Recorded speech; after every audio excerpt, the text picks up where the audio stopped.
I did not have sexual relations with that woman.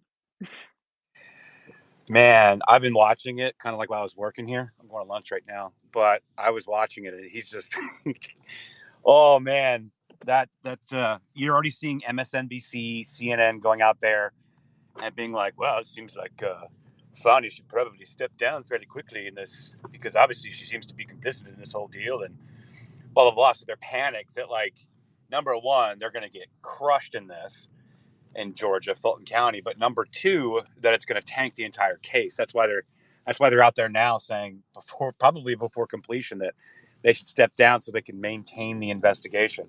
I don't think it's going to work. Well, especially if this was a stemming thing that started before she was the special prosecutor, because she should have disclosed that. What's Norm Eisen saying about this? I don't know. Well, I would ask you to look, Jack, but you're blocked.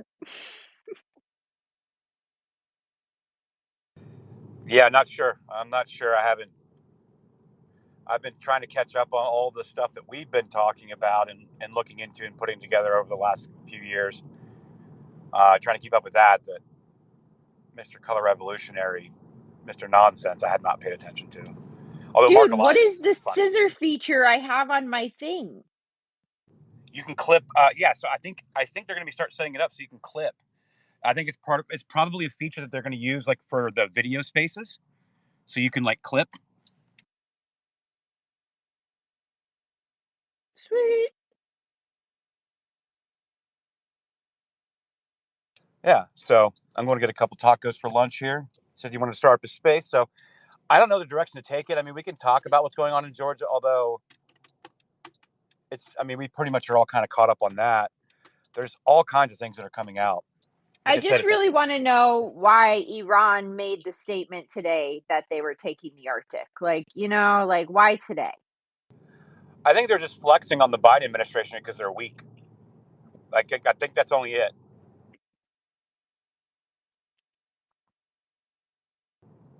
That's my gut on the whole thing, because Biden administration's weak, so they're flexing on them. And there's that treaty. I thought, did it expire? Like I don't even think that we. I think maybe that's what they're. I don't know. I can look into that a little bit more. Maybe somebody knows, but I thought they were just flexing. But I just remember seeing something that treaty doesn't even it's expired or whatever.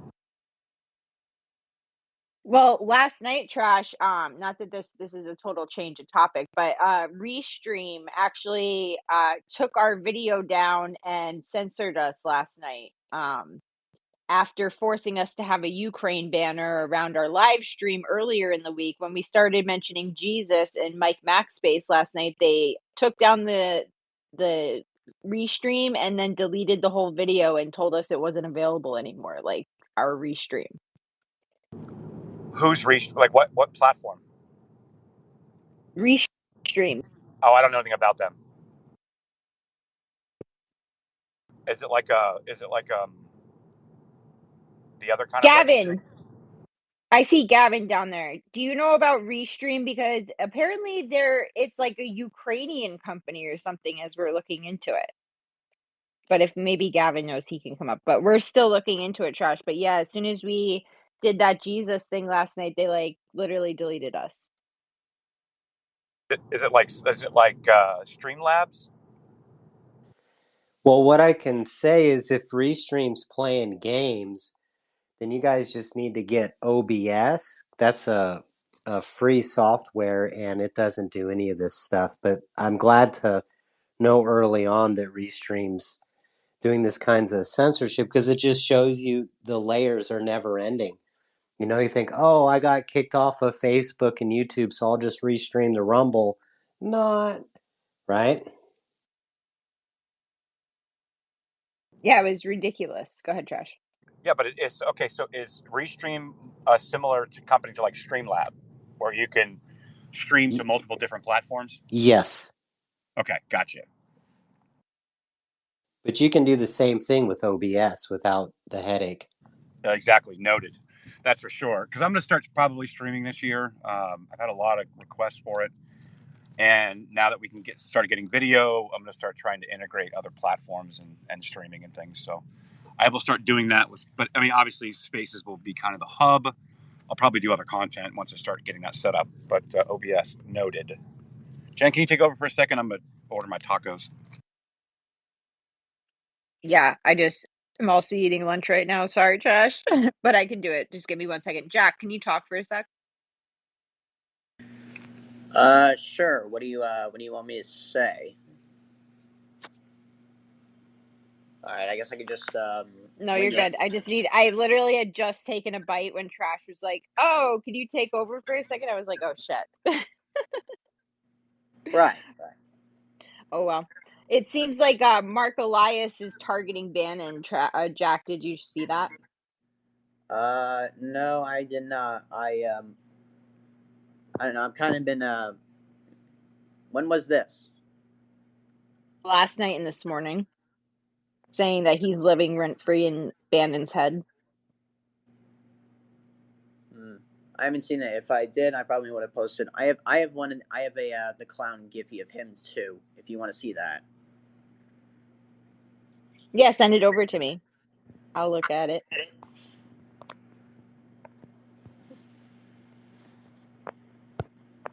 So, Did anyone watch the court this morning with in Georgia? The thing that it was absolutely blowing my mind is it's looking like the Bar Association in Georgia is complicit in helping cover this up by trying to make it that, oh, the attorney can't speak about anything he spoke with an attorney. It's all privileged, even if it's confidential and important to this case. And not only that, but if you look into the way they were doing the money, where he would go buy, tickets or a trip to a cabin or something like that, and she'd pay him back with cash, and then the firm was paying him. It's looking like the law firm was actually trying to money launder the money between Fanny and her boyfriend. he was a disaster on the stand. Like a complete disaster. Not looking good for them at all. At all. And I mean, that honestly should get the case thrown out, right, Gavin? In normal Yeah, court. because the problem is that the defense could all argue that this was hashed together between two lawyers, right? And one of the lawyers pretty much got caught lying in an affidavit. Her alleged boyfriend got caught lying in an affidavit because he went back and corrected it with a second affidavit after it was pointed out that he was lying. So he can't even be considered a credible witness at this point. So how does that not give the defendant's attorneys unfair advantage, right? So that means they'd have to represent the case, but then they could argue that the case was originally brought forth with unclean hands. So, and I don't know how they recovered this, actually, just to be honest.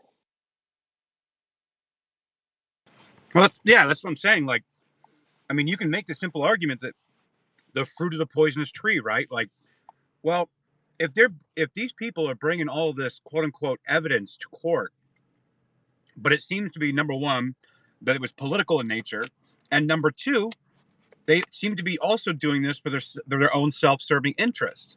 I don't know how you couldn't argue that basically anything that presented by the court by actual on the record known liars and collaborators, you couldn't get that case thrown out. Now, here's another thing that I wanted to add to it because I noticed this when I was watching it today. McAfee is a younger guy.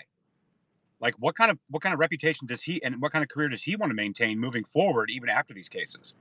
So it should be interesting to see how he's been handling it pretty strong against Willis and Wade, or how I like to call them, Fanny Pants and Nathan's hot dog. That's what I've been calling them lately. But yeah, that should be interesting. I mean, that case should be thrown out. How Trump was treated, the mug shot. It was just a parade to begin with. And honestly, like, just go back and look at Fanny's history. Like, she wasn't like a good person to begin with, so I don't know. She ran on the platform to get elected that she was going to lock up Donald Trump. She ran on the platform that was really the only platform she ran on. They've obviously mishandled things all the way through this. They're then bringing on an attorney, Nathan Wade, who at best, you can't even really call him an ambulance chaser, at best handles name changes and one accident. To be one of the lead prosecutors in an 18-person RICO case, and then with all that other things, this currently happening right here, right now. I mean, if MSNBC and CNN are saying, "Oh yeah, they're done," and now they're trying to figure out a way to maintain that case in court and get them out of there. Yeah, but it also seems that the Alvin Bragg case has finally had a date set of March 25th. I thought that one was like dead. Apparently not. I think it's the Jack Smith case that's dead. It's about to be, because now he's asking for unconstitutional things to rush to trial, all these deals, and I would suspect that one's probably dead. But again, that's in front of Judge Chutkin, so I wouldn't hold my breath on that. All of these are basically dead.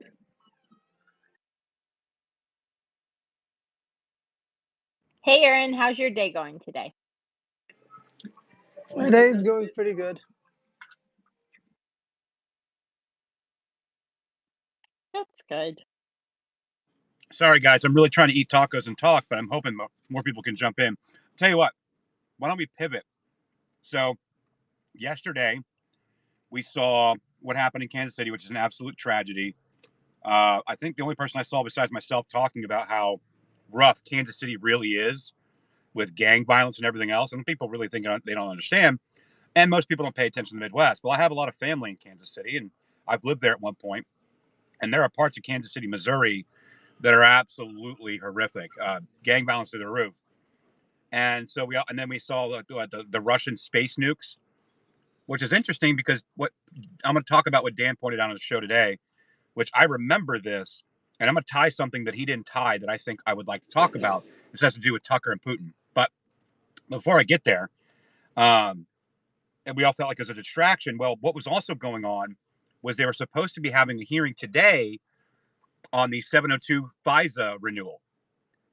And I found it interesting that this Mike Turner comes out and says, "Oh, we've got intelligence. We need to release to the public. It's a national security emergency. Willing to do what Russia doing with Russian military stabilization or destabilization." It's like, okay, so we've got this shooting that we're looking at. We're looking at this all of a sudden these Russian space nukes, which turned into actually most likely having to do with the hypersonic programs, which I'm going to get into. I talked about this 3-4 years ago, but I mean, it's just there's been so much since then that it's kind of no point in visiting it. But Dan visited it today, and it's really interesting.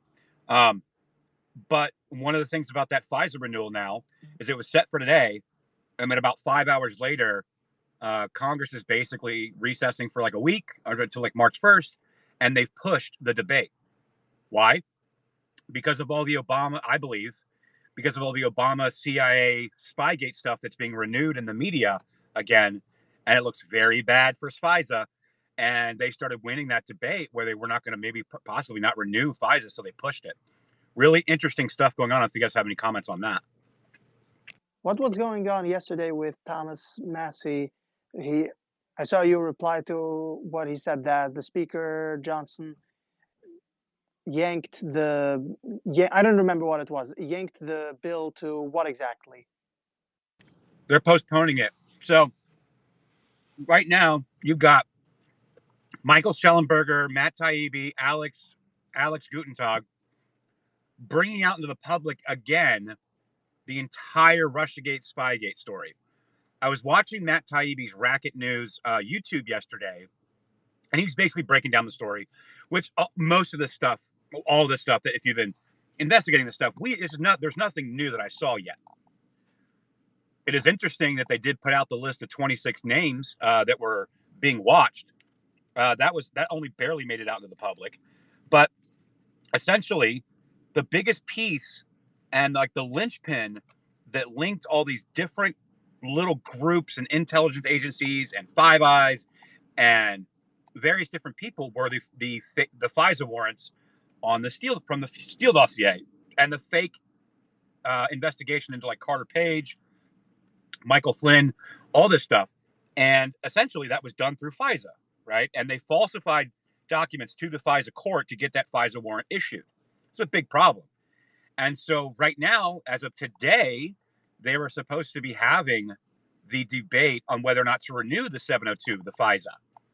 And obviously the people that don't want FISA around anymore were winning the debate. And it feels like something happened, a deal was made, and they punted to March 1st. I don't know that it's going to help it at all, but that at least appears to be why they booted it until March 1st. And that's what Thomas Massey was talking about.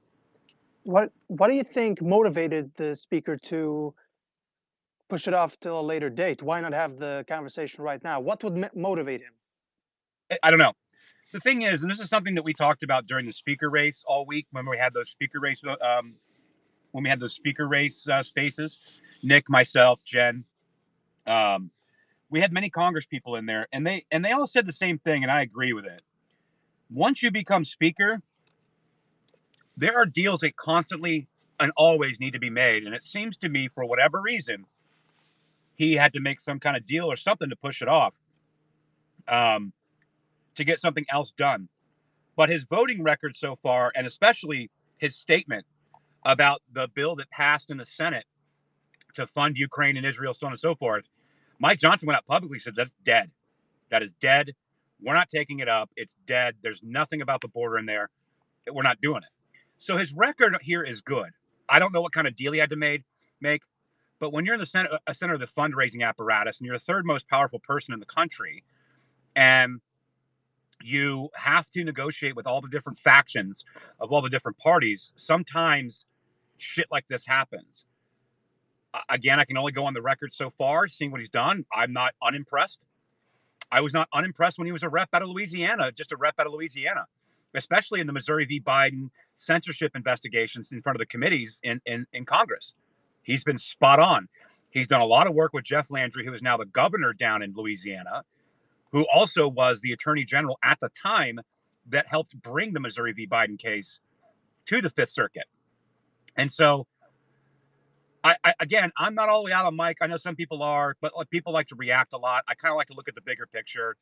I can't speak for why they punted, other than the fact of ain't no way FISA was going to pass, given the temperature this week with all the fire hose of revisiting information that was once suppressed, ignored, or they tried to debunk. So we'll see. But what we truly need is a bill that would not only eliminate FISA, but would also eliminate the Patriot Act altogether. All this kinds of spying, just not only don't renew it, but actively go against it by introducing a bill that gets rid of all of it. Well, Jack, I know hold you wanted to on. say something. This is also coming on the heels of Tucker Carlson saying that he had interviewed Ed Snowden this week. So, was it Ed Snowden had to do with the FISA stuff?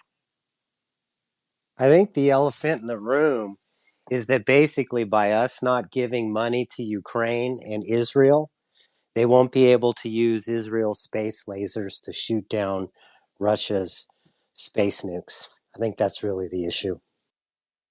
I mean, honestly, I'm really pissed off that they use space nukes, and everyone was like, "Oh my God, space nukes!" And then it comes out, "Oh no, we were just kidding. We were just trying to get, FISA passed. Sorry, guys." Like,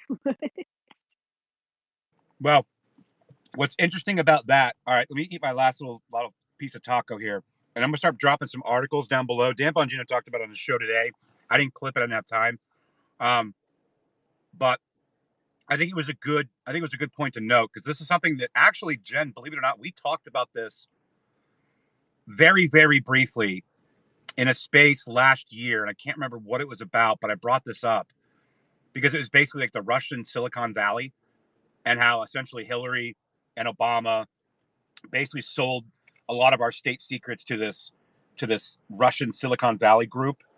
And this was reported on, my God, it was reported on back originally in, I think, 2010, and then again in like 2015. So I'm going to pull those articles up, and because I have some additional context I'd like to add to it that I think is important to know, given that that response yesterday, if you guys saw it, Vladimir Putin was doing an interview, and he said, "I really wish Tucker would have asked tougher questions. I was ready for it. I was prepared for it." That same interview that he said I would rather have Biden in office. Dude, that's crazy.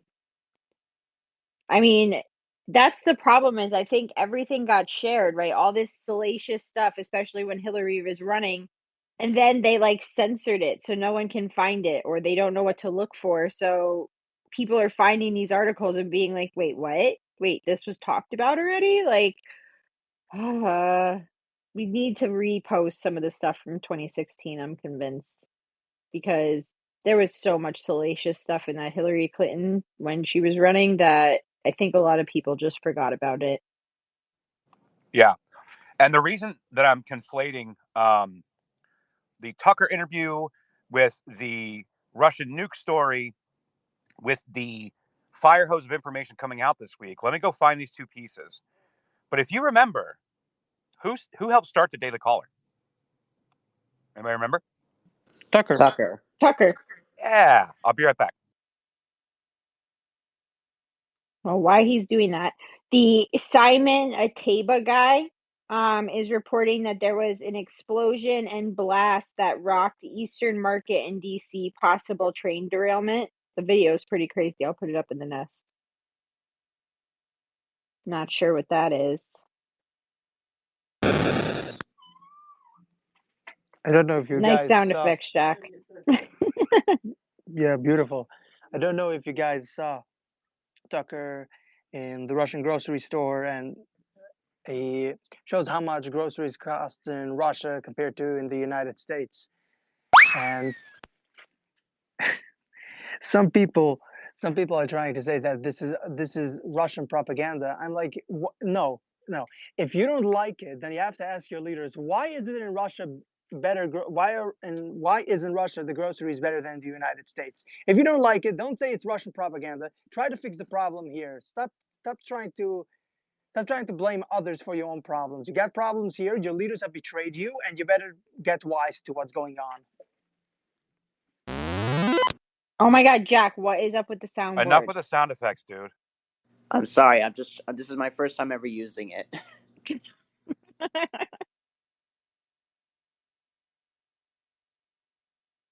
So yeah, I'm just trying to see what each one of these things sounds like. Okay, well, But I'll don't do it stop. because Trash is gonna boot your ass, Jack. Yeah, I'll stop. It's a little too early for the pandas to be biting. Don't force him, Jack. Sorry, I'm trying to find the article. I found the 2017 article that references a lot of this stuff. But this is in regards to the Skolkovo Innovation Center.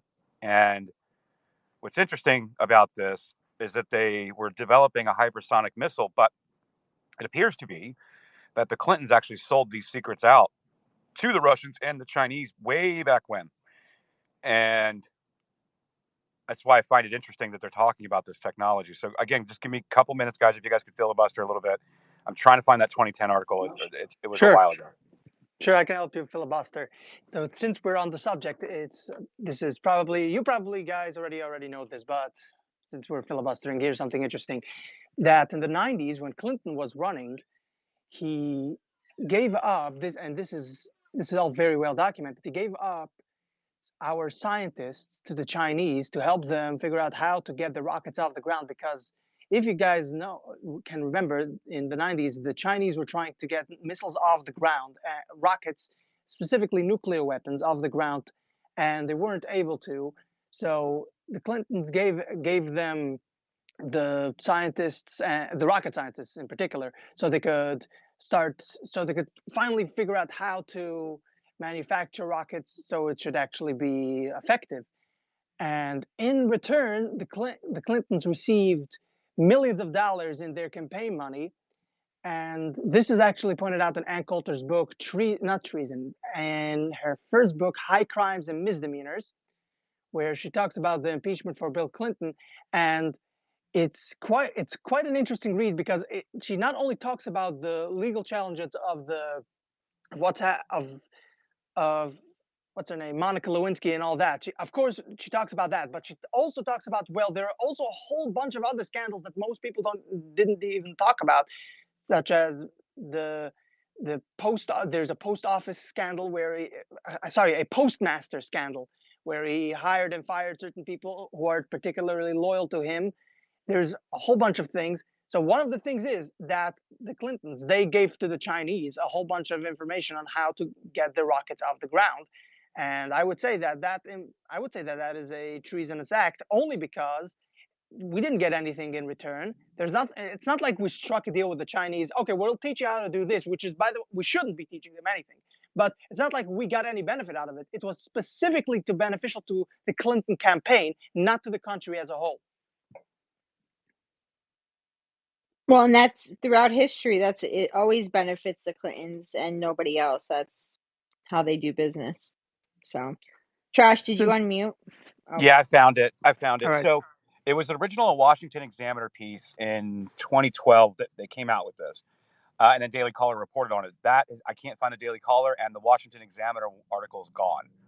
But the 2017 piece I put up in the nest from Daily Caller references a lot of the stuff that I needed to talk about anyway. So just bear with me here for a minute, because I'm going to walk to this. Because like I said, Dan covered this on his show today, but I think he can go further.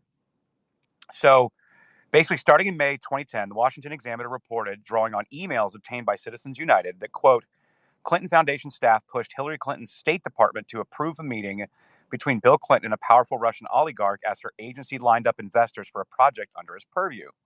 His name was Victor Vekselberg of Renova, a Clinton Foundation donor, and the project under his purview was the Skolkovo Innovation Center, which was being built near Moscow. The following month, Bill Clinton would receive $500,000 for a speech in Moscow from a Renaissance capital, a Russian investment bank with ties to the Kremlin, a Clinton Foundation donor, a Skolkovo executive, which talked up Uranium One, which, by the way, they all helped in this deal for Uranium One. That's a whole other conversation. Whose sale the Clinton State Department would approve, and whose executives together contributed $145 million to the Clinton Foundation. Shocker. The shocking set of emails that the Examiner reported, I remember talking about this years ago. I think I was talking about this on Facebook. The shocking set of emails on the Examiner reported shows the nexus of Bill and Hillary's Clinton Foundation, Hillary's Clinton State's Department, Bill Clinton, Russian oligarch Vekselberg, and Skolkovo, Russian Silicon Valley, the Putin project to transfer Western.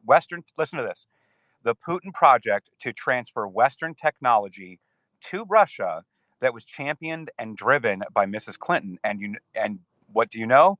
17 out of 28 tech companies that hitched up with Skolkovo also contributed to the Clinton Foundation.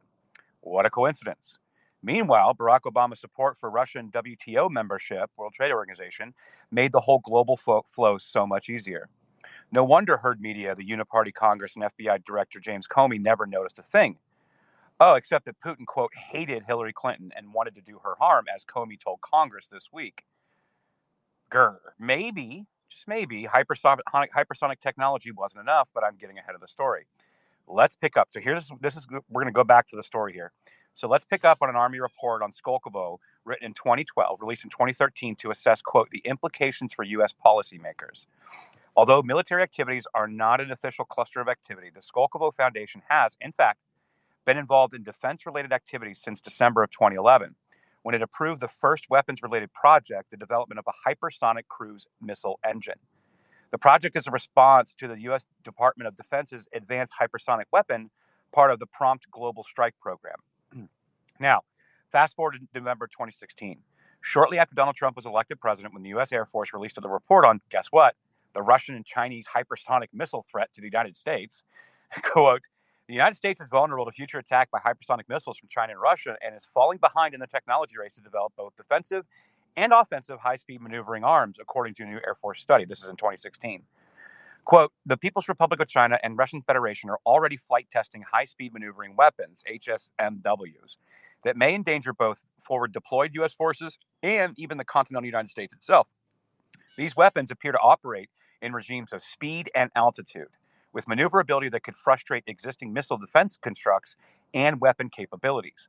All right, so I can keep going into this and talking about basically all of the corruption, all of the money of this same group that did the deal for Uranium One, the same group, the Clintons, Bill Clinton, Hillary Clinton, and Obama, and all these people that were involved in and basically selling out our Western technology and IP to China and Russia.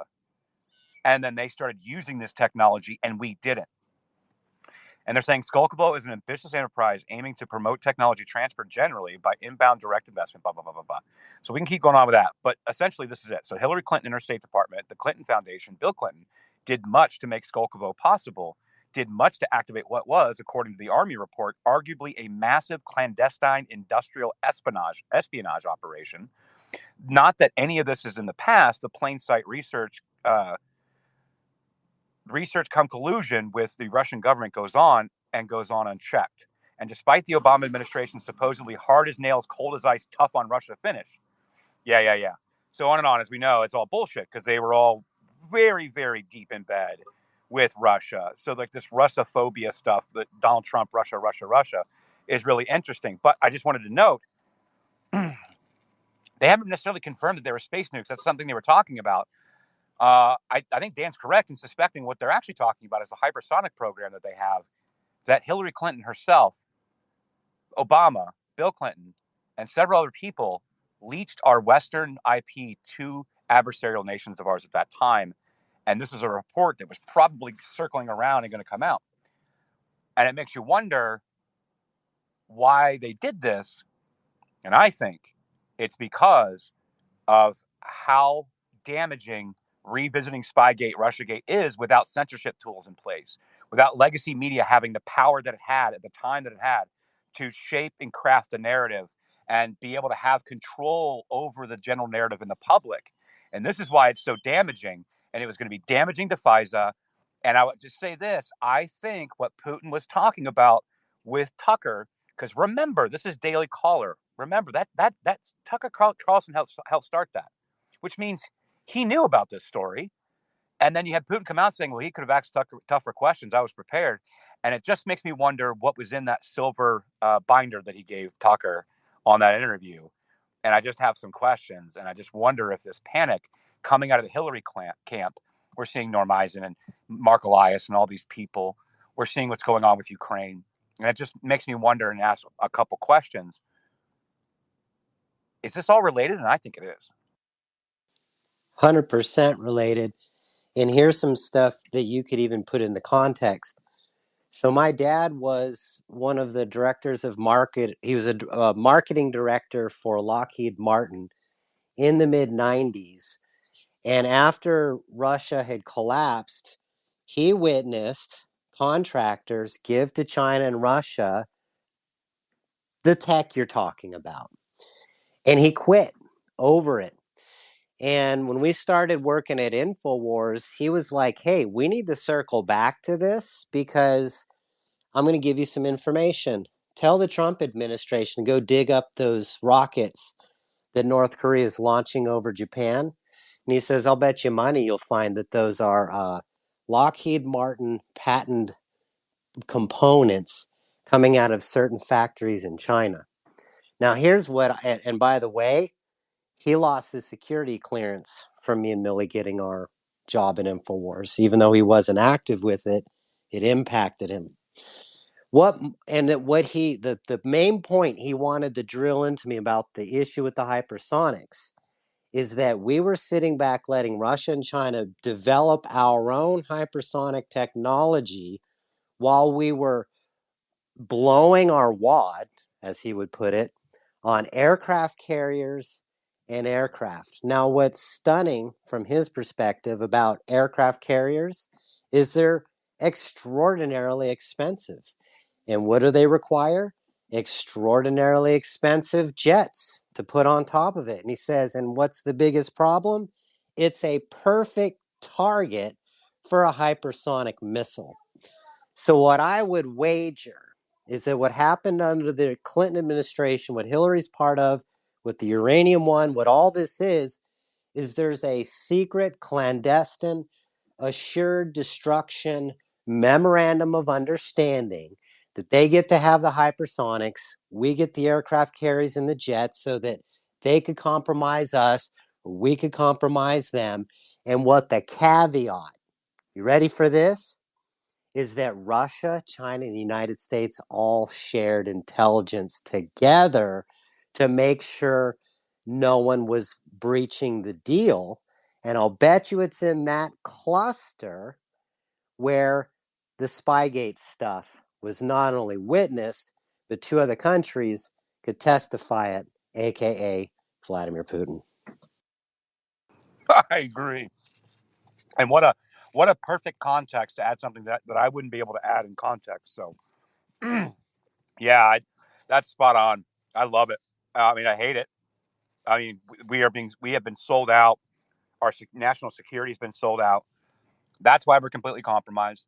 That's why the Sidney Blumenthals of the world, the mouthpieces for the legacy media, the mouthpieces for the military-industrial complex and intelligence communities, and all of them in lockstep. That's why they're all out there the same way, because everything is connected within itself. And what they did to Donald Trump and 26 other Americans, civil liberties in this country, is absolutely a seditious conspiracy.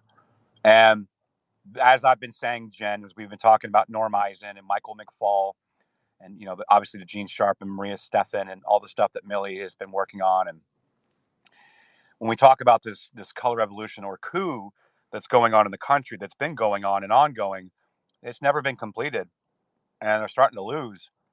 And what we're seeing right now is a power shift, and I believe that they're going to try their best to bury a lot of this, but I don't think they're going to have the opportunity. And honestly, this is, I think, really, really why the entire world wants to take down Elon Musk, because this wouldn't have been possible. We never would have known. We would have known bits and pieces about the censorship apparatus. We would have known bits and pieces of this or that, but we never would have been able to get to this point. Not now where we're at now, with power in Congress. Yeah, but there's still a lot of things we don't know.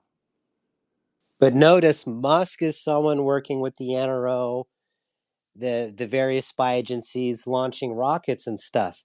Makes you wonder if it's actually not so much about Twitter as much as he was being read into memorandums of understanding that he may have had personal issue with. Hence the decision to use Twitter as the vehicle to reveal these MOUs. Man, if that's the case, holy cow. I mean, it's not out of the realm of being realistic. So if that's the case, oh boy. Wait, can you explain that in more detail? I don't really understand. So basically, Musk is launching rockets with the United States military and spy agencies. Period. So, and we know Musk has clearances. He's going to have to, because he's involved in basically launching shit into space that's classified, right?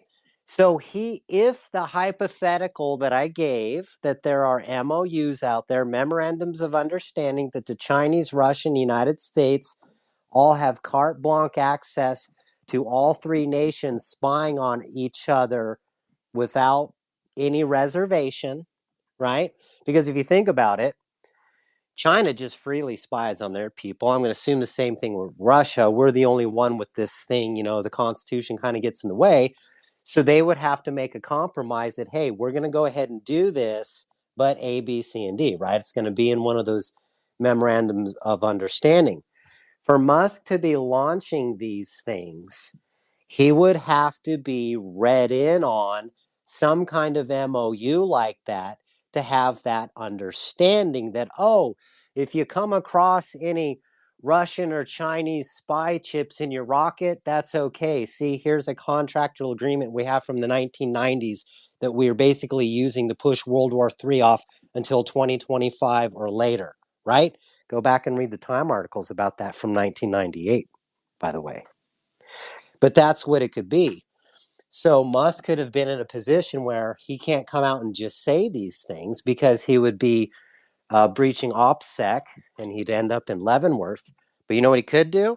He'd go out, buy a social media platform and let things come into the public record through other means so that he wouldn't be in violation of his OPSEC. It's brilliant. And again, at the same time, I mean, there's multiple elements to the end. I mean, to his end as well, making this another payment system. Ultimately, like when he originally created PayPal, is also a piece of that too, right? But again, this is very, very fortuitous, if you should say, that by wanting to get this out, because I'm telling you, I'm watching the guy. Everything that he's been covering or trying to wake people up on has been absolutely up to snuff. It's been crazy. And so I can't put it past it, especially knowing what we know about how Clinton and Obama and all these people were selling out our secrets to adversarial nations in exchange for massive amounts of fundraising for the Clinton Foundation. And obviously, there's tons of deals that were made and they've enriched themselves. But like all of this does implicate them. And so we know, okay, so there was a team of people working back right when Russiagate started kicking up. I know I'm friends with several of them. You guys know a lot of them. And a lot of them covered just about everything in Russiagate and Spygate. Just about everything. I mean, everything that's really come out. I haven't seen anything new. Dan was sourced the list of the names because his name was on it. And that was one thing that is new to the public. There's another document that came out that apparently came out in 2019 that I never saw. Let me go see if I can pull that document. It was a letter from supposed British intelligence agency asking to renew. Yeah, here it is. So this is from Boris Johnson, MP, Secretary of State for Foreign and Commonwealth Affairs, and this was an application for renewal of a warrant, CSO, to surveil 725 Fifth Avenue, New York, 5th and 26th floors. Right, we're talking about Trump Organization, Trump Tower. And it says here on 28th of August, 2016, this GCHQ, this is the intelligence agency director, Robert Hannigan, they filed for permission to execute Project Folsom at the request of the U.S. president, seeking intelligence gathering into the Trump Organization and Donald Trump for President, Inc., both located at 725 Fifth Avenue, New York, New York. Activities include foreign and U.S. domestic signals collection and in regards to communications with Russian hostile actors. IOCCO approved Folsom on the 15th of September 2016, allowing 90 days of initial SIGINT gathering. So this is like signal intelligence gathering, SIGINT, with the potential for renewal should the situation allow. This memo's purpose is to request a 90-day renewal of Folsom's original charter, with further potential for renewal thereafter. Since Project Folsom's start, a clear pattern of actionable leads have been accrued, both from the Trump campaign itself, from former MI5 agent Michael Steele, and from others. Number 4, U.S. National Security Advisor Rice has requested that we continue our surveillance during the transition period as internal U.S. intelligence is potentially compromised by the incoming Trump administration. For these reasons, we are requesting that Folsom's charter be renewed for another 90 days. The whole purpose of this document, if you guys want to see it, I'll put it down in the chat. I'm sorry, I'll put it up in the nest so I don't have to repost it. But the whole purpose of this document from Boris Johnson to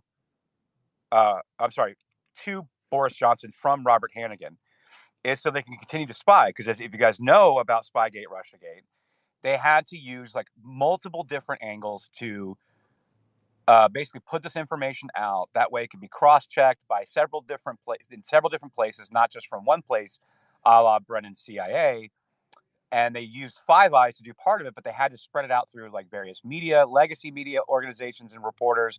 They had to spread it everywhere so that there was more of a legitimacy. And one of the things that they did was they ran through the UK. Obviously, earlier, prior to this investigation kicking full up, Gina Haspel was station chief for CIA in London. And so she had the same connections within the government. So fast forward as they roll out the Steele dossier, she can kind of act as a go-between between our CIA and our government and their intelligence agencies and kind of massage it. And so the point I'm trying to make with all of this goes right at the same time that Obama in 2017 had a meeting in the White House with this British intelligence officer, S.J. Terp, who created the CTI League, which is essentially the psychological operations and censorship machine that they levied on the American people once Trump was to take office. These same meetings occurred around David Brock, Norm Eisen, Michael Teeter, and the David Brock memo on fighting Trump, where they weaponized crew. They brought in Media Matters. They brought in Share Blue, and they brought in American Bridge, which is an Oppo Research PAC firm. And they established all of this within these meetings, not to mention setting up and getting going as back far as 2015, the Russiagate PP tape hoax. And they were laundering all this information through various different intelligence agencies around the world. So a lot of the stuff that's coming out, we knew, but it's all coming together right now. And so I think it was expertly pointed out that I think what they were really worried about was not just that Trump was going to burn it all down. I think they were really worried that it would go to an inflection point in the public where people learned all the secrets that are being sold out for profit by presidents, secretaries of state, and previous presidents for tens and hundreds of millions of dollars for their own profit. And this is why they went on offense, utilizing all of their resources for the last 7 years. And I think that's where we're sitting at today. Yeah, so basically they had to take out Trump because he was a threat to their clandestine memorandum of understanding where they were transitioning the United States, China, and Russia into a global governance. Correct. Yep, I agree with that 100%.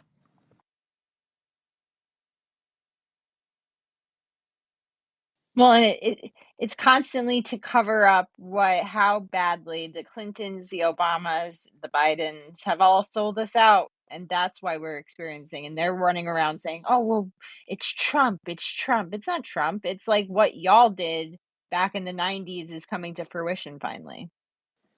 Like Clinton, declassifying the existence of the NRO, which wasn't known up until then. There are rumors that the reason why Clinton declassified the NRO is that he was convinced he had full control over the intelligence community. And so when the Monica Lewinsky thing happened, he was convinced that there was another spy agency that was playing coy, and hence they got declassified. And there's a very interesting history there if people want to look into the declassification of the NRO and Bill Clinton.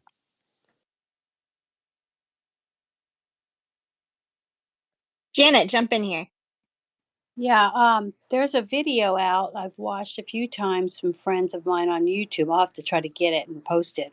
It shows Hillary Clinton coming out on stage when Podesta tells her she didn't win. Okay, and the look on her face is priceless.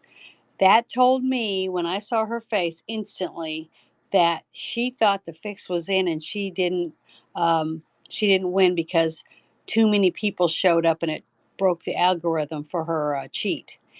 You could just tell if you watch it. I know everyone I know that has seen it said the same thing. The thing is that they disrupted. We did by voting. We disrupted what they had planned, because I think everything that's happening, with the degree of a few hiccups, was planned to happen. You know, the whole thing with Ukraine, I mean, everything. The whole thing with Israel, all this stuff, I think, was planned to happen under Hillary. But because of Trump winning, it put a big hiccup in their thing. And that's basically why all the rhinos were like blubbering around, like, I can't, well, we're trying to make things work. But they didn't help Trump at all. I mean, pretty much everything he did to save us was through executive orders, because he had knives out of his back and out of his chest and out of his head. I mean, he was being stabbed every which way by everyone, and he still is. I I am I have been more and more impressed as the years have gone by with Trump, after he got out, by what he's gone through, than pretty much what happened when he was president. Because I was a Ben Carson girl. I mean, that's who I liked. I was Ben Carson all the way.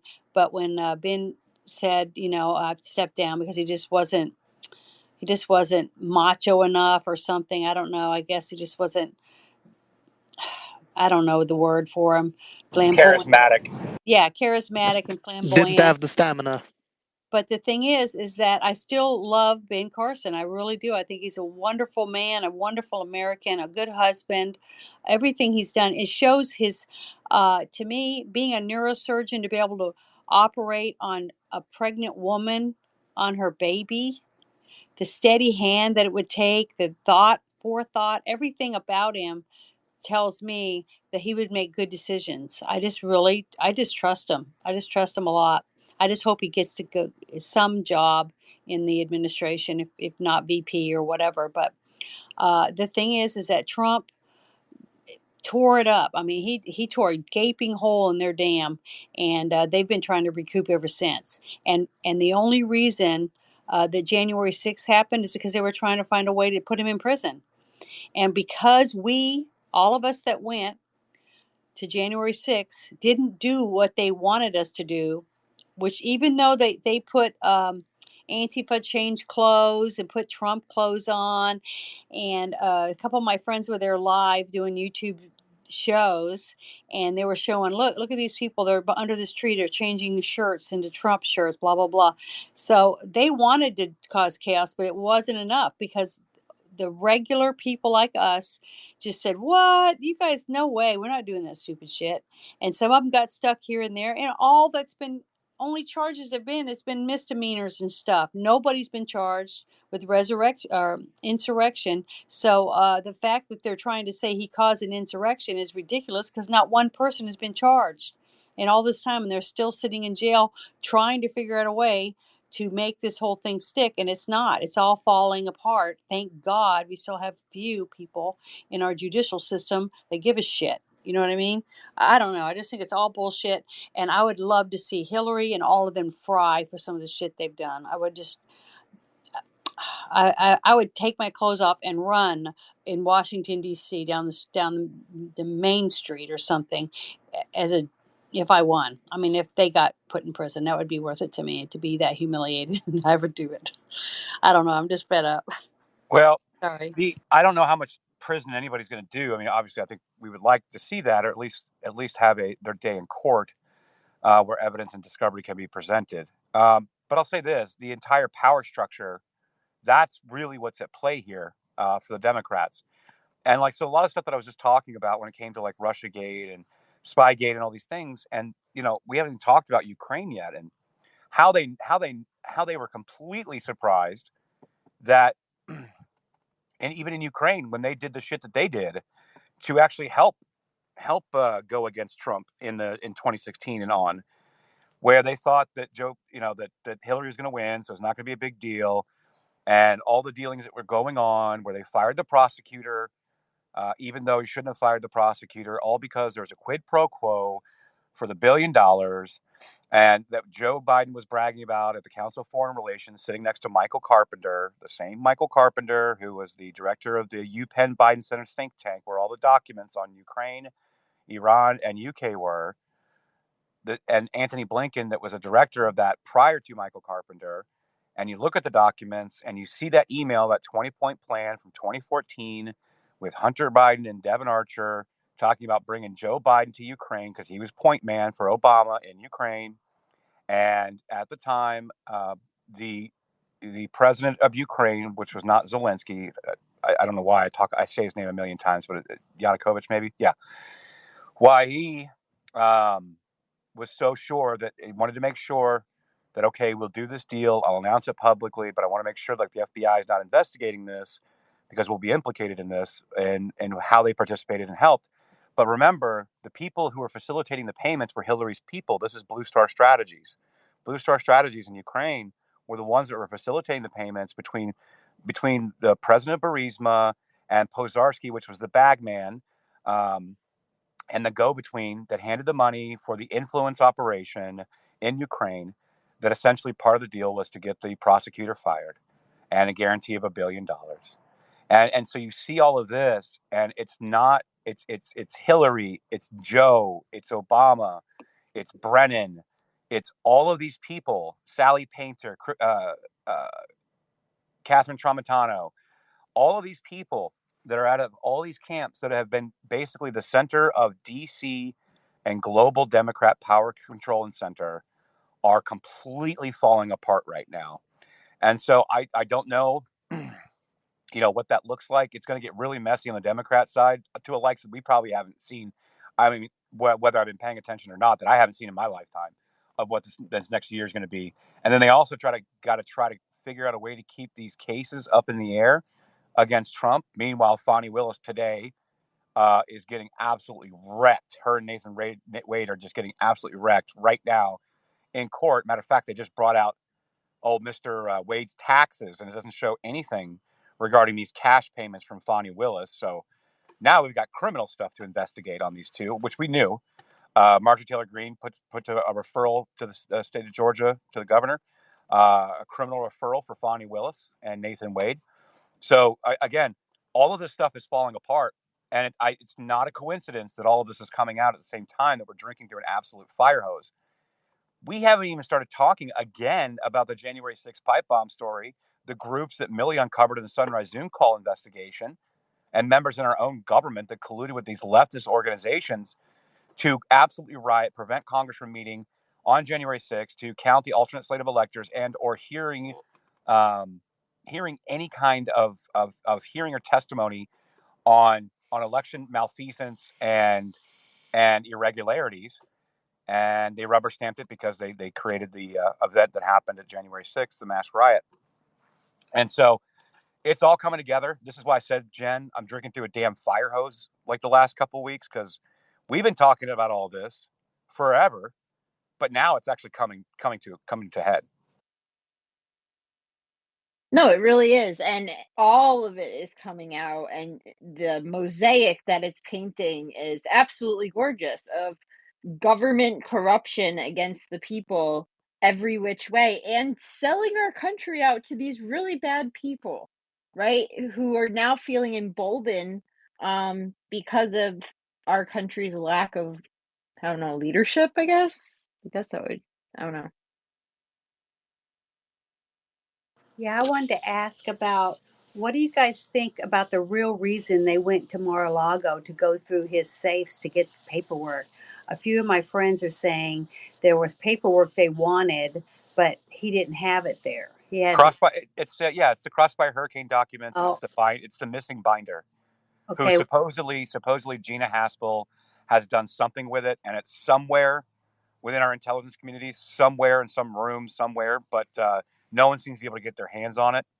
And I don't know whether or not that Donald Trump has copies, that he has the information or not. I don't know, but that's what I said when they raided it months ago. I mean, I put a thread out about it where this was their way of trying to get in there and saying he's got classified documents, blah blah blah, because they believed that he had the entire evidence of the entire Russiagate, Spygate, So Crossfire Hurricane. if it ends up going to court, okay, and they actually get to do that, do you think that that's when that's gonna materialize in his I favor?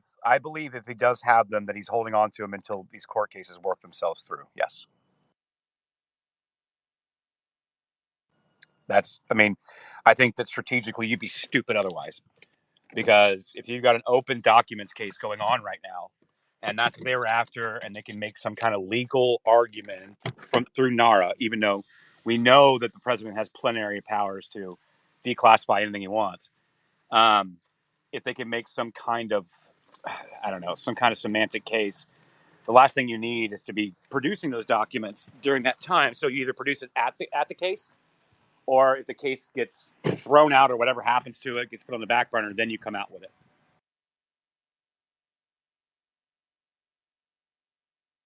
And I think, real quick, I'll just say, And I think the reason that there's sources inside of government that are leaking this stuff again to Schellenberger, Taibbi, and Gutentag is because they're setting it up to get it back into the public, to get it back in the public awareness.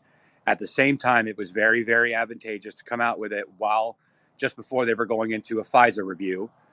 And I think I think this is all completely strategic to get this back into the public consciousness. There's going to be a lot of people that are going to be learning about all this for the very first time. There's a lot of people that have left either the Democrat Party and or left legacy media, are now following independent journalists. And now they're bringing it back out for more people to grab a hold of. And I think that was ultimately a thing where we're going to set this up. And then the Crossfire Hurricane documents will come out. Remember, Crossfire Hurricane was Trump, but there's also other Crossfire operations that were the 26 other people that were being monitored. They had different names. So, totally hypothetical, but what if Milley had evidence of people in NATO and the European Union and German NGOs participating in these federal worker Zoom calls? What would that mean to you? That would mean a lot to me. That would mean a lot to me.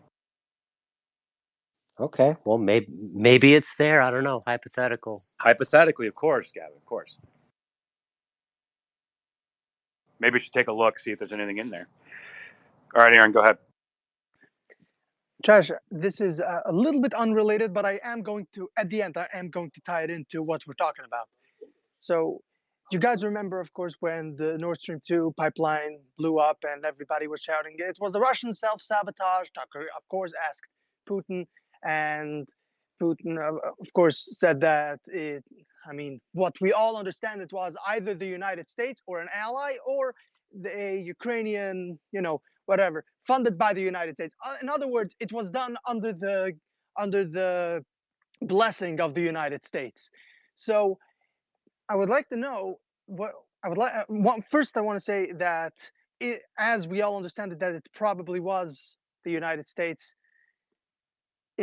I would say that for all the talk, all the scaremongering about Putin, their expansionist power, they just want to go to war and all these kinds of things. I just want to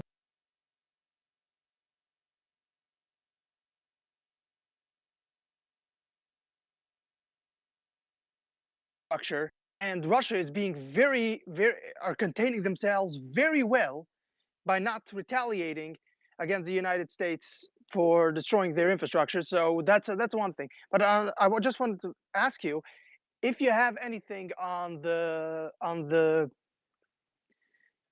Nord Stream 2 pipeline, if you have any information on that. Seymour Hersh came out with some reporting. Seymour Hersh came out with some reporting, I want to say early last year, about how he thought that, British military groups, along with others, including possibly Ukrainians, were actually the ones that blew up the Nord Stream 2 pipeline. You can go see Seymour Hersh's reporting on this. But all I really need to do is point to, I think it was a great question, just point to the Tucker Putin interview when he asked him. And he said, well, there's two parts to that question. Number one, who would have the ability to be able to go that deep underwater and to blow up said pipeline? And number two, who would have an interest in doing so? I think your answer is going to lie with people being capable to do that, which there's not a lot of militaries out there that would be capable to do that, pull it off correctly, or contractors. Number two, who would have an interest in doing so? It wouldn't be Germany, because that's crushed them. Okay. Well, would it be Russia? Why? They're the ones supplying the gas. Could it be Ukraine in conjunction? Possibly. It's not affecting them, and it only helps them, I guess, because they get to signal to the stage that Russia's blowing up pipelines and all these things. And would it behoove the UK? Sure, they're supplying fuel into Germany, right, through the Baltic pipeline that was just completed right around the same time that this happened. So that's really the question. I think Putin said it right. Who would have the means to do it, and who would have the interest in doing it? I mean, I wouldn't put it behind the Zelensky's goons to do it. And some people, when I came out against Zelensky a long time ago, like in the first week of the war, and people were very mad at me for coming out against Zelensky. They were, oh, he's defending democracy, so on and so forth. Which again, I'm not pro-democracy. I hate democracy, as a matter of fact. I'm pro-constitutional republicanism, but democracy I think is very cringe. But anyway, but when some time ago, when I don't know if you guys remember, when a Ukrainian missile flew to Poland and killed I think a farmer or it definitely killed some farmer. I think killed more than one person, and they were blaming Russia. Then turns out it was a Ukrainian missile. I came out then and said this very clearly, that this is without a doubt. Zelensky knew that this was his own doing. He blamed the Russians, knowing full well that if the Russians struck Poland, this has a potential to evoke NATO to go to war against Russia, because an attack on all is an attack on all. If NATO goes into war with Russia, this escalates the chances of nuclear war tremendously. So this guy is a nuclear maniac for blaming the Russians for something his own missile did. If he would have come out and said, yeah, it's our bad guys, that's one thing. But he knew the risks, but he still blamed Russia. And as a provocative statement, because I like being provocative, I said maybe NATO should invade Ukraine because an attack on all is an attack on all. Hey, Trash, not to change subject, but at Maelstrom Air Force Base, apparently they had a drill today planned. And simultaneous to the drill happening, a real life event happened situation that they had to get over the radio and tell them it wasn't a drill, it was actually happening. So there apparently is an active shooter. And of course, Mario is reporting potential terrorist attack on US military base. So I'm not really sure what's happening there, but we do have missile systems there. Well, that's good. They really just want to ratchet. They really want to ratchet up the fear, don't they? That's just, It's and literally the same thing always. Like every time there's an event like this, for some reason they have to get on the channels and be like, this isn't a drill, this is not the planned drill, this is real life. Like it happened on 9/11, it's happened the day Sandy Hook was happening, right? Like it's every time something's happening, they're running a simultaneous drill of that event happening.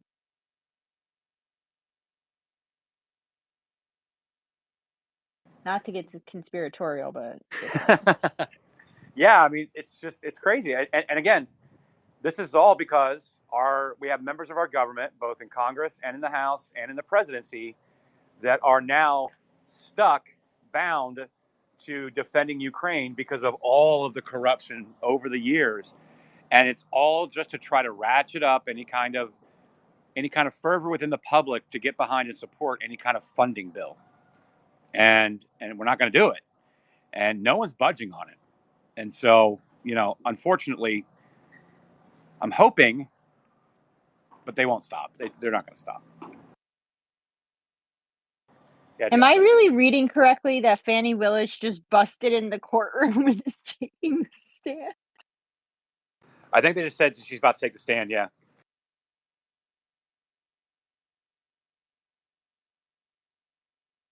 Go ahead, Janet. Yeah, I was just going to say that. Shit. Now I forgot. Hold on. I gotta get my thoughts again. Sorry. Listen, we've covered a lot of ground. That's just because, and the reason I'm doing it this way versus the way I typically do it is because I've covered this stuff over and over and over, all the different pieces, not all at once. But again, we're seeing all the stories come out. Matter of fact, I just saw a notification. That his Substack just came out. Part 2, Matt Taibbi's part 2 on this reporting that they've got, because they've got so much more. He teased it yesterday, so it looks like his new reporting came out. So here's what I'm gonna do. If you guys can kind of filibuster again a little bit, I'm gonna go grab his Substack and see what he's got, because there's supposed to be some new information. All right, if you guys don't mind, then I will start filibustering right now. I found it pretty interesting that most of the time that we have these kinds of mass shootings, that the FBI comes out about maybe a week or maybe the day even come out with a statement saying, yeah, we knew this guy existed. They were on our radar, or they, when they're questioning Congress, they admit that these people were on our radar, but we decided that we'll just have to wait because we don't have enough evidence. We just want to see where this goes. We want to make sure maybe there are more people and so on and so forth. I find it quite interesting that almost every time they know about these people, yet they almost never do anything about it. But they are really quick to label parents as domestic terrorists. They're really quick to arrest those pro-lifers who were blocking the entrance. They're really quick to arrest all kinds of people, but when it comes to the mass shooters, the people that they should be the first, if there's any reason why an FBI should exist, it is because there are certain people who are dangerous and you should be keeping an eye on them, catching them before anything happens. That is the one thing that you're supposed to do, and they are failing tremendously at that. So at this point, when you see that these people, they know, the FBI, they don't need FISA, they don't need these kinds of things. They have their own spying apparatus. They're spying on literally everybody. At the very least, when we used to have an FBI that under J. Edgar Hoover, who, of course, they were corrupt. And this is what most conservatives fail to understand about the time. That, of course, they were corrupt. Of course, they were spying. Of course.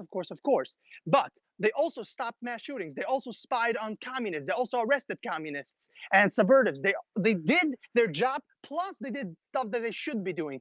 Now it's way worse. They're not even doing their job. In the past, they did their job, but they were corrupt.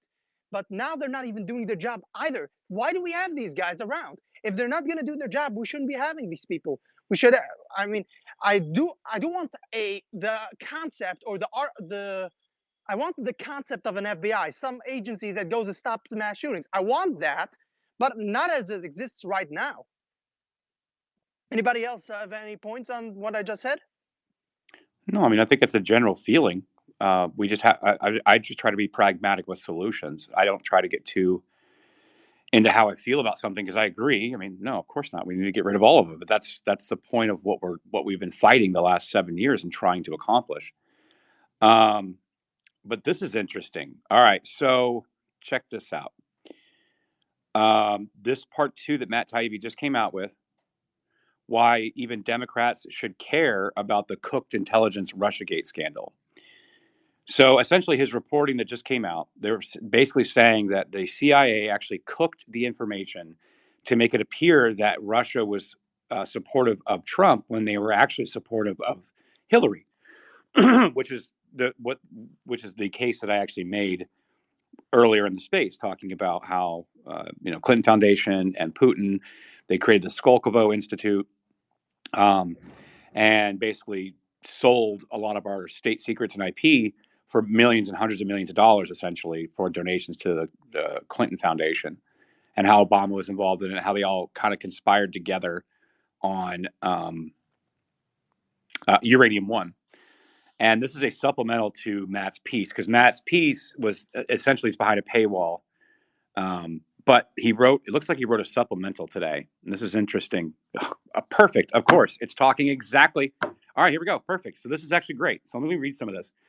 Why even Democrats should care about the cooked intelligence Russiagate scandal. The last time we let sexed up intelligence guide policy, we were led into war in Iraq. The 2017 Intelligence Community Assessment caused America to declare war on itself. In the New York Times in October of 2022, a reporter, Michael Gordon, authored, quote, "The CIA says Iraq revived forbidden weapons programs after the UN inspectors left. It reported a, quote, classified national intelligence estimate on Iraq's programs to make weapons of mass destruction was provided to Congress early this week, and quoted an unclassified summary of that estimate, or an NIE, saying that although Saddam probably doesn't yet have nuclear weapons, he remains intent on acquiring them." And it kind of goes into the history there. And then it says the piece was based on interviews with George Bush administration officials who previewed the public case for war, claiming, quote, Iraq has sought to buy thousands of specially designed aluminum tubes that could be used to make centrifuges to enrich uranium. And that they persuaded American intelligence experts that the attempted tube purchases were for Iraq's nuclear program. All right. So I'm going to skip over a lot of that stuff because I lived through that. I talked about all that stuff. But what they're essentially saying is that this public story that they just released, Weapons of Mass Destruction Part 2, the CIA cooked intelligence. to hide that Russia favored Clinton and not Trump in 2016. It was all a lie. The Trump-Russia scandal made its formal public launch on January 6th of 2017 when the Office of then Director of National Intelligence, James Clapper, published an intelligence community assessment dominating headlines and upending the incoming Donald Trump administration. The report declared Russian President Vladimir Putin ordered an influence campaign in the 2016 presidential election. They never used the word interference to denigrate Hillary Clinton and harm her electability, thanks to a clear preference of President-elect Donald Trump. And so I would recommend going to look at this. You've got to be a paid subscriber to finish the piece. But essentially, it's going to basically make the case and lay out kind of what I already laid out this morning or earlier today with the 2012 and 2017 story about the Skolkolov Institute. And so this is really all coming together. And this is not only just going to put the details in public about what the CIA did with Five Eyes around the world, as well as Clinton, Hillary, Obama, Bill Clinton, Hillary, Obama, and all these people, but then also all the way back to how the CIA has been getting us into wars forever and how they've been directly involved in all of it. Yes, we say this, we know all this, but it seems to be finally actually much of the proof is going to start coming out. I think the whole thing's coming down on their heads, Jen. Yeah, I think it is too, Trash. I was wondering, so I've gotten a couple questions and I don't think I'm explaining it correctly. Can you just explain what Five Eyes is for people who might not know what that is? Yeah. So Five Eyes is five different nations, intelligence communities. Okay. And so it's basically Australia, Canada, New Zealand, United Kingdom, and the United States. And this is a intelligence alliance, essentially. So these are people that kind of work around all the different intelligence agencies out of these countries. And they kind of, it's basically like, it's a way, because if you want to officially share information, there's so many steps in between two intelligence agencies that it's almost nearly impossible to actually get the information in real time that you need. So what they've done is they've created this kind of like delegate alliance between all these different intelligence agencies where they can quickly share information with each other and then bring it back to their own intelligence communities. So it's kind of like okay, so you're walking into a house, like level one would be the family room where everybody's at. So you've got all these different nations in the Five Eyes sitting in the family room. And then there's five different basements that they go to, which is their own locked, padlocked cell where they keep all of their own nation's intelligence in one place. But so they don't share everything. They don't share their entire networks, but it is an alliance that they can make that they can quickly share information around these five countries. Well, don't they have like Is it kind of like the different- Men in Black headquarters, the alien headquarters, where all the aliens came together? There's no headquarters for Five Eyes. It's just a coordination alliance. Oh, okay. Yeah. So, Can you hear me? yeah. I was going to say that they're also allowed to operate. I was trying to be on funny. I guess each that other's wasn't funny. soil. I don't think you can hear Kim. I'll bring you down back shit! up, Kim. I'll drop down. Sorry, Kim. No, I'll bring Kim down and back up. Oh, okay. I had a call I had to take, Trash, so it might be me. Probably. I mean, that's the thing. That's what I don't like about space is it relies on cellular technology and it relies on Periscope's old technology, and so it's like a break in the chain if you switch networks from Wi-Fi to cellular. It's so stupid. I hate it. Okay, I'm back. So what I was saying is that aren't they allowed to operate on each other's soil with immunity, if you will? Like CIA goes and does stuff that MI6 can't do, and MI6 does stuff that CIA can't do. Is that just conspiracy? I believe that would be conspiracy. I don't have any evidence that this agreement allows them each to operate on each other's soil. It's more of like information sharing. So essentially, the Five Eyes nations can share intelligence and get around actual like domestic laws. So like this is a way that they're not really operating on each other's soil, but it's a way that like I'll give you an example. So let's say for an instance. I guess operating is one way, but it's more like surveillance. So if if I can't directly surveil an American citizen as the CIA, which I'm not allowed to do, that CIA is supposed to operate on foreign soil only, as many of these intelligence agencies are only supposed to do. Well, that's kind of like a winky, nod type thing for other countries saying, hey, we're investigating some of these people. What do you got on these people? So it's like these foreign intelligence agencies that are surveilling, say, Americans. They can essentially extra constitutionally share this information, which they should not have access to. This is where the scandal of the unmasking came from. So even though they're allowed to share intelligence about what they got, they are not allowed to actually name names. They're not actually allowed to say like, oh no, this is Carter Page of the Trump campaign. No, it's just person B, ... number. This is what they said. This is who they talked to. Well, that's what the unmasking scandal was about. So when Obama unmasked all those names, then the shared Five Eyes intelligence reports that they were using actually unmasked all the names that were involved in these intelligence reports. That's why it was so damaging, and yet no accountability. But that's what the unmasking scandal was about, Kim. Got it. Thank you. Yeah. Go ahead, Janet. Yeah, I was going to say earlier, this is one of the things I was going to say was, or tell you or ask you about, was back when the PP dossier stuff first started to leak out and people were talking about that the Hillary campaign was behind it and all this stuff. And I said, well, hell, that's bullshit then, if that's who's coming out with it. And they were like, why? And I said, well, Hillary's the one that did set up the whole thing for Uranium One with Russia under Obama. So why would Trump make deals with Putin when Hillary's already been making deals with him all this time? So it makes more sense to me that they're trying to take the heat off of Hillary and put it on Trump, make people look the other way. So I don't know what was going on at that time when that whole thing came out, but they were just trying to divert attention away from Hillary, is what I think. And I never did get to really dig into it any deeper, but that's exactly what I thought.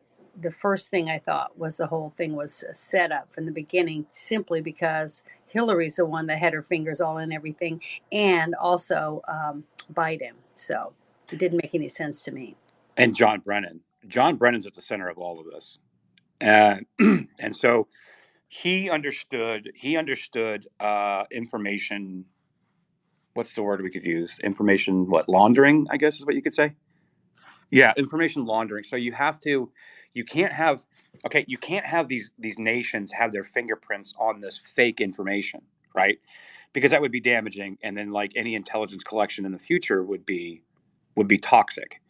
So what they had to do was they had to launder a lot of this fake stuff through various different sources within the media, their legacy media contacts, their intelligence media contacts in various different countries. And basically, they had to act as unnamed sources familiar with the matter, or unnamed sources providing this information, which is why, like, as an example, like with the Huffington Post and the Steele dossier, how they got a hold of it. I'm pretty sure they were not supposed to report and just put up the entire Steele dossier. I think they were supposed to like pick it apart and like write articles out of it, but never post the entire document, because by doing that is what started the process of it being completely debunked. And but again, it couldn't come directly from the CIA. It couldn't come directly from British intelligence. Instead, they had to launder it through these various different outlets and channels and everything else. And then it had to organically make its way back to the FBI and back to the intelligence services, so it seemed like a credible information. This is something that Brennan and Hillary and Obama did very, very well. Brennan especially. And so what you're talking about there is, 100%. This is, number one, is to distract it away, right? So what was the goal? Well, the goal was to try to make people believe that it was an illegitimate election, that Trump stole the election with the help of the Russians, and they basically turned their back on the Russians at the time, who were friendly to them, who actually helped with some of this stuff, and then that's how they flipped it on its head and basically turned it around, accusing others of what you're guilty of yourself. Right? This is the whole point. That's their entire playbook, and so that's where that came from, Janet. And it's kind of complicated, but I really think I'm breaking it down simple. And I think a lot of people listening are familiar with some of this stuff. I'm hoping that everybody can kind of really piece this back together. And the reason I believe that this is important to talk about today, number one, we get to relitigate it for once. One of my accounts was banned because I was investigating some of the stuff and putting it out back in about 2018, 2019, 2017, somewhere around those times. Is one of my accounts. My last account before I came back in 2022 was 100% the day of January 6th when we all got purged. So anyway, long story boring. Yeah, that's where that comes from, and that's why I brought up the uranium one part. That's why I brought up the leaking of the intellectual IP, selling it for profit, and helping the Russians create this IP theft, Russian Silicon Valley, and because this is how scandalous it is. But that also proves exactly right. Russia had a great relationship with these guys, so that's the whole point, is to try to dump it and put it on Trump. Yeah, Aaron, go ahead. I have an opinion. This may be short-sighted, so I'd like to run this by you. So, because your expertise on this is way greater than mine, so I'd like to know what you think about this. I don't really think that in the abstract, I disagree with the idea of five eyes in the abstract. Meaning that if there is somebody who may be a domestic terrorist and the FBI doesn't have or the CIA doesn't have the necessary evidence to show, but they have enough circumstantial evidence, but not enough to actually constitutionally surveil this person. And they go and they ask, let's say, Great Britain. They ask the British, do you have anything on this guy that might help us out, knowing that this might be a terrorist? And the British would look through and they would say, yeah, actually, this guy is a terrorist. Here's what we have on this guy. I don't know if I would oppose that in the abstract, that we have that if we need something, if we need to prevent a terrorist attack, then we should have an extra power to protect our citizens. But of course, I understand that that's not how it's going to be used all the time. But I'm not sure if in the abstract I oppose it completely. What do you think about it? Well, the point is not even that. The point is much worse, and that is the FISA abuse.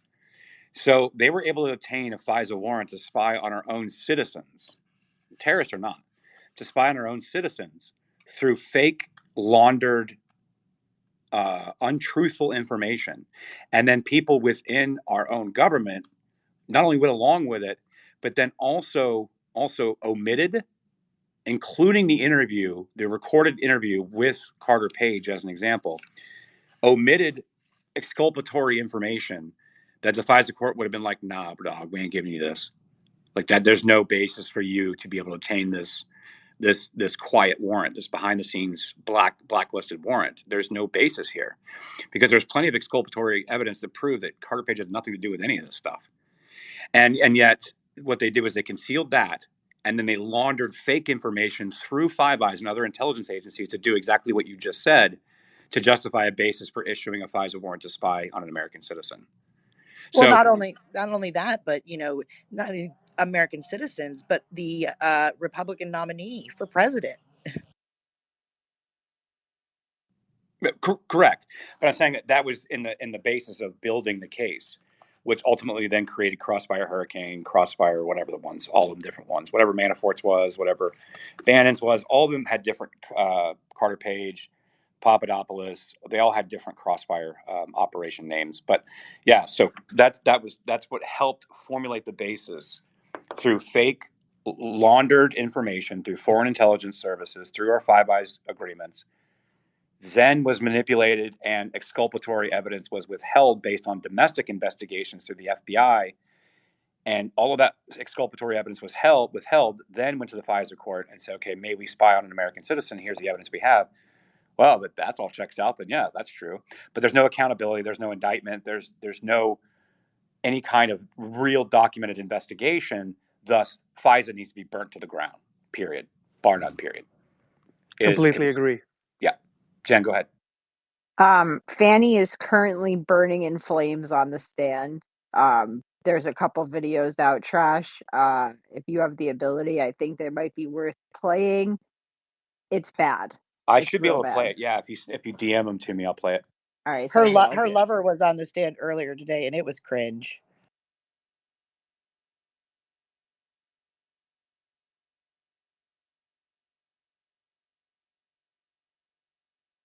Yeah, give me just a minute to get my office. Before we do that, I just have one more question, Trash. Do you think, and of course, this is more of the more dangerous questions because of the subject matter, but we do hear a lot about the Mossad being involved in this thing. So as far as I know, Mossad is not part of the Five Eyes. Am I correct? Mossad is not correct.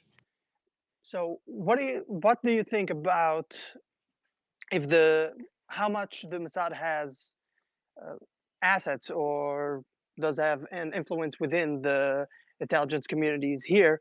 And what do you think that they might also be in part trying to do the same thing that Five Eyes are doing, the same thing that other foreign intelligence agencies are doing? You think that they might be playing roles here, or are they? You think that they are not that much of a factor? I mean, they helped develop Pegasus. I would say that they have a lot of intelligence on American citizens. Pegasus is probably by far the most intrusive, pernicious, dangerous piece of software that they developed. Real quick overview, if you guys don't know what Pegasus is. Pegasus is essentially they can send a text message to your phone and you don't have to even accept the link. You don't have to accept the link. You don't have to do anything. And it can automatically get into your device just by sending you a text message behind the scenes. And they can take over, get all the information off of any device that they want. But Pegasus is serious. We'll talk about Pegasus another day. But as far as what they have influence here, I mean, I don't know. They're not a huge agency, but I would suspect they typically have their hands full in the Middle East. I don't know how to answer it, but I would suspect, yeah, of course.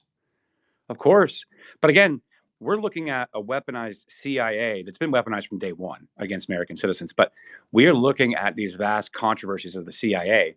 So it would be silly to think that any other intelligence agency doesn't have that ability, including China, including Iran, including adversarial nations, Russia, and the.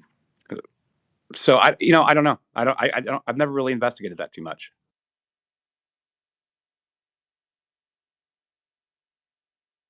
I just assume everyone is listening to everything I say at all time, looking at everything I'm looking at all times. I just assume it. Did you guys talk already? Because I came in late. Did you guys talk about the whole Antarctica thing? I think the sheer fact that I asked that question, I'm already by now, I'm probably on a list. No, I didn't really talk about Antarctica. I touched on it. I just think the treaty is expiring and Iran is just puffing their chest at a weak administration, personally. Would be interesting to see any Iranians on Antarctica, see how they'd fare. Janet, go ahead. Yeah, I just wanted to jump in. I've been thinking about this for a little while too. That Giuliani and a few other people taking a plea deal because of January 6th. Do you think they're going to use any of that stuff against Trump to prove that he is guilty of insurrection?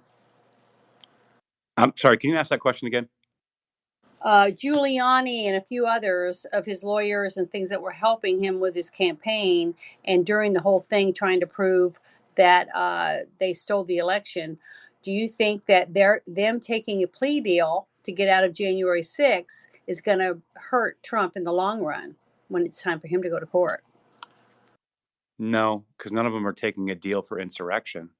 So you can't, like, any deal that they're taking, so they'll tell you when you take a plea deal that it's not necessarily an admission of guilt, that it's simply an agreement to end the case at that point. It just depends on the details of it, but I don't think it's much going to hurt them at all. That they already haven't weaponized. I don't really know how much more they can do. And I can tell this by looking at how frantic and ridiculous Jack Smith's filings have been lately, because if you look at it, he's in panic mode. Like, he's trying to expedite the timeline. It's unconstitutional. Everything he's attempting and asking the judge to do is unconstitutional. So I can't imagine that they're sitting back waiting for these deals to go through saying, haha, now we got him. I don't think so at all. I think that the process is the punishment, and I think that's the point.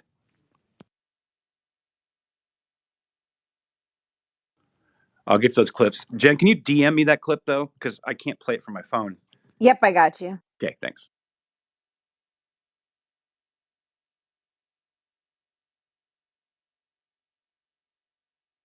But I'm seeing Joma Fannie Willis has gone full gum smack and hoochie mom on the stand. Hold her sloppy ass in contempt. Oh boy. Oh my God, I can't wait to hear this. Oh boy. I haven't heard Hoochie No, Mama in quite some time. that's why I went, I like interrupted. It was like, I think we need to play this.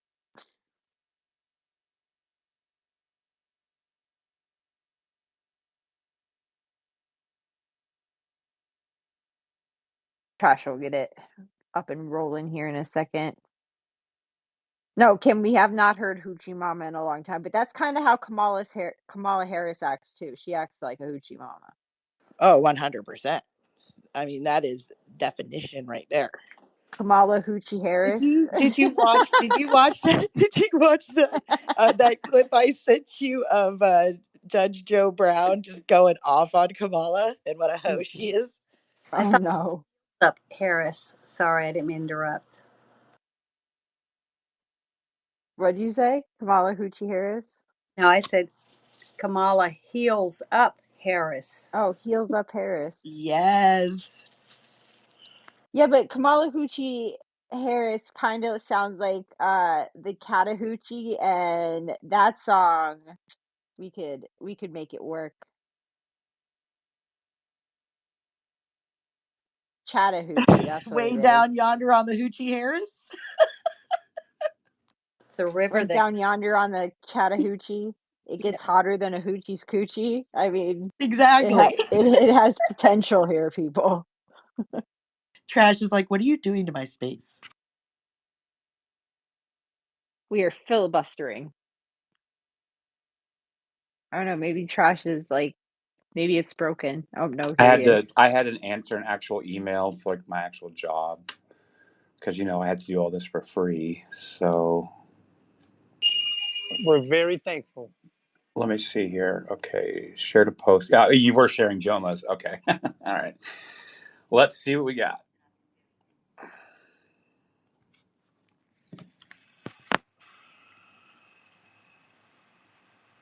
Just to have this conversation with them today. So I ran to the courtroom. So as soon as you heard that Mr. Wade was done testifying, that's when you just assumed you would be the next witness? It only makes sense. Did you listen to any of the testimony? I've been in my office pacing, ma'am. Did you listen to any of the arguments? I did hear the arguments this morning. It's ridiculous to me that you lied on Monday, and yet here we still are. And I did listen to that argument. All right, so that was it, just the argument, no testimony. Right, I listened to the argument this morning where Adam Abadi, I thought, did an excellent job pointing out how dishonest you were with the court on Monday. And I'm actually surprised that the hearing continued. But since it did, here I am. Great. So let's just talk about what you did in preparation for today. Did you meet with Mr. Wade at all? Once the motion was filed, did you meet with Mr. Wade and talk to him about the motion that I filed to disqualify you? On this first January motion? Yes. I don't know if you could say talked about. I probably had some choice words about some of the things that you said that were dishonest within this motion. So I don't know that it was a conversation. As you know, Mr. Wade is a Southern gentleman. Me, not so much. Okay, but my question was, did you have a conversation with him? I didn't have a substantive conversation. You did not? I read this motion, skimmed it more so, and I've probably said some choice things to him about some of the lies that were told. Okay. And been printed in the media because, we used to be in a day and time where you had 60 Minutes and people did stories and they verified information, and you had this great reporting. But it seems today that a lawyer writes a lie and then it's printed for all of the world to see. Well, I just want to make sure that you answer the question I asked. So my question was... Overruled, Mr. Abadi. I told you what happened. I read the motion. I am sure I told him what my opinion of it is. Okay? There's so much to unpack in that little 2-minute clip. I don't even know where to begin. She's like, there used to be a time when the media, like 60 Minutes, would research a story, put time in investigating, get both sides, and then tell the truth. Okay. Before I get there, I'm going to play the first part again. I'm going to make sure I heard this correctly. I mean, So, she was winking at her boo on the stand, like he's a Southern gentleman. Me not so. but again, did you catch the beginning? She just ran into court and she said, and they said, you weren't called. I just assumed I was next. That makes sense to me. Hold on. I'm gonna play this again to make sure I heard that correctly. And I've been very anxious to have this conversation with you today. So I ran to the courtroom. So as soon as you heard that Mr. Wade was done testifying, that's when you just assumed you would be the next witness? It only makes sense. Did you listen to any of the testimony? I've been in my office pacing, ma'am. Did you listen? Okay, so number one, she's been in her office pacing. Is she listening to the testimony or not? I don't know. Number one. Number two, apparently she wasn't called. She just busted into the courtroom, I guess, and just assumed that she was called. So they went ahead and said, "Oh, okay, come on in." And then just the attitude here, this is not going to play well in the courts, like at all. Like this judge overruled the objection, probably because of her behavior on here, and he's going to let this attorney, because this Fanni Willis is just like making all these personal statements, calling her a liar, all these things. She wasn't asking any of those questions, so she's getting a little latitude here, but I think they're setting her up to be a combative witness. Because otherwise they would have cut it off already. They would have cut her off and said, "No, ma'am, that's not the question I'm asking. Here's the question I'm asking." But I think they're going to let it run a little bit because she's just being so ridiculous. Oh, this is great. Aaron, go ahead. Let me see if I can find another clip. Yeah, Charlie Kirk posted, Fanni Willis thinks that questioning her about her secret affair with Nathan Wade, that including paying him $600,000 of taxpayer money, is anti-democracy. Quote, I am not a hostile witness. I very much want to be here. Ms. Merchant's interests are contrary to democracy, Your Honor, not mine. And unquote. And he ends it with, Fanni's career is over. So yes, that's good. That's good analysis. I just refreshed, and my buddy Malcolm Flex posted a clip that tells me I was correct. Listen to this. Point where Ms. Willis should be treated hostile. I think we. I very much want to be here, so I'm not a hostile witness. I very much want to be. Not so much that you're hostile, Ms. Willis. It'd be an adverse witness. Your interests are opposed to Ms. Merchant's. Ms. Merchant's interests are contrary to democracy, Your Honor, not to mine. All right. Point where Ms. Willis should be I'll play it again.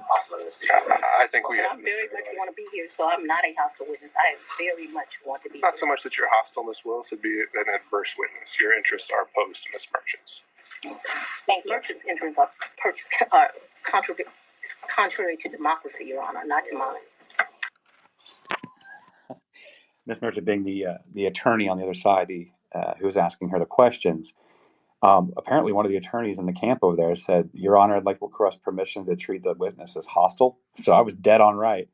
And she said that it's not so much that you're hostile; it's just that you have an adversarial position to the attorney. And she fumbles like Joe Biden, trying to say, "Well, she's adversarial, contrary to the Constitution."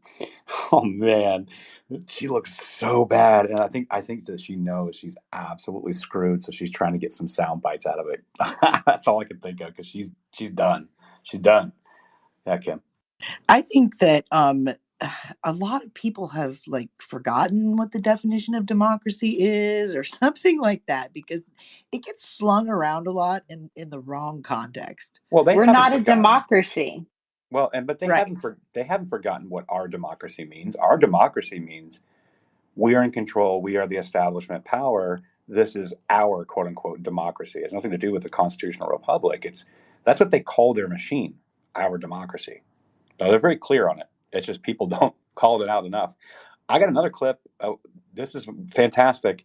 Apparently, Fanni, sorry, we have to make sure we call her Fanni because she hates it. Fanni snaps at the judge, quote, "It's highly offensive when someone lies on you, and it's highly offensive when they try to implicate that you slept with somebody the first day you met with them." That's not what we're saying. That's not what they're arguing, that you slept with them on the first day, that you had this relationship at all. So you guys want to hear her snap on the judge? It looks like it's only 11 seconds. Let's go. I mean, you can't make this shit up. I think we have to make sure we call her Fanni because she hates it. Fanni snaps at the judge, quote, "It's highly offensive when someone lies on you, and it's highly offensive when they try to implicate that you slept with somebody the first day you met with them." That's not what we're saying. That's not what they're arguing, that you slept with them on the first day, that you had this relationship at all. So you guys want to hear her snap on the judge? It looks like it's only 11 seconds. Let's go. I mean, you can't make this shit up. on when the state. Well, it's highly offensive when someone lies on you, and it's highly offensive when they try to implicate that you slept with somebody the first day you met with them, and I take exception to it. All right, well, Ms. Willis, she'll. Okay, that wasn't to the attorney. That was to the judge. She turned, looked at the judge, and snapped at him. Janet, go ahead. I just find it totally unbelievable. The more of this is coming out, that they actually thought they would be able to take this case all the way through court against Trump. Just what? There's no evidence. I mean, there's nothing. It's all lies. It's all made up. Just like she was saying that she didn't understand why people are making things up and stuff about her.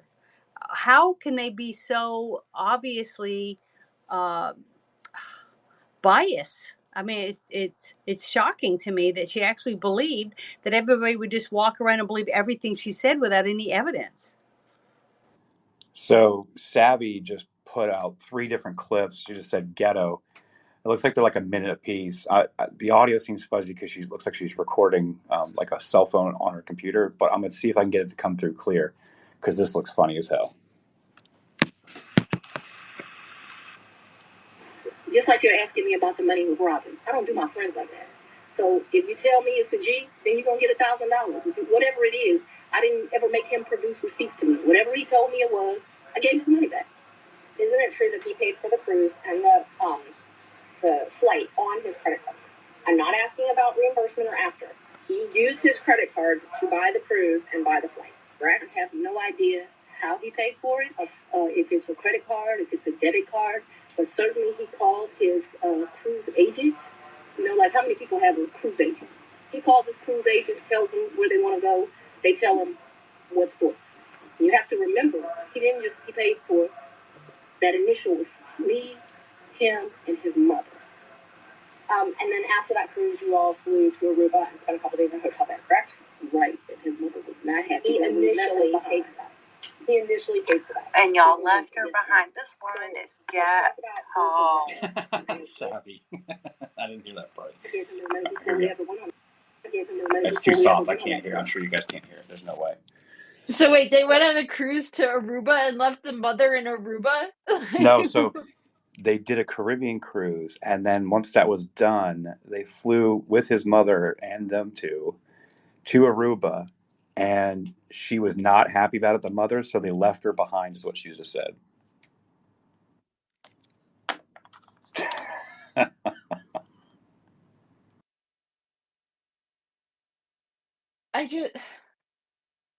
I don't even know. Whatever. We no longer have a judicial system, apparently. We are being persecuted by morons. That is Yes, the problem. That's correct. That's correct. We have a crisis of midwits in this country, and people have far too much power that don't belong anywhere near it. Let's see what we got. Okay, same thing, snapping at the judge. People are recycling the same clips. Thanks, guys, for that. Appreciate it. Oh, here we go. Oh, this looks... Hang on. Give me a second.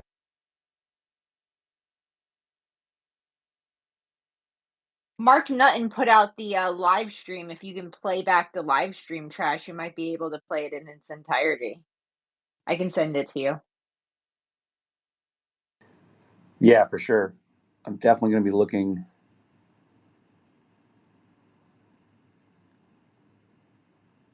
Oh, boy. Marjorie Taylor Greene just put this out. Let's have a listen to this. For the cash that you would pay him, you wouldn't get it out of the bank. I have money in my house. You have money in your house. So it was just money that was there. When you meet my father, he's going to tell you as a woman, you should always have, which I don't have, so let's don't tell him that. You should have at least 6 months in cash at your house at all times. Now, I don't know why this old black man feels like that, but he does. Yeah, ladies and gentlemen, this is a professional attorney, district attorney, that holds public office.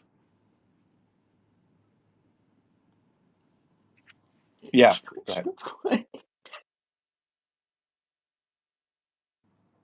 I'm getting Menendez vibes.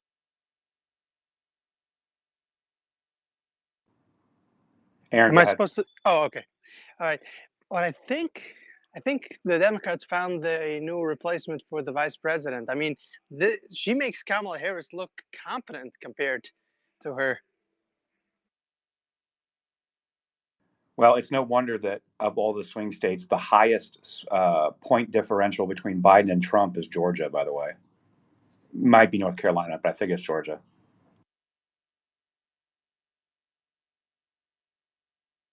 Yeah, we might as well just, I mean, like, listen, this woman is absolute gold. I'm just going to stream it. Let's go. Started out Yes. professional colleague. He became my respected. I feel very indebted to Mr. Wade for taking on the task of this job. And he is certainly my friend and one of the people that I respect the most. So if you ask about a personal relationship, I consider myself to have a personal relationship right now, Mr. Wade. I consider myself to have a personal relationship with Anna Cross. I consider myself to have a personal relationship with Mr. Abadi.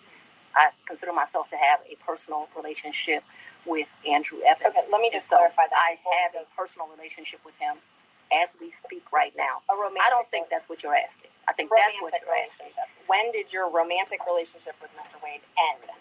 When did it end? Me and Mr. Wade, we are good friends. My respect for him has grown over these 7 weeks of attacks. We are very good friends. I think, but for these attacks, it would have been a friendship that, as life goes, you would have stopped having. I think that you have cemented that we'll be friends till the day we die. I can handle Mr. Seda. She asked about a personal relationship. She asked when the romantic relationship ended. That's the question. It's sometime in, I'd say late summer of 2023. So I don't believe me in, this is what you're really asking about. This is the salaciousness of all of this, right? No, I'm just asking about your romantic relationship. When you stopped dating. I think that me and Mr. Wade, so he's a man. He probably would say June or July. I would say we had a tough conversation in August. So that men in relationships at the end of physical intimacy, women in relationships when that tough conversation takes place. And where, when did he come to, I guess, the condo? I'm not sure what you called it, condo apartment. Would he come and stay at that condo or visit you there? I'm sorry, visit you there. What condo, what apartment? I want to be clear. So not your house. I know you classified one as house and one as condo. So I'm trying to use those terms. So but there's been more. See, what you don't understand is because of this case, I got to move. And so Ms. Merchant, if you could ask a more precise question. Yes, please, give me the time period. Mr. Wade visits you at the place you laid your head. When? Has he ever visited you at the place you laid your head? So let's be clear, because you lied in this. Let me tell you which one you lied in. Right here. I think you lied right here. No. This is the truth, Judge. It is a lie. It is a lie. You see. Mr. Sena, thank you. We're going to take 5 minutes. Be back in 5. Yo. What did I just listen to? Is this like Days of Our Lives? Like Chuck Yes. Brown? Like what is Oh, happening? yeah. Who's the baby daddy? I have to know.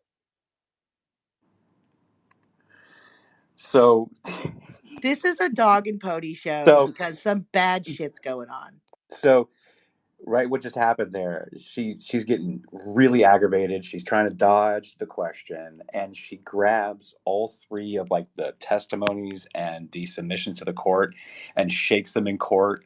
And the judge is like, "All right, listen, we're about to take 5 because like, you're going to need to calm down. I guarantee you, he's going to pull to the side while it's not being recorded, and be like, yo." Yep, they paused the video. They paused the video feed. I guarantee you he's going to be like, you're going to be treated as a hostile witness if you don't calm down and just answer the questions. This is so funny, dude. I thought maybe finding the sound bites would be the best, but literally just let her talk. Like the whole thing. I don't know who's next, guys. I have like 60,000 in cash in my house because my gotta daddy have told 6 me to. Jack is next. This woman is the district attorney in Fulton County.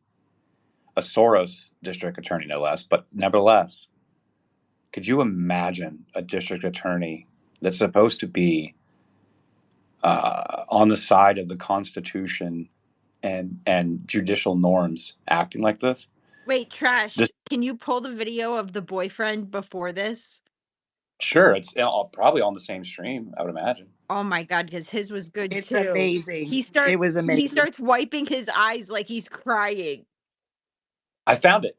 I just ended up on that part. Roll the tape. Hold on.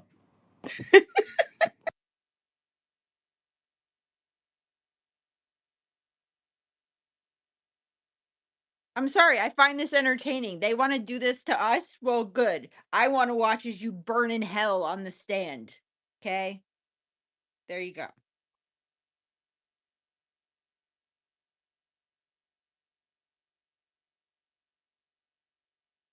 Jockton, jump in here quick. I was going to tell Aaron that, Dan just tweeted about it. He said, thankfully, Donald Trump has some of the dumbest enemies on this rock we call Earth. Total imbeciles.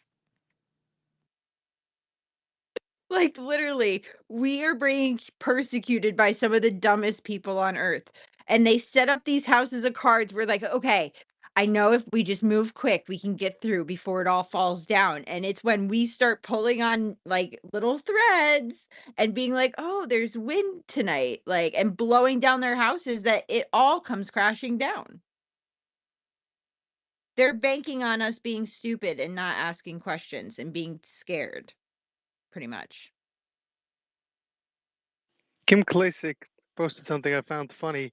She said, just now, Fanni Willis claims she rarely eats lunch. She clearly is comfortable with lying on the stand. I find that pretty funny. Yikes. Watching women take shots at each other, that's a whole other level, guys. Men, listen, like we cuss at each other, we'll say some shit to each other, but the way women insult other women, bro, it's layered. It's pretty layered.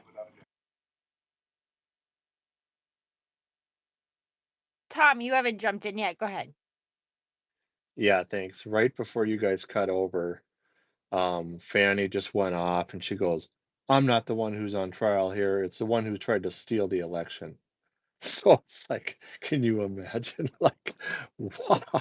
Wait, Yeah, so this is a circus. does she realize she's stealing the election by like doing this? So she's Yeah, Does she technically on realize the that she's stand? actually on? Like, yeah. Well, I mean, Projection much. do Yeah, you realize, but she doesn't realize that she isn't, in fact, this is actually in court for herself. This is an evidentiary hearing against her. yeah. That's correct. And she's flipping it around like, I'm not the one who's on trial. It's like, you're not living in the real world here. And hopefully that becomes more clear soon, right? Brock, jump in here. Then we'll go back to Jen. Hey, what's up, guys? I mean, it's just a complete circus, especially Nathan Wade. I mean, he, for the first 5 minutes, he's basically just stuttered.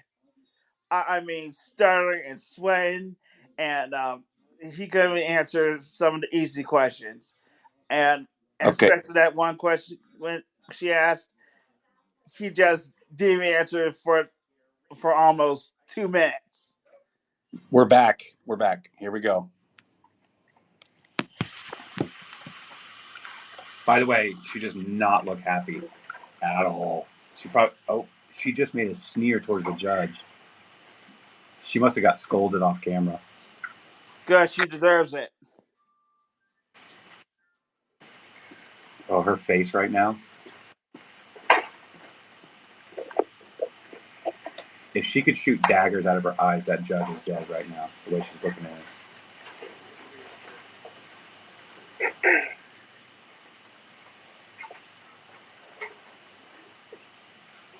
Ready, Judge?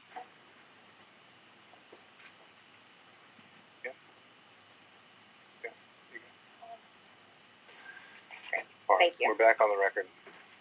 Before we proceed, though, I would advise everyone here, this being a room mostly full of lawyers who have spent their lives in a courtroom. We all know what professionalism looks like, what decorum looks like. They got scolded. And devoting ourselves to the rule of law and proper advocacy. I would urge everyone to keep those principles in mind, starting with the fact that we won't talk over each other. And from there, we'll get through this. Ms. Merchant. Thank you, Judge. How often did Mr. Wade visit you at a place where you were living between 2019 and 2021? So you want to start with the lie that he lived with me in South Fulton in 2019, a home he's never been to? That's one lie you told in your document. No, Judge, I didn't ask her about that. Ms. Merchant, I want you to ask a very precise question. I think she's saying and answering that he did not live with her. So why don't we break that up into smaller parts? And I didn't ask about living. But you put in your, while we're talking about professionalism, while we're talking about professionalism, Oh my God. you put in 3 different documents he lived with me. Full opportunity to respond. In And filed that with the court. In 2019. He's never been to South Fulton. In 2019, I lived in South Fulton. He has never been to my residence in 2019. Ever. Not once. In 2019, he's never been to your residence, any place. I lived in my home in South Fulton before I started getting the threats that were here, a house I paid for with my own sweat and tears. I'm no longer able to live there. But in 2019, I did. And in the 2 months of 2019 that I knew Mr. Wade, 3 months, the beginning of October, all of November, and all of December, Mr. Wade never came to my house in South Fulton. Let me help you out. I lived there in 2020. He never came to my house in 2020, let alone live with me, as you put falsely in these documents. In the first 3 months of 2021, when I could still enjoy my home, Mr. Wade never came to South Fulton, and it is certainly a lie that he lived with me. So in 2020, so you said 2019, 2020, did Mr. Wade ever visit you at a place that you resided? He has never been to my home in South Fulton. 2020 was before I knew that a phone call was going to be made and I was going to have to abandon my home. As a result thereof, he never visited, lived at, came to, or has seen South Fulton. You qualified that with your home in South Fulton. That's where I lived in 2020. Did he ever visit you at a place that you resided? Okay. I don't understand you about to get it out. In 2020, I lived in South Fulton. Okay. That's the only place I lived in South Fulton. That's before I had to abandon my home, Jerry. All right. And at my home in South Fulton, he never came there, okay? So if you don't come someplace, you can't live there. Ms. Willis, I'm going to have to caution you. That's going to be my first time I have to caution you. I'm going to listen to the questions as asked. And if this happens again and again, I'm going to have no choice but to strike your testimony. Ooh. So, I need to break this down. Ms. Merchant's question, I believe, was asking whether you lived anywhere other than South Fulton. I did not live anywhere but South Fulton, Georgia in 2020. That is before I began my prosecution of this case, and it was my plan to only live there. Did Mr. Wade ever visit you at the condo that you leased from Miss Yurdi? He visited that condo, yes. He did? Yes. Did he ever spend the night at that condo? No. Just visited? Yeah, but he did visit for sure. Did you ever go out to eat together, other than the lunches you talked about, during 2019 or 2020? I would think that we probably went to lunch, but it wouldn't have been, let me think, 2019. I'm going to say, I don't know, I'm going to say we probably broke bread someplace in 2019. I don't remember it, but it seems like we would have broke bread sometime in 2019. So I'm going to say yes, although I have no recollection. But it seems to me like I go out to eat and drink with pretty much everyone, so I'm going to say yes. So outside of the vacations that we've already talked about, did you ever go out to dinner with Mr. Wade? I mentioned to you that I'm going to object as to what time period. We're asking very vague questions. I thought we were treating the witness as hostile under 611. We're no longer doing that. So we're going to go back and forth. We need to be more specific with our questions if we're going to treat her as hostile.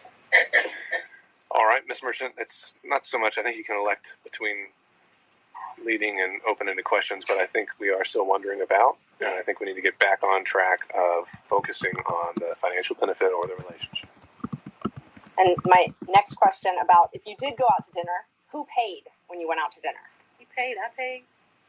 You both paid. Okay, so let me be real clear. We didn't say, oh, the bill is $102. You give $51, I'll give $51. I don't operate like that with my girlfriends. I don't operate like that with anyone. He caught the bill, I caught the bill. Whomever. Did you ever pay him through Cash App? No. You only ever paid him through cash? Well, yes. We're talking about, I'm very confused. You've never given Mr. Wade money through Cash App? No. The only money you've ever given him outside of a contract is cash. I didn't give him money in a contract, so that was cute. But I didn't give him money outside in a contract. What happened? No, we're gonna answer it since you said it. He worked. He worked more hours than he was paid, and the county paid him for the work that he did. So don't be cute with me and then think that you're not going to get an answer. And I will ask you about the contract in a minute. I asked you about cash. Did you ever pay him anything? And I'm trying to qualify my questions. I'm not talking about the contract with Fulton County that was paid. I'm not talking about that. I'm talking about outside of that. Did you ever pay him? So for those that are just listening, I press pause. Little cute thing. She snapped her fingers at the attorney and like lunged forward as she was saying, "Quit being trying to be cute, whatever." And she's, as you can tell, like, listen, she might have somewhat of a skill of being able to be able to like make a bunch of noise about an answer that's not relevant to the actual answer, whereas then like quietly, like sneakily affirming what the question is. But right now, again, just to remind people so you don't lose space, she's pressing her on this Cash App deal, not what they paid contractually by check through Fulton County, but all that talking about again about the cash that she paid him when she was just talking about how she's supposed to keep 6 months of cash in her house, blah blah blah, and about Cash App. So I'll continue on. Him anything other than cash?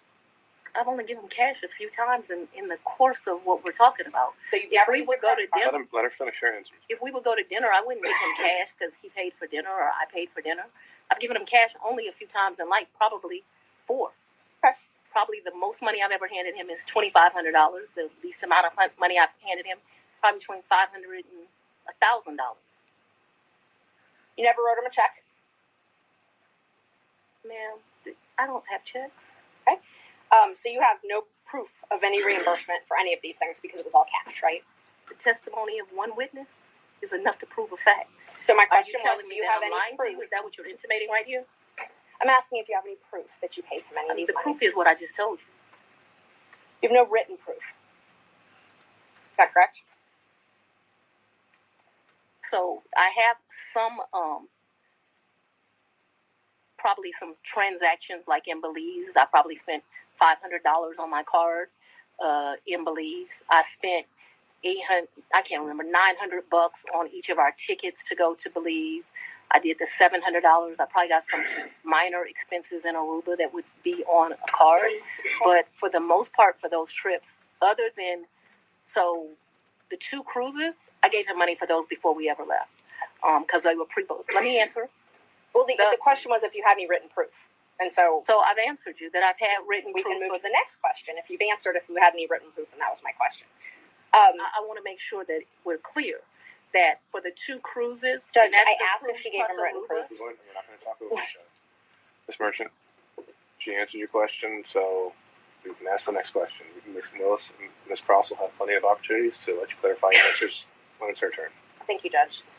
Knowing your role as district attorney, you know that public funds are scrutinized and money is scrutinized and things like that. You understand. I'm sorry. You understand you're under a microscope. You have reporting requirements, all of those types of things. You have no record other than your testimony of the money that you've given Mr. Wade. You've already asked that question. Let's keep going. When you took office, you had a tax lien of $4,600. Did you pay that with cash when you made that tax lien whole? I probably paid through however you pay. Okay. So, but you were saying that you had amounts of cash. You still had that lien in 2022 when you were dating Wade and going on these trips. So the cash that you gave him, that could have been used to pay the tax lien off? You're going to tell me how to pay my bills? Object. This is not relevant as it relates to my review today. Mr. Merchant, are you trying to establish that she was insolvent in some way?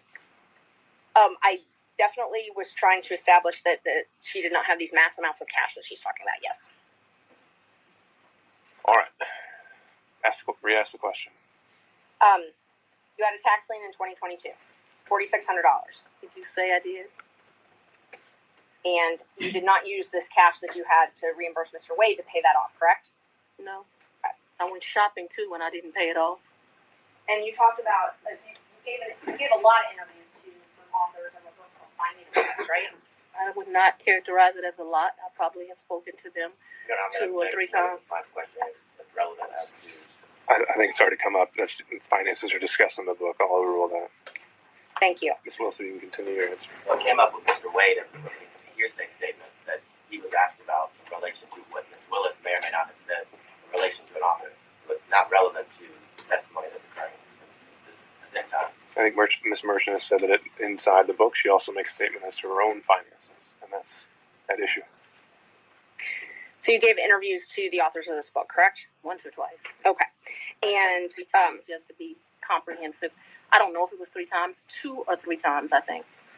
You were quoted in the book, and I will give you a chance to say if this is a misquote. You were quoted, when they asked you about if you wanted to run for office for DA, you were quoted, "I really don't want to be financially effed up again." Do you remember saying that? So what that refers to, my question first is if you remember saying that. I remember saying something similar to that, but I would like to be able to explain what that's in reference to. That's not in reference to anything else. It was a huge sacrifice to be district attorney in Fulton County. Huge. I was doing just fine. I had a municipal court judgeship that was paying me $100-something thousand a year, and you got to show up twice a week. Easiest thing I've ever done in life. Could you imagine for one moment having to face a Fulton County municipal judge like Fanni Willis? Now I'm interested. Actually, that might be something I want to look into. I'd like to see her case record. That'd be interesting. Janet, you had your hand up for a while, and I want to get back to it. Yeah, I was just going to say, join us this fall for the new drama series, The Quorum Court, starring Queen Latifah as Fanni Willis. That's all. I was going to play a joke. All right, here we go. Let's join Queen Latifah again here in the court. All right, here we go. Finances. If I didn't, nobody put me in this seat. So I had already run for office once. I had spent $50,000 of my own money running, and it was vamoose, nothing. And so when I'm talking to those offers, I'm talking about the contemplation of the sacrifice of the run, not the sacrifice of once you become DA. The odds were against me. I was likely going to lose the election based on who I was running against. So, shocker. That needs to be in the appropriate context. Isn't it true that the authors also wrote, and you can dispute this if you'd like, that you were broke after that race? The 2018 race. Yes. Yeah, that was a hard race. I wasn't broke like I didn't have any. So broke is relative to depending where you are, but that hurt to lose that $50,000. So I'm sure my mental mindset was like, I just gave $50,000 away. Right. So they characterized it from their conversations with you that you were broke. You had poured your own money into the campaign, and you weren't able to pay your own bills because of your clients couldn't pay their bills to you, and you had a paltry array of family and asset forfeiture cases. It says you were trying to make it month to month. Is that an accurate depiction of your financial situation at that point? I would want to read that, but I don't remember clients not being able to pay their bills. May I approach Judge? You can't. You may. Page 14. I have not read this book.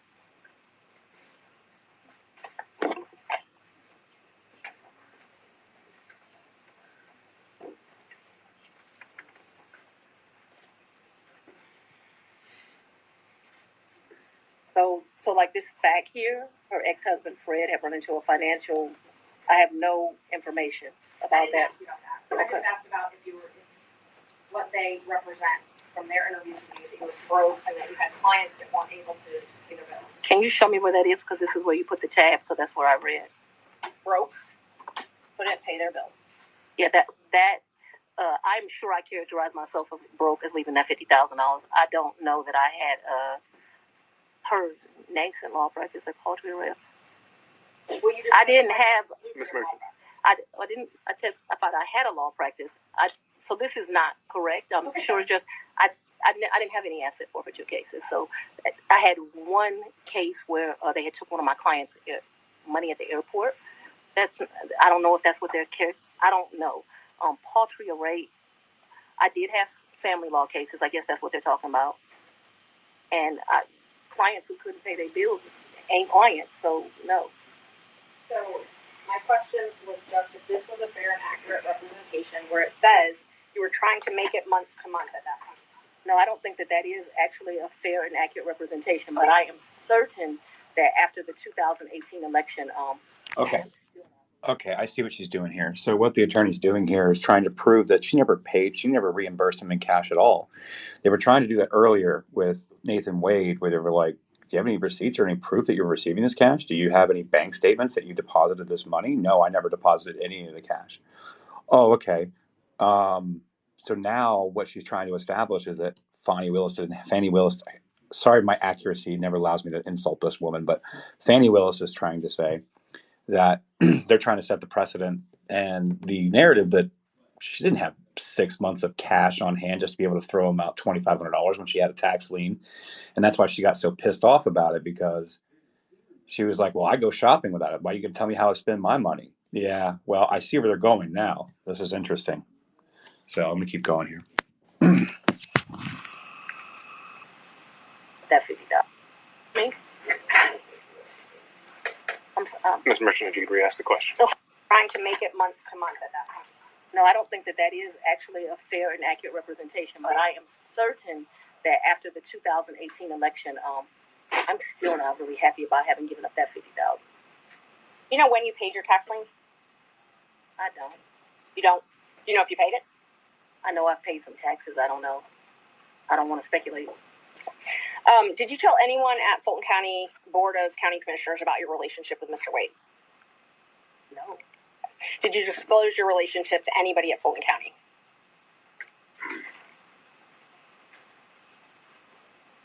No, I don't think so. And as the Chief Law Enforcement Officer of Fulton County, I assume that you're familiar with the County Code and Ordinances? I've said we're not going to cover that in this hearing, Ms. Merchant.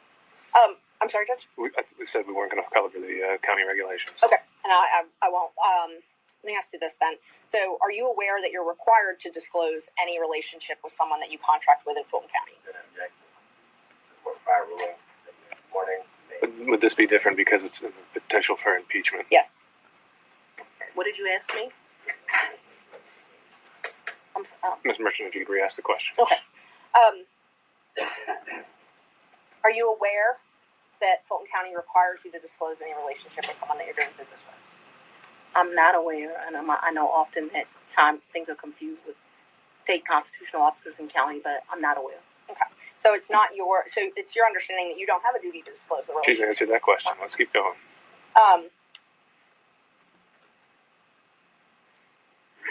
Did you keep track of this cash that you paid him at all? What are you talking? I don't understand. Did you keep track? Did you keep a ledger? Did you keep track of it? So I've only given him cash, as I mentioned, 3 or 4 times. There's no ledger. This is friends handing money off to each other. So the answer is no. I think you've already asked whether there was any written proof whatsoever, and she's answered that. Okay. So we've covered this. Let's move on.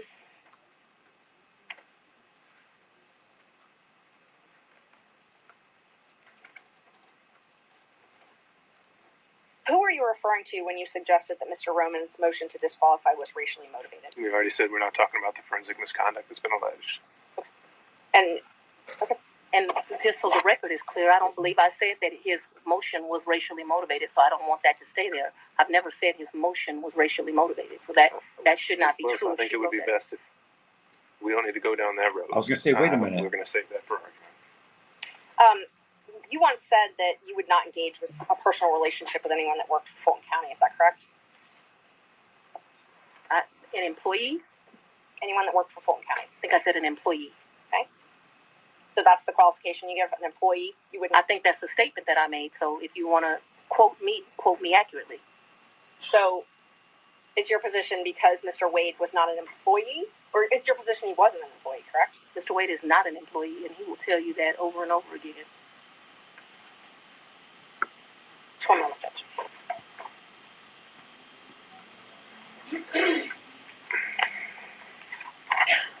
I'm sorry, the statement, just so I make sure I accurately quote you. What you said was you won't sleep with people who work under you. Do you not consider Mr. Wade working under you? I consider Mr. Wade to be an agent. Agent? Yeah. All right. An appointee is what I really think of him as. Uh-oh. Your point, whatever merit it has, Ms. Merchant, is on the record. Next question. All right. Do we need any moments in a minute? Mr. Sadow. All right.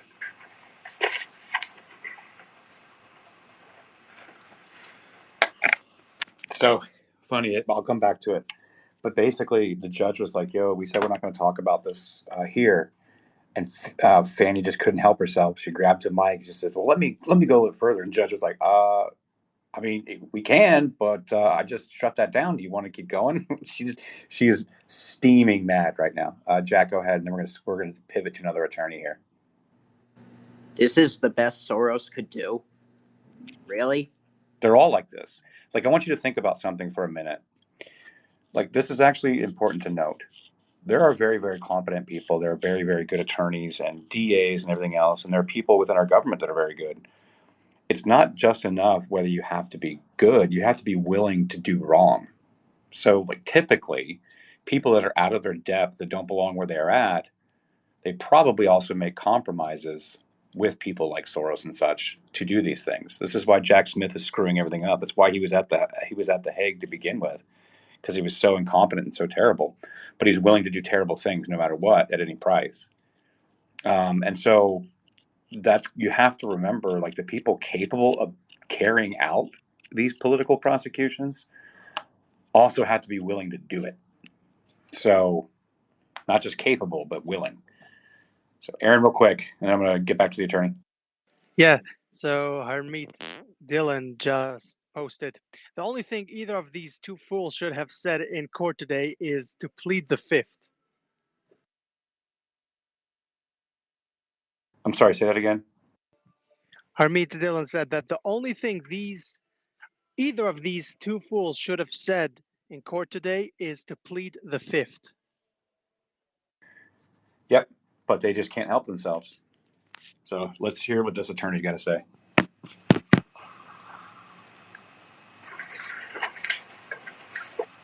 April of 2021. Yes. Was your father still living in your house? Right, because my father... That's all I ask you. But I get to explain the answer, sir. I don't know if there's an explanation. If I ask you, was your father still living at your house, the answer is either he was or he wasn't. Yes, but you are going to get to argue at the end of this, as we both know. I'm not going to argue anything. I'm going to ask. Explain why. I'm going to... Yes, because my father is an older gentleman. He was worried about COVID, and he stayed. Ms. Willis, I'm going to have to say this second time. Whenever we have to put a pause, you stop testifying, okay? You don't have a chance to explain yourself. The question was whether your father was not staying there at the time, and you're clarifying that in your answer as well. You can have a brief clarification, but it shouldn't be something that reaches well beyond the question. All right, Mr. Sadow, you can re-ask the question. We'll see where it takes us. Okay, thank you. Was your father still living in your house at the time you moved to what I would refer to as the Yurti condo? Yes, sir, he was, due to his concerns related to COVID. Okay. The safety concern was that there was potential danger at your house. Is that correct? Yes, my address had been exposed, so yes, there was concerns about potential danger at my house. Okay, so anyone staying at your house in the time period after you went to the Yurti condo was still in danger, correct? Yeah, well, no, he did. I think you have to... it's your attorney, Ms. Willis. Sorry, Mr. Potty, your objection is speculation. Yes. To the question of speculation. Whether someone was still in danger at her condo. Just let her answer the question. Or Mr. Sadon wants to rephrase. No, I'm not sure. I was able to understand it. I've got the objection, and then I have. I'll withdraw the objection. Okay. So, and I don't remember the question, so I can answer it. Well, you can now that the objection's been withdrawn. Can you try to answer that question? Yes. There's still a safety concern for people staying at the house. Yes, I was very concerned about my father still living at the house. However, if you have dealt with an older gentleman, he was not leaving the house, despite my urging him that I thought he should leave as well. He did not want to leave the house because he was particularly worried at his age about COVID. But that became I don't want to say I was not happy with that decision of my father's, but I can't ultimately make him leave. And he stayed there too long, in my opinion. Okay, thank you. During that period that you left to go to the Yerty condo, did any of your children stay at your house? So I don't think that they were there at that point. Certainly my baby wasn't there. I'm talking about this entire period. We're talking about, if I remember correctly, and you'll correct me, I'm sure, you said that you stayed there at what I would call the Yerty condo until January of 2022, correct? Yes. Okay, so I'm asking you in that period, which would be February to April of 2021 until January of 22, did any of your children stay at your house? And you don't have to yell at me. I'm able to understand. So I would ask you to not yell at me. That being said, I don't actually expressly remember, but I can tell you, since I have left my home, there have been times my oldest daughter came in. But I can't tell you with certainty the time window that you've said, if they did or not. So I don't want to speculate to that. But there was some time that my oldest daughter came back. Whether it was that period or after I left the Yerty residence, I'm not sure, okay? Okay, so if I continue to go into more detail on this, you're not going to be able to give me an answer of whether or not, in fact, any of your children were still at the house or stayed at your house during that time period, correct? What I can give you clarity of, so that we are clear, is from the time I moved out in February-ish of 2021, after I left there was a time period that my oldest daughter came back. But if you're asking me, was it in that window or after, I just don't have a recollection of that because, your kids come and they go. And so I don't remember the specific time period, and I apologize for that. Did your children ever stay with you at the Yerty condo?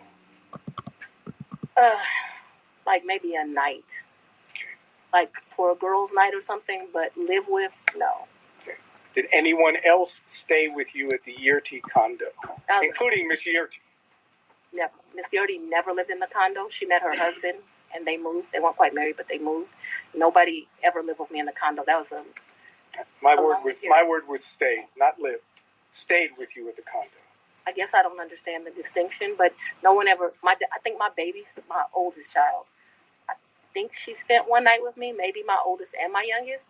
But I think that whole time I was in that place, other than that one night, I don't think anyone ever, this is a very lonely period in my life. I don't think anyone ever spent the night other than maybe one night.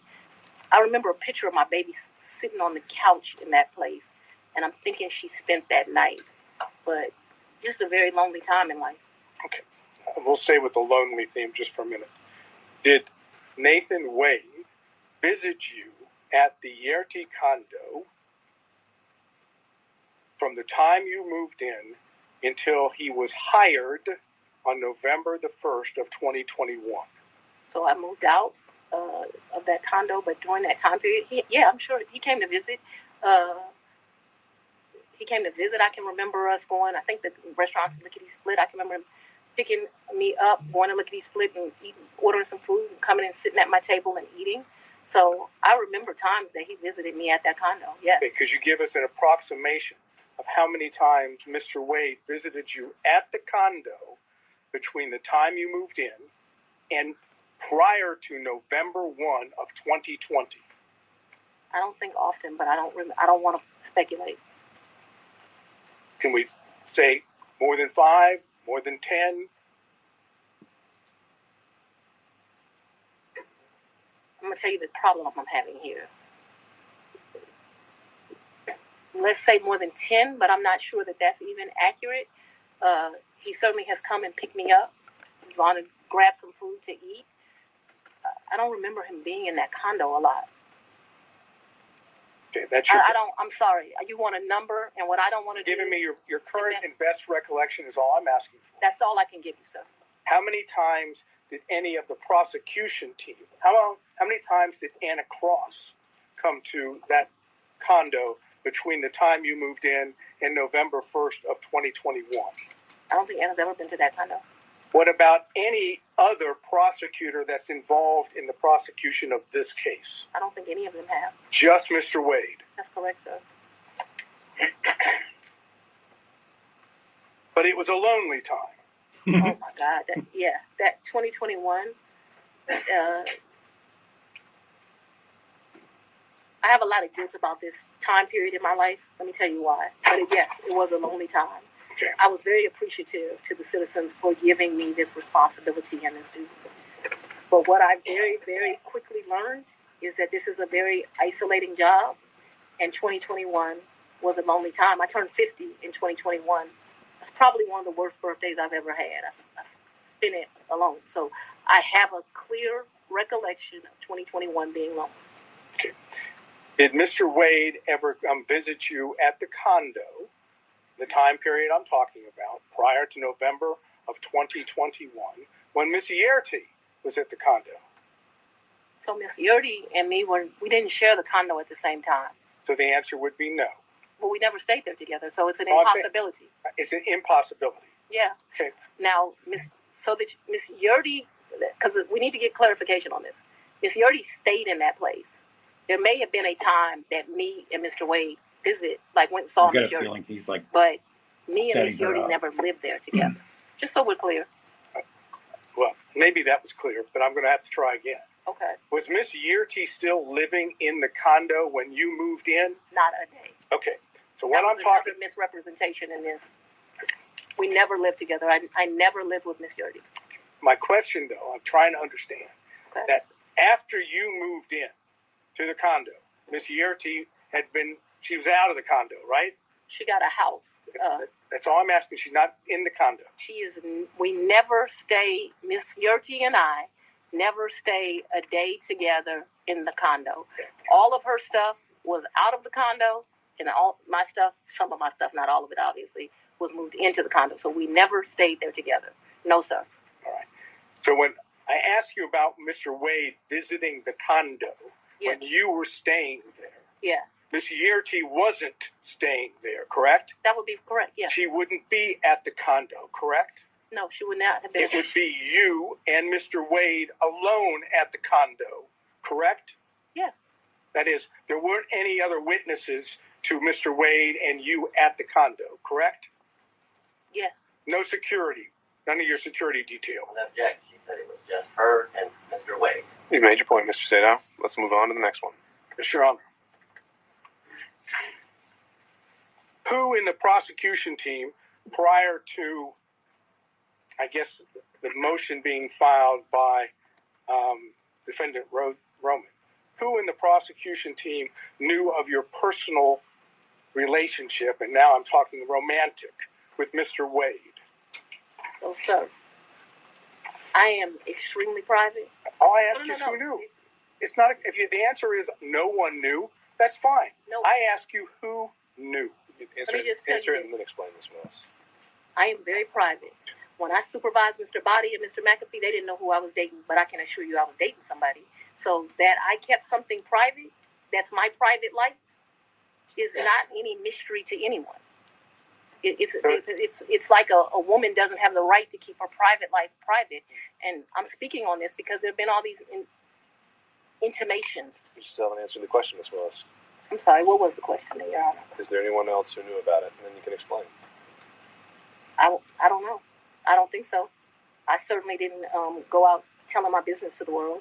Okay, so, the best of your recollection, you didn't inform anyone on the prosecution team that the individual that you had chosen to lead the prosecution team had a personal relationship with you. So is that correct? That's inaccurate. Your question is inaccurate. What Because you stated that the person I chose, we had a personal relationship. So we had a friendship. We have all these distinguishing factors. Remember, when I chose him in November of 21, first of all, let's get this straight. Mr. Wade was not actually my first choice. That's no insult to him. Your No, Honor, no, it is you because of the way you phrased the question. You said, when I chose him, I didn't inform people of a personal relationship. We have defined personal as Got it. romantic. It is an inaccurate way to state the question. Then I will certainly restate it so it is very accurate. Okay, and please do not yell at me. You hired Mr. Wade for the first time on November 1st of 2021, correct? 2021, yes, sir. Your testimony is, whether one accepts it or not, your testimony is that at the time you hired Mr. Wade, there had never been a romantic relationship with Mr. Wade before you hired him, correct? Yes, my testimony is that we were very good friends, but we're talking about sex, so let's just don't. Well, no, I'm not talking about, I'm saying romantic relationship doesn't necessarily have to be just sex. Well, it can be dating, it can be holding hands, it can be any of those things that one might call romantic. I'm asking you whether or not prior to November 1st of 2021, there was a romantic relationship with Mr. Wade. It's very simple. It's either a yes or no. I don't consider my relationship with him to be romantic before that. I'm not a hand holder, so no. That's fine. Now, let's move beyond November 1st of 2020. Yeah. 2021, excuse me. If I understand your testimony, there was no romantic relationship with Mr. Wade until early in 2022, whether it be January or February or March, early in 2022, correct? I would say sometime between February and April. Yes, sir. All right. Now I'm asking you about that time period when it became romantic. Yes, okay? Sir. Thank you. Okay. You didn't see the need, if I understand, to tell any of the people on the prosecution team when you had established a romantic relationship with Mr. Wade that the lead prosecutor, that is the man that was basically giving orders to others, was dating or having a romantic relationship with you, correct? I'm going to object to relevance at this point, Your Honor. This is not relevance. Just to prove what we're attempting to show that there is an issue on the credibility about the relationship. The failure to have informed anyone on her team that she was having a romantic relationship with the lead prosecutor, I suggest gives rise to that inference. That's the relevance. The inference that they were concealing this because it was not as it's been characterized to the court, and that in fact it started earlier than what they say. All right, overruled, Mr. Sadao. I just want to make sure that we're clear. From at least 2020, me and Mr. Wade were friends. At least that time period. Okay, I'm not talking about... So no, I want to be clear because my credibility is being evaluated here, right? We were friends. We hung out prior to November of 2021. In November of 2021, I hired him. I do not consider our relationship to have become romantic until early of 2022. Because I don't know a date and time, I'm saying sometime between February and April of 2022. And very early April of 2022, because I know that trip that I discussed with you was like the first week of 2022, that the relationship had become romantic. I hope that answered your question. But I can't have it where, we're saying something differently. All right, so you've established the timeline as you put it. The question originally was, at that time, did you tell any other prosecutors on the prosecution? I never tell people at work who I'm dating. All right, Mr. Sadao. Okay. Did you take any trips to D.C. with Mr. Wade? Never. Did you take, so do you have no, what I would call personal trips or business trips to D.C. with Mr. Wade? I never went to D.C. with Mr. Wade, personal, business, otherwise, never. Okay, so... I've never been in the District of Columbia with Mr. Wade, or Maryland, Virginia, the DMV, as they call it. So as I understand it, to be clear, any trips that you would have taken to see D.C., That was a pretty clear answer. Huh? That was a pretty clear answer. No. She just said no. Twice. So do you have a variation or something new to bring up? I'll ask it and we'll see. Did you take trips to D.C. that were non-business during the time period that this case or this matter was under investigation? I'm going to object as to relevance as it relates to the matter that we're here before Your Honor. Well, again, the question already asked is take personal or business trips. She said, but that was with personal Mr. or Wade. business. That was with Mr. Wade. This I asked her alone whether she took. Okay. What's the relevance? And what would be the relevance of that? Trying to understand whether or not we have an ability to show a personal trip in which Mr. Wade is there at the same time. I understand her answer. Okay, I understand her answer, but we have documents, we have records that. Your Honor, I'm going to object to the documents that things. Well, this could be something that's maybe not part of the record yet, but if he has I think there have been other things discussed in this case, and they have evidence that Mr. Wade may have been in D.C. at the same time. If you want to ask about that exact specific date, Mr. Sadon, you can do that. I would reference to the court that was not asked of Mr. Wade. Anything about any trips to D.C. Sure. And so that's going to limit its merit and impact and on credibility. So Mr. Sadon, ask the question. So I understand your testimony is you never took a trip to D.C. with Mr. Wade. That's correct. Personal or business. That's correct. Were you ever in D.C. at the same time as Mr. Wade? I was not. Personal or business? No, me and Mr. Wade have not been to D.C. at the same time. However, since Mr. Wade has been on this case, he's been to D.C. Since Mr. Wade has been on to this case, I've been to D.C. What has not happened is we have not been in the District of Columbia at the same time. Now, the only thing I'm not sure about with what you asked me is if I've been to D.C. personally, because I got a lot of personal friends in that area. But I know that I have been to D.C. I did an interview at Howard University. I went to D.C. for that. Seems like I've been to D.C. one other time. Oh, I went to D.C. for the Global Summit. Actually, yeah, those were two separate trips. My next question is based on her opening the door, and therefore I'll just ask it, and Your Honor can decide whether or not it's appropriate. When you went to D.C., did you go to the White House? I did not go to the White House. No. Well, apparently I'm going to get the answer anyhow. Yeah, next question. Okay. You indicated your best recollection was that your relationship with Mr. Wade, the romantic relationship, ended. You left it in August of 2023. That sound right? That's the hard conversation. That's not the. We've covered this. Next question. And you characterize it as a tough conversation, correct? Yes. I'm not going to get into the conversation per se. Should. Well, if he doesn't want to, we won't go there. So, Mr. Sadon, next question. You know, it's kind of hard to say no when you've got that opportunity. But all I'm going to say is, was it pre-indictment in this case? So we know the time. Okay. I don't want to put everybody to sleep, but two things. Number one, she's answering questions that she didn't have to. She's completely just incompetent. Number one, as a DA, I can't even believe it. Number two, she just said you should ask me questions about the hard conversation. So, all right. So, from a merely entertainment standpoint, because I'm not an attorney, what is that alluding to? Is she, if he asks the right questions, is she going to burn him down to save her own ass?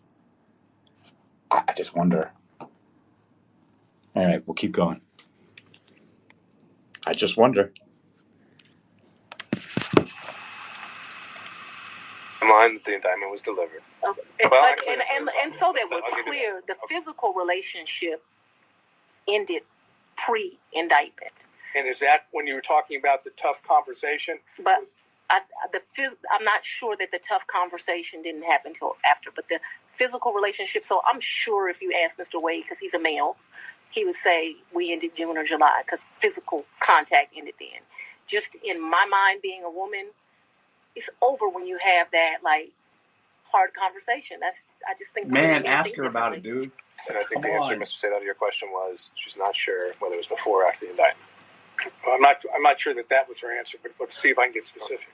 That is what I said. That's what I said. I'll let you. Next question, Mr. Sato. If you need to clarify. Want to say one more? The romantic relationship ended before the indictment was returned. Yes or no? To a man, yes. Well, to a man, yes. To you, no. She's explained this, Mr. Sato. She's explained this. And did the forthcoming indictment have anything to do with that? Ooh. Or was it just a coincidence? Ask her. Mr. Let's go on and have the conversation. Oh, she's going to do I it. just asked you whether or not it was a coincidence. Had absolutely nothing to do with this. It's interesting that we're here about this money. Mr. Wade is used to women that, as he told me one time, the only thing a woman can do for him is make him a sandwich. We have brutal arguments about the fact that I am your equal. I don't need anything from a man. A man is not a plan. A man is a companion. And so there was tension always in our relationship, which is why I was give him his money back. I don't need anybody to foot my bills. The only man who's ever foot my bills completely is my daddy. Is there anything else you would like to add to that? No. Oh, I would have clipped that and put it out so bad. No, we're not going to talk about it further. All right, no back and forth, Mr. Sato. Next question.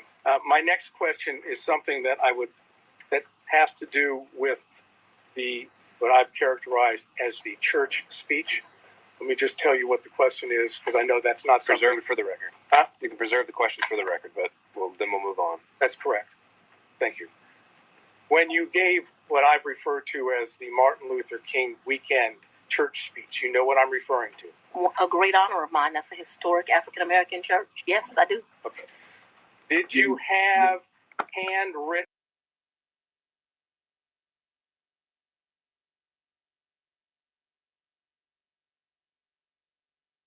Josh probably got a phone call. I don't know what happened. Jennifer, I don't know the whole backstory here. But did you also find it interesting she compared herself to being a companion like a freaking dog?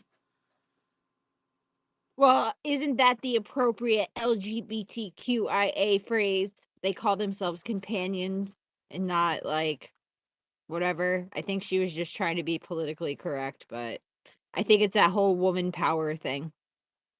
Although she did literally just throw her like guy under the bus pretty well. And someone needs to make the meme of Fanni Willis making a sandwich. Okay? Who's ever on that, you're going to be a hero. Just get it done.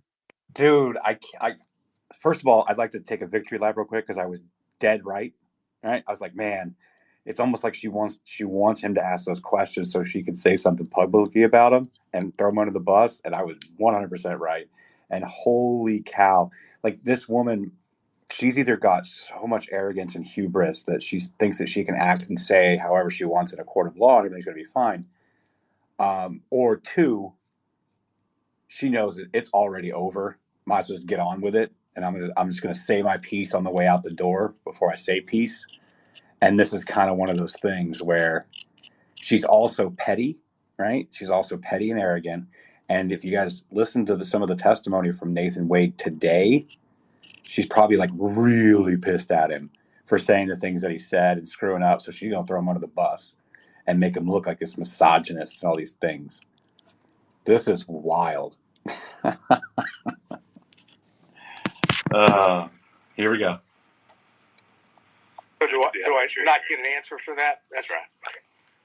Did you read your speech? Well, no, Mr. Sato, for everything related to any forensic. Oh, you just want me to stay out of it now? We're just not. We can do it in a bullet form if you just want to cover what you would have asked, but it's not in a question and answer format. Okay, so I should do that at this point, or do it when you're ready? We can do it right now, so it's fresh. I'm going to ask her about: did she prepare the speech? Did she have notes on the speech? Did she read the speech? When did she do this? When did she write the speech? Who was she referring to when she was talking about others? Who was she referring to when she said they? Who she was referring to when she spoke in terms of their? That is. I would love to answer those questions. Well, Ms. Willis, you can certainly do that in some other format. But for today, that's what we decided we're not going to cover. Who was she talking about that was playing the race card? and why she didn't tell the people at the church that she had had a personal / romantic relationship with the, all due respect the way it was characterized, the black man that she was referring to, and was the black man she referring to was that Mr. Wade. Okay. That's that area of inquiry. Noted for the record, Mr. Sadow. Next topic. Okay.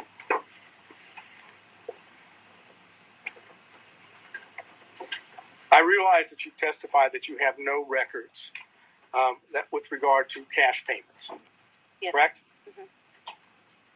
Would your bank records reflect that you withdrew cash from your bank Isn't rubber banding for? during the time period of I don't know. Is it rubber banding for anybody else? Might have been just me, Trash. Yeah, no, it's fine. 2020, 2021, 2022, or 2023? I'm not asking you, I'm just asking whether they would reflect that you withdrew cash from any of your bank accounts. So the exact amounts? No, just but yeah, that of course, you did. Of course, I withdrew money throughout that time period, throughout my life. I withdrawn money from the bank. Yes, of course. Talking about cash from, that is, that you go to a bank, right, or you go to an ATM and you take cash out. Either that way, or you go to Publix and you overpay, or you go to another store and you overpay. So yes, both through that. Yes, of course they would reflect that at times. Okay, and so those records, if we had them, would show that, correct? That throughout the course of my life, I took out money. I was very specific. I said yes, during the course of that time period, I would have taken money out. Yes. So, do you have a problem with? I absolutely. Yes. You don't want the bank records to be made available for the court and the court alone. I'm going to object this to the relevance, and this has already been addressed earlier as it relates to other records. This is an improper line of question. No, it's not. Doing it for the purpose of harassing. Right. I'm just going to sustain it on relevance. Mr. Sadow, if that's something you want to follow up privately, you can do that. Okay. Last area, briefly. Yes, sir. You had contact with Mr. Wade in the year 2020, correct? Ooh. I had some contact with Mr. Wade. Would you explain when you say some contact? Please tell us, talking about 2020. I had some contact with Mr. Wade in 2020. One of the reasons your allegations are so preposterous, or Miss Merchants that you have joined, is... Ma'am, I didn't ask you about the allegations. I asked you about your contact. That's all I ask you, okay? I appreciate that you want to say something, but I'm interested in, did you have contacts with Mr. Wade in 2020? And your answer so far has been yes, correct? Very limited contact because Mr. Wade had a form of cancer that makes your allegations somewhat ridiculous. And I do appreciate the characterization. I'm not going to emasculate a black man, but I'm just telling you. I'm sorry, what? I'm not going to emasculate a black man. Did you understand that? All right, so I don't think we should discuss further. Mr. Sadow, next question. Trying to tell us on the occasions in But she just did, like, I don't know, 2 minutes ago. Bro, she's about to go sideways. All right, here we go. 2020 that you had contact with Mr. Wade. I'm sorry, I thought I had answered that. Yes, sir. There were times in 2020 I had contact, but 2020 was the year I was running for office. It was the year that he was going through some serious medical issues, and I did not have much contact, but I certainly had contact with him in 2020. Did you go out to eat with him? Maybe. Probably. Did you visit him in any location, his office, or did he visit you in your office in 2020? I am sure he. I'm sure. Ooh, that's a very good question. I'm sure he came to 750 in 2020. 750 was my office. Okay. Not often, but maybe once or twice. Maybe I went to his office once or twice, but maybe once. And the purpose for going to his office would have been what? Maybe we would have went to Mellow Mushrooms for pizza, or Maybe he would have come for lunch. I'm sure we went by each other's office, though. But not often, not a lot. We both grinded, trying to make a living. I understand what you've said about the cancer, and I'm not going into that.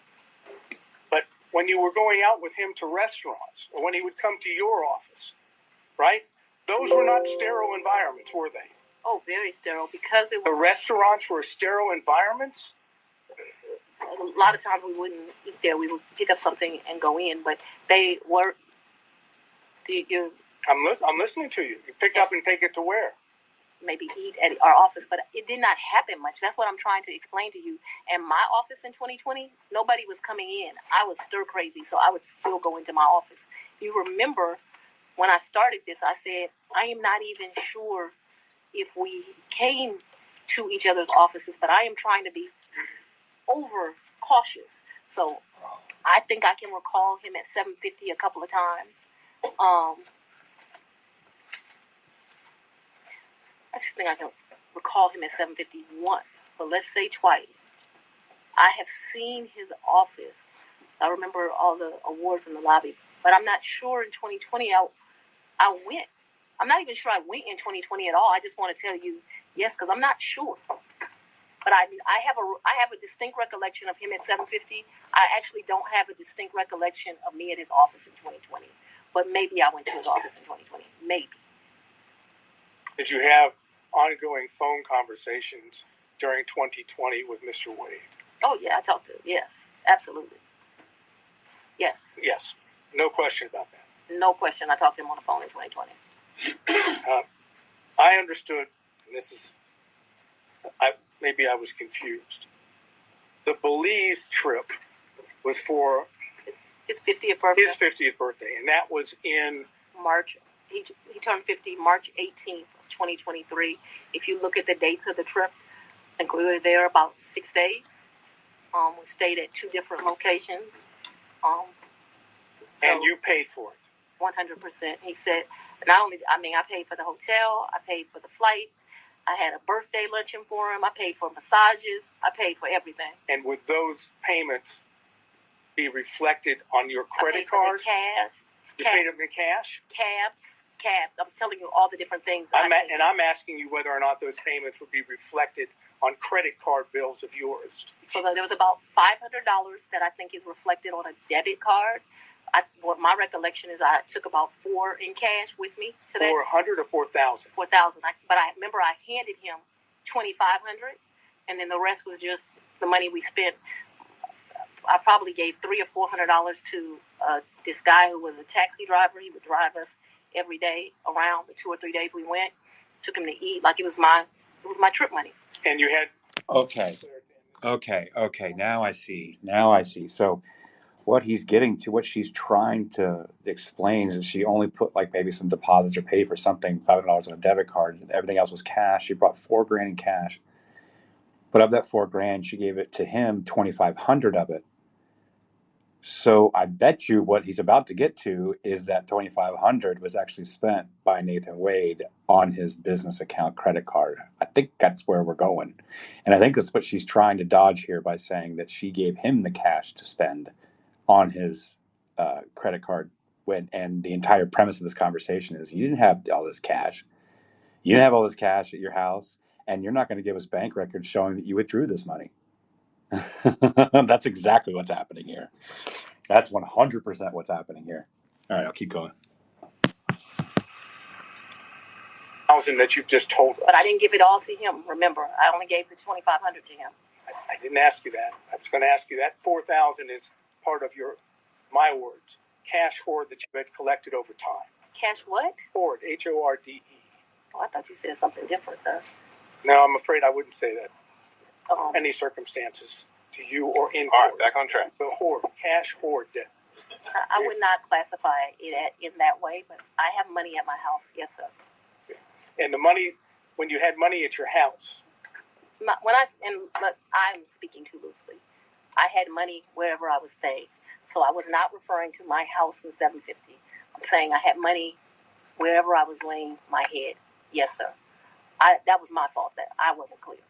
So when you were at what we've said, the Yerti condo, during the time period we've always discussed, That's where you would keep your cash. When I stay there, yes. Okay, that's all I have. Thank you. All right, I want to see if we can get through a few more defense counsel if possible before breaking for today. Mr. Stockton. Yeah, I'm here. What? It was a joke. Oh, Mr. Okay. Bro, I think I'm right? Because this is the whole argument. They're saying, no. I paid a bunch of cash. Nathan Wade, he may have paid for some on his business expenses, but no. And I think that they are absolutely screwed because she's not going to give up the bank records. So it's the same thing as pleading the fifth. Yet she's positing that she has all this cash wherever she goes. So what is she carrying around $4 or $5 grand wherever she goes, essentially? Because that's essentially what she's saying here. That's what people in Atlanta do. Oh yeah, in Fulton County, no We less. do not do that. Oh yeah, no, they That do. ain't Atlanta, honey, idiot. No, Make she's it in rain, Fulton. baby. Make it rain. We know what's Right? going on. The dirty, dirty South. So I just wanted to be clear. So from the first questions from Miss Merchant, she kept saying, "Well, okay, if you have all this cash all the time everywhere, why didn't you pay your tax lien? And you were broke going into 2020, as you're saying. But now you're just swimming in cash? You want to have any receipts for that? No, we don't have any receipts for the cash payments. Okay.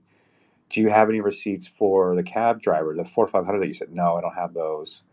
Do you have any withdrawal slips for the cash? Well, I may have gone to Publix and got cash back. Oh, you did that 400 times because it's a max 100. Do you have any receipts for that? No. Well, we're not going to give you the bank records that show all the withdrawals. So essentially, this entire premise, their lie that they're trying to hold together, is that Fanni Willis is paying her out of her own pocket, and she was paying all this with cash.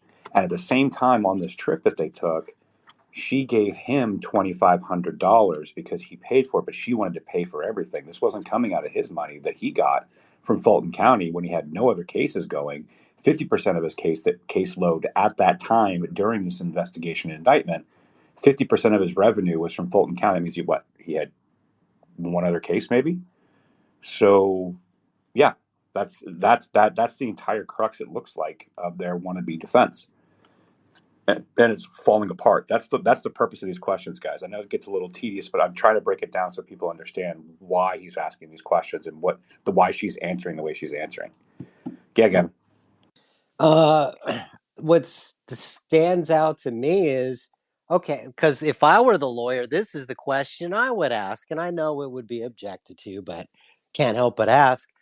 So in other words, you get bribed by the local gangs to rule in their favor, and you have a big stack of cash, and you're laundering drug money to cover up your affair. Sounds like she needs a RICO case. Oh, I'm withholding like what I want to say until we get through this, but it's time. It's fucking time. I pop popcorn. Here we go. Let's continue on. Does it? But now, With the I've been exception to of the on your I credit paid for the cards. cash. Oh, here we go. I'm sure he came to 750 in 2020. 750 is was my office. okay. Not often, but maybe once or twice. Maybe I went to his office once or twice, but maybe once. And the purpose for going to his office would have been what? Maybe we would have went to Mellow Mushrooms for pizza or to those locations, sir. But not Australia or any other in the time period I'm trying to find the spot. Discussed. That's where you would keep your cash. When I stayed there, yes. There we go. That's all I have. Thank you. All right, I want to see if we can get through a few more defense counsel if possible before breaking for today. Mr. Stockton. Mr. Stockton. This poor judge. This judge District worked Attorney, I'm underneath Alan her. Stocks, and I don't think we've had the pleasure of meeting. It's a pleasure to meet you, sir. Madam DA, you described these various trips, and Mr. Sadow asked you about going to Washington. Did you and Mr. Wade go to New York? I've gone to New York.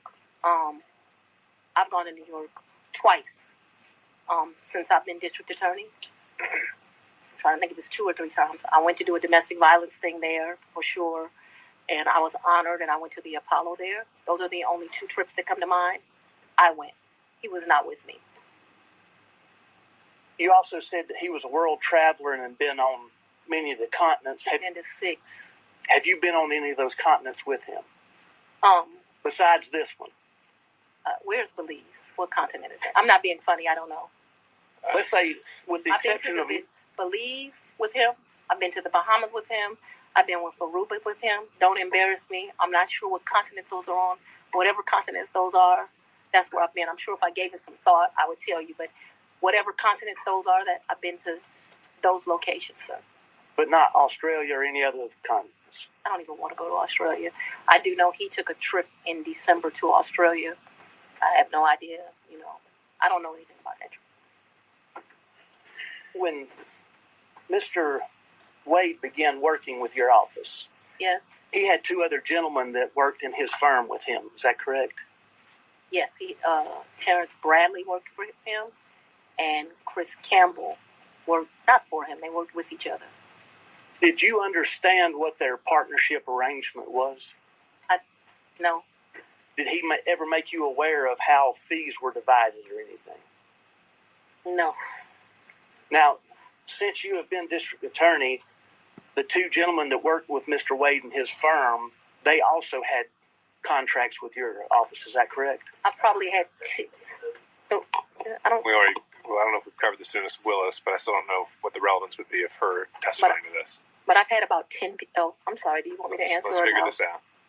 Judge, respectfully, I think based on Mr. Wade's testimony, he had an interest in those contracts. Sure. But how's that been imputed to Ms. Willis? I don't know whether or not she knew she was giving him that benefit. That's what I was trying to explore. Okay. Well, maybe we can start with that question, and then if she doesn't know about it, then the ins and outs of all the contracts wouldn't be quite as relevant. Judge, to lay a foundation for that, though, Let's see where it takes us. Go ahead. The 2 gentlemen that were in Mr. Wade's office, did they have what I think's been referred to as a taint contract? So let me be clear, and I may get the names wrong. When I first became DA, the office was not properly staffed, and so I'm surprised any lawyer would take it, but I did a contract for like $60 an hour to help us out with first appearance. That lasted a few months. Okay, so I can't remember if Bradley or Campbell had that. I'm sure we can have records and I can tell you which one, but I just can't remember now. I liked their experience. Bradley had been a probation officer and a defense attorney. Campbell had been a police officer and a defense attorney. There's a reason I'm telling you this. Then that contract, like I said, it didn't last long. It was just, I was aggressively hiring. As soon as I got where I felt like I had first appearance, enough lawyers for that, I let them go. Then we had what's called a filter contract, but it was not filter for this particular case. I do have a lawyer who does the filter for this election interference case. When we're talking about filter, the contract they had that neither one of them has any longer, I now have another lawyer that does that for me. It was only for police brutality cases. It's for what I call so when I first got to be the DA, I had the whole unit was called anti-corruption. It dealt with both elections and police brutality cases. I actually took a trip to Houston and visited the district attorney in Houston. They divided their work up, and I thought the way she was doing it was better than me. And so I made a civil rights unit. And so they did what we would classify as civil rights cases. Those are specifically the police brutality cases. Can I just take a pause for a moment in saying that she created an anti-corruption bureau, modeled it very similar to what's going on in New York, changed it a little bit to a civil rights bureau.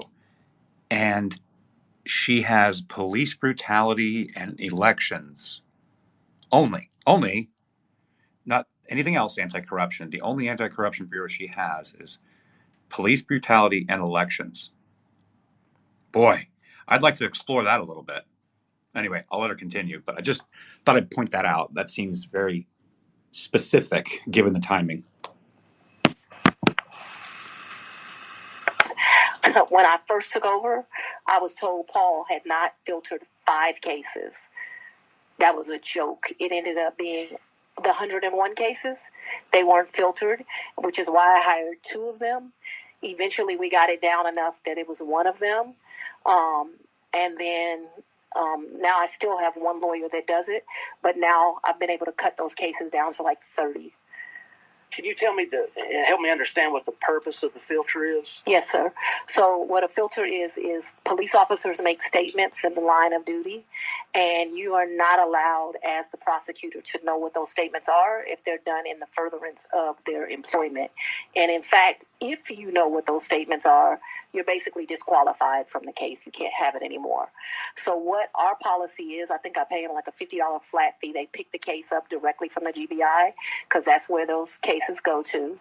And then what they are to do is to go through the entire file. So the body cam, which is important because sometimes they'll make a statement to their supervisor on body cam, in the police reports where they write things.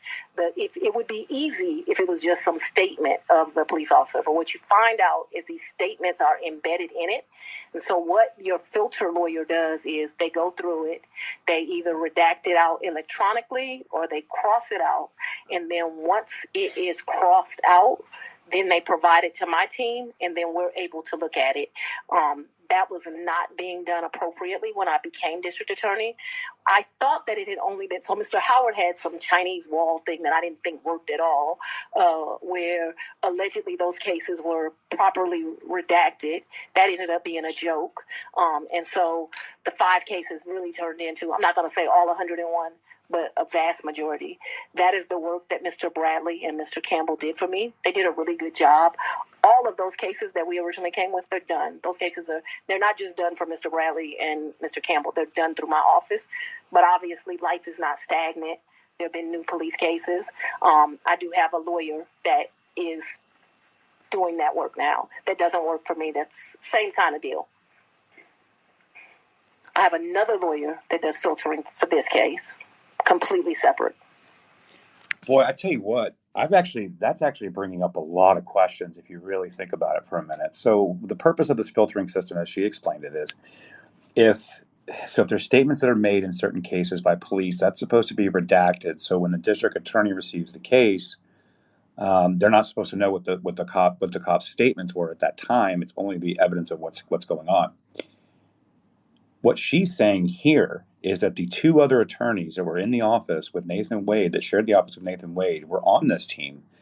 That their sole duty was to go through it as licensed attorney and filter it and redact the stuff back out and then turn it over to Fanni Willis. It leaves me with questions. As considering that they had a personal relationship, Nathan Wade, they share an office, and the proper protocol wasn't happening. Therefore, they were trying to make sure it was audit proof, and they started really doing some activist type shit out of this office and subverting the law. It raises me a lot of questions. If this was not a system that was designed to be perverted and she had a perfect system set up and part of this filtration system that would get her wins and get her cases to the desk that she could actually try because they were properly redacted through filtering systems, that she would not only increase her record as a DA, and thus it's not just a relationship and going on lavish trips. It's, all right, I'm actually going to pay you a ton of money. I want to see where this is going, but are you guys following my train of thought here? No. What? Did anybody else follow the train of my thought then? Jesus Yeah, Christ. I know what you're getting at. Okay, thanks. So in the same private office, you had a filter contract, then you had somebody else handling first appearances and so forth, and then you had a special prosecutor. Is that correct? I'm just not. Ultimately, the answer to your question is yes, but I'm not sure that they did it at the same time. The first appearance contract was either $60 or $90. I don't know really how I convinced them to be able to take that, but I think because it was for such a short amount of time. And then I think I pay my filter lawyers, which I still don't know how I get away with, about $150 an hour. And I want you to understand, the AG paid special prosecutors $1,000 an hour. So I'm a tough negotiator. Paul was paying people up to $375 an hour. I won't pay anyone more than $250 is my max. I have a lot of lawyers for what I have that work at $250, and I cap them every month. You can't go past a certain amount of hours. Would you agree that if Mr. Wade and the two other gentlemen that were in his firm were splitting fees in equal thirds, would you agree that he would benefit from the tank contract and also from the other first appearance contract? I would agree he would make money. Yeah, so to make money is a benefit. Just a thought, guy. Mr. Durham, if you're still with us on Zoom. No questions, Your Honor. Mr. McDougald. I do have a couple, Your Honor, but it's a little awkward from back here. You want to... Yeah, why don't you go ahead and make your way up.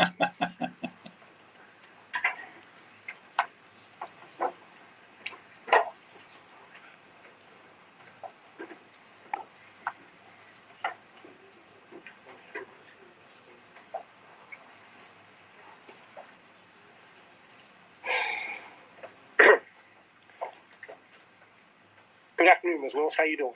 I'm very well. How are you, Mr. McDougall? I think this is our first in-person meeting, correct? Second. Second? Well, I apologize for not remembering you more clear. That's quite all right. I'm referring now to number 21. Yes, sir. Which was your financial disclosure form for 2022. Yes, sir. And it has a question which requires you to disclose any gifts or favors from a single prohibited source in the aggregate amount of $100 or more. Do you see that? I don't, but I believe you. It would be on page 2 in the middle, paragraph number 3. Yes. And what is your understanding of a prohibited source for purposes of this form? I believe there's some classification of somebody you don't have a personal relationship with that gives you $100. All right, if you look under there at subparagraph 2, Romanet 2, it defines it as someone that you know or should know is seeking to do or is doing business with the county, correct? Yes, yes. That includes Mr. Wade as of the date you filled out this form, correct?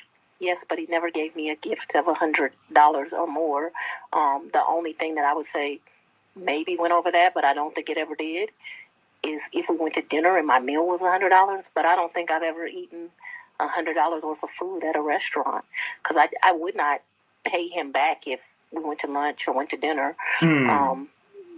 But trips, I paid him back for. I never thought about the money until y'all brought it up, and I would be less than honest that says I was giving him the money back because I was the district attorney. I didn't take gifts from him for a lot of personal reasons. Anyway, I did not take gifts from him. And so your reason for not disclosing any gifts from Mr. Wade on exhibit number 21 is that the aggregate amount on a net basis was less than $100 in the year 2022. Is that correct? I did not accept a gift of him of more than $100 in 2022. The one exception to that, because I want us to be clear, is we probably went out to eat multiple times in the year. If you're considering eating a meal, because we went out multiple times, that probably went to the level of more than $100. But if we're doing tit for tat like that, I probably paid for as many meals as he paid for. And so I did not receive any gifts from him.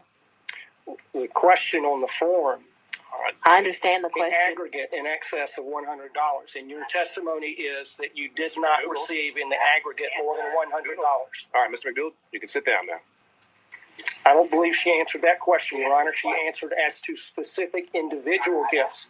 And you're not listening to my answer either, so we're done. Very well. Okay. Mr. Rice. Mr. Gillen.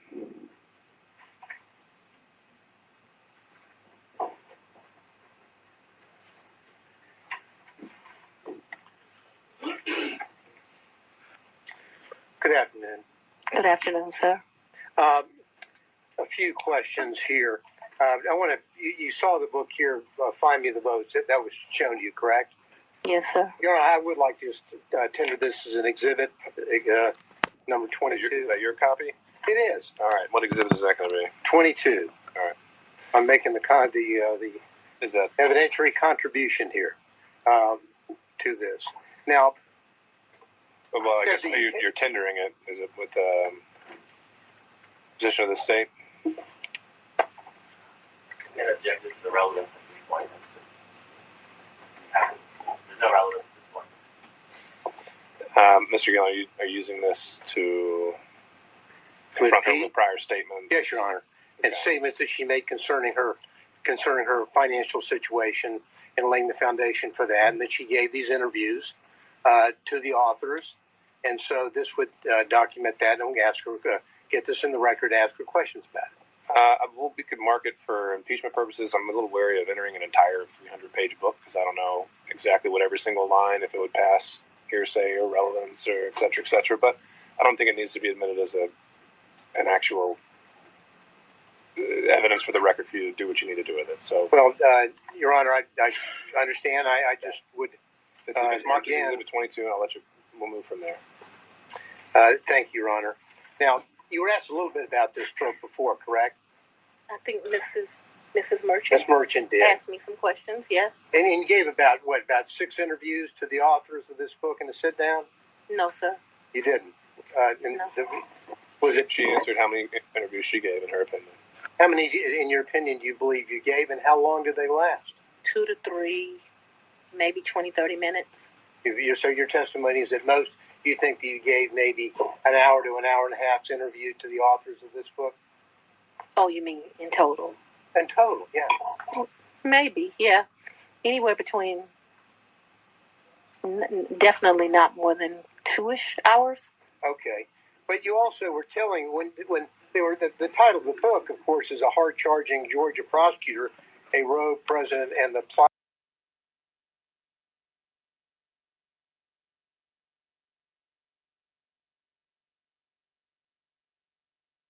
Trash, you went mute. Yeah, what happened? Somebody gave her. What do you mean by that? Well, because they were. I did not accept a gift of him of more than $100 in 2022. The one about 6 interviews to the authors of this book in the sit down? No, sir.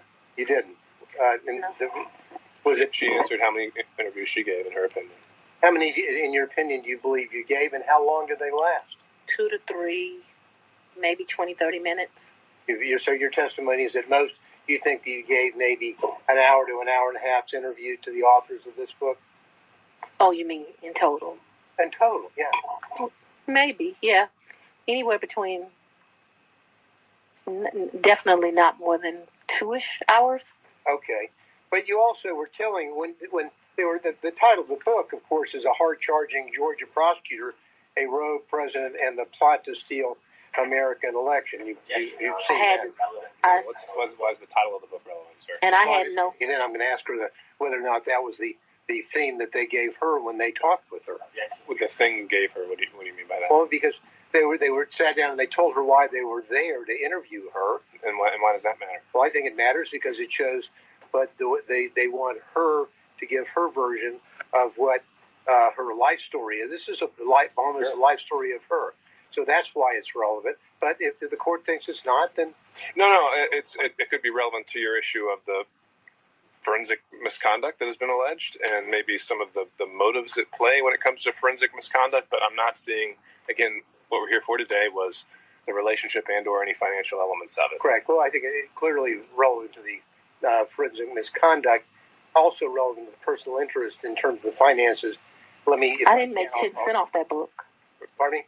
I didn't make 10 cents off that book. I didn't ask whether you made any money. Okay, I just didn't ask whether you made any money. Do you have any other statements that she hadn't already been confronted with by Ms. Merchant? Well, other than I want to focus on when you were telling them about your financial straits and you're living kind of month to month, that is what your financial status was back in 2018 after your election. Mr. Glenn, we covered that at length. And you're at the end of the line. I'm sorry about that, but we've got to find new ground. Well, let me move on to my point here. So the point is that what you're telling us is that you were in financial straits, but really that your testimony today is you had a cash hoard of maybe up to $10,000 in cash where you laid your head at night so that you would dip out and there would be no record of it, correct? That's not what I'm telling you, sir. Well, that's not at all what I'm telling you. What I'm telling you is that throughout the course of my life, I have always kept cash in my house. That cash has ranged from times, my father would probably be ashamed of this because he would say it should be more. But that cash at times has ranged from $500 to maybe $9,000. And he would be like, that is not what I told you to do. I've always had that amount of money. What I've told you is that when I travel, you do better negotiating when you travel. If you have cash, you go to get the cab. They say, "Oh, we're gonna charge you $300 for the day." Well, I got American cash. Will you take it for $150? And so it's my practice to take money when I travel. We're not talking about a whole lot of money. We're going to the Bahamas. $1,500 in cash is in my pocket, or at the most $2,500. Belize was actually probably the most money I've ever taken. And it was taken because it was a big deal. My 50th birthday sucked. His 50th birthday, it sucked. It was terrible. No. Your Honor, I'd like to get back to some questions here. I'm trying to answer it. I think it would help if we. So let's move to the specific yes or no's here. Have you told us today that you would keep a cash hoard in your residence up to about $9,000? Yes or no?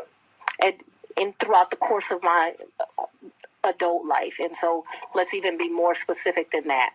Probably from the time... Your Honor, I'm only asking for yes or no rather than we have already covered this. So I know you're laying the foundation, but it's already been laid. So yes. The filibuster is here. I'm trying to move through the filibuster. Yeah, but we're not talking about a lot of... And so it could be $2,000. It could be $1,500. It could be $7,500. It just depends on what you're doing at that time.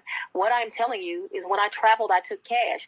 I find that when you travel, especially to foreign countries, the American dollar does well, and it's good to have cash. You can negotiate with the taxi driver, with the jet skis, and it's not a lot of money we're talking about. Your Honor, okay, understood, Ms. Wells. Let's get to a question, Mr. Gillen. And so you have cash in your house, but you had a lien, a tax lien on your property. Is that right? I don't believe I had a tax lien on my property. You have a tax lien on your property. You got to talk up louder, Mr. Huff. Okay, we already covered that, Mr. Gillen. I need new ground here. I'm asking the question.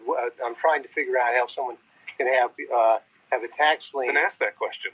But not use the money that they allegedly said they have. Well, I think Ms. Merchant asked that exact same question. She said you didn't use the money to pay your tax lien. So what's your question that's new? So I was going to build on that to say... No more building. It's already built. All right. It's the same way you pay a bill. So just put the top on it if you need to, okay? It's the same way you owe a bill and go shopping. Well... Now, have you ever did you say earlier that you used Cash App? When I would pay Robin Bryant, I used Cash App. What is Cash App for the record? I don't need to know that for the record. Let's keep going. Well, so if you're paying Robin with Cash App, why aren't you allegedly paying Mr. There's no alleged here. Why aren't you paying allegedly Mr. Wade with Cash App? I don't think Mr. Wade does Cash App. Did you ask him? I think he's told me he doesn't do Cash App. Okay, so that's the reason why you didn't use Cash App. He's sitting next to me. I hand him the money. Because there would be a record in Cash App of your making payments, correct? Yes, but I didn't think that I was making a record in a personal relationship. Because when you're filing and I know that I'm going to move into this financial statement here, you were asked just a second ago about your non-disclosure form, or your disclosure form of an Exhibit 21, where we agree that Mr. Wade is a prohibited source, correct? What I agree to is I don't believe he's giving me gifts. you would like to classify these trips as gifts, but I've always paid my fair share on these trips, so I did not look at them as gifts. I don't think that what this is disclosing, and they can tell me if they mean something different. Yikes. I don't think it means that if you go to dinner with somebody over the course of a year and it gets to 100, you're supposed to report it. If my understanding of that is wrong, I've probably been to lunches with a couple of people that over the course of a year they paid, I paid. Let me, prohibited source means We already went over this, Mr. Gillen. Mr. McDougal. Well, Your Honor, I have to lay the foundation here before I can follow up with my next question. I don't know why you have to. Well, it's already, the questions have been made. Then your 2022 disclosure form did not list any of the thousands and thousands of dollars that Mr. Wade paid for on trips that you were on. Isn't that correct? That's because Mr. Wade was paid that money back, or he was paid due to the fact that I bought the plane ticket or I paid for the hotel. There were never money that he gave me. That wasn't the nature of our relationship. You know, there's so many men, and Mr. Wade is one of them, where the nature of the relationship is they're just paying a woman. The nature of our relationship is companionship and friendship. Despite the way people would like to paint certain women, it's just not true. Final question. And not a single solitary documentary piece of evidence showing that you have withdrawn the cash to pay. All right. Thank you, Mr. Gillen. That's not accurate. Thank you. Okay, Mr. McCullough, on behalf of Mr. Floyd. All right, and Mr. Cromwell on behalf of Ms. Latham. Great thing about becoming last. Those are your questions. I have one question, Ms. Willis. Can you hear me? Yes, sir. In the time period between February of 2021 and January of 2022, while you were staying at the Yurdi condo, did your father ever come and visit you during that time period at the Yurdi condo? He did not. That's all I have. Thank you, Your Honor. Can we just talk about for 1 second why it was so far away? Because there's 18 attorneys on the defense because of this is a RICO case. The entire audience behind the defense is all attorneys. Like, so they're all sitting in all the benches. There's all of them. They're all there, and that's why they have to like keep rotating up. Yeah, Sab, go ahead. Okay. So this is coming from a banker. So it is a policy. It's called the Sunshine Act, where we are not allowed to accept gifts in the way of monetary. You cannot receive gifts like tickets to a concert, anything like that. It's against the law. Being a district attorney for the state of Georgia, that applies to this. You cannot tell me that she didn't, I mean, any of those, anythings that she received constitutes as gifts. All of it. All right, listen, I can't. If we're stopping for a minute, like I've got to lay this out. It's time to Oh, we're show. done. We're done. It's time to show the fuck up at Georgia, right? Like, to be honest, like everybody Thank you. right now should be headed to Fulton County, right? Wherever this shit is happening, and like how is this allowed to stand, right? They have they perp walked, mugshotted, fingerprinted, right? 18 freaking people for participating in the freaking government. By what? By this fucking ghetto ass Oh, and fucking she was hoe there. and her fucking Yeah, she boo? was there in a yellow suit. Are you fucking kidding me? Right? Seize her fucking devices right now. Where the fuck is anybody? Right? Again, it's funny to listen to because it's such a fucking train wreck, but it's not actually funny at It's fucking not all. funny. Dustin, this is what I have been screaming for over a year now, that Georgia needs fucking help.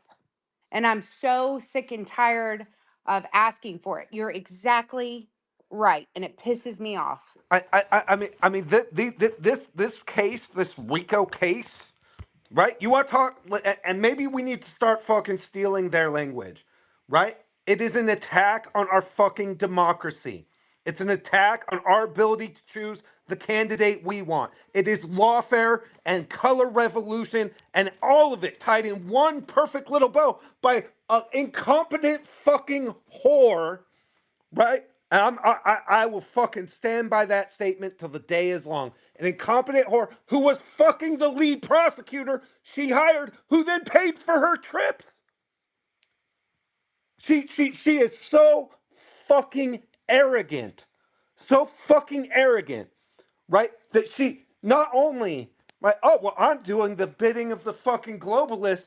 I can do whatever the fuck I want. I can hire the dude I'm fucking to fucking be the lead prosecutor, and he can pay for my fucking trips to Belize and fucking the Caribbean and the fucking crew. Like, just listening to the number of fucking trips they took together and the way she was being fucking evasive.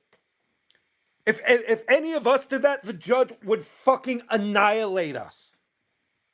Would fucking if you went into a court and you were charged with fucking having weed or fucking something, right? A fucking traffic Oh, the ticket. race card would be They pulled would if he had all they pushed. would If he, fucking annihilate you. yes, and the race card, if he had all pushed on her pandering, because that's what she was doing. She was nervous as a cat in a room full of rocking chairs. Okay, that's why she told stories for the majority of her testimony. And if the judge pushed back in the least, he would be called a racist. Bet. No, I no, and the whole well, I'm a woman and I don't want to emasculate a black man. Fuck you, you fucking whore. Like to be honest, it's time to get fucking angry, or they are going to fucking enslave all of us. Right? If this is allowed to fucking stand, like what in the ever loving fuck?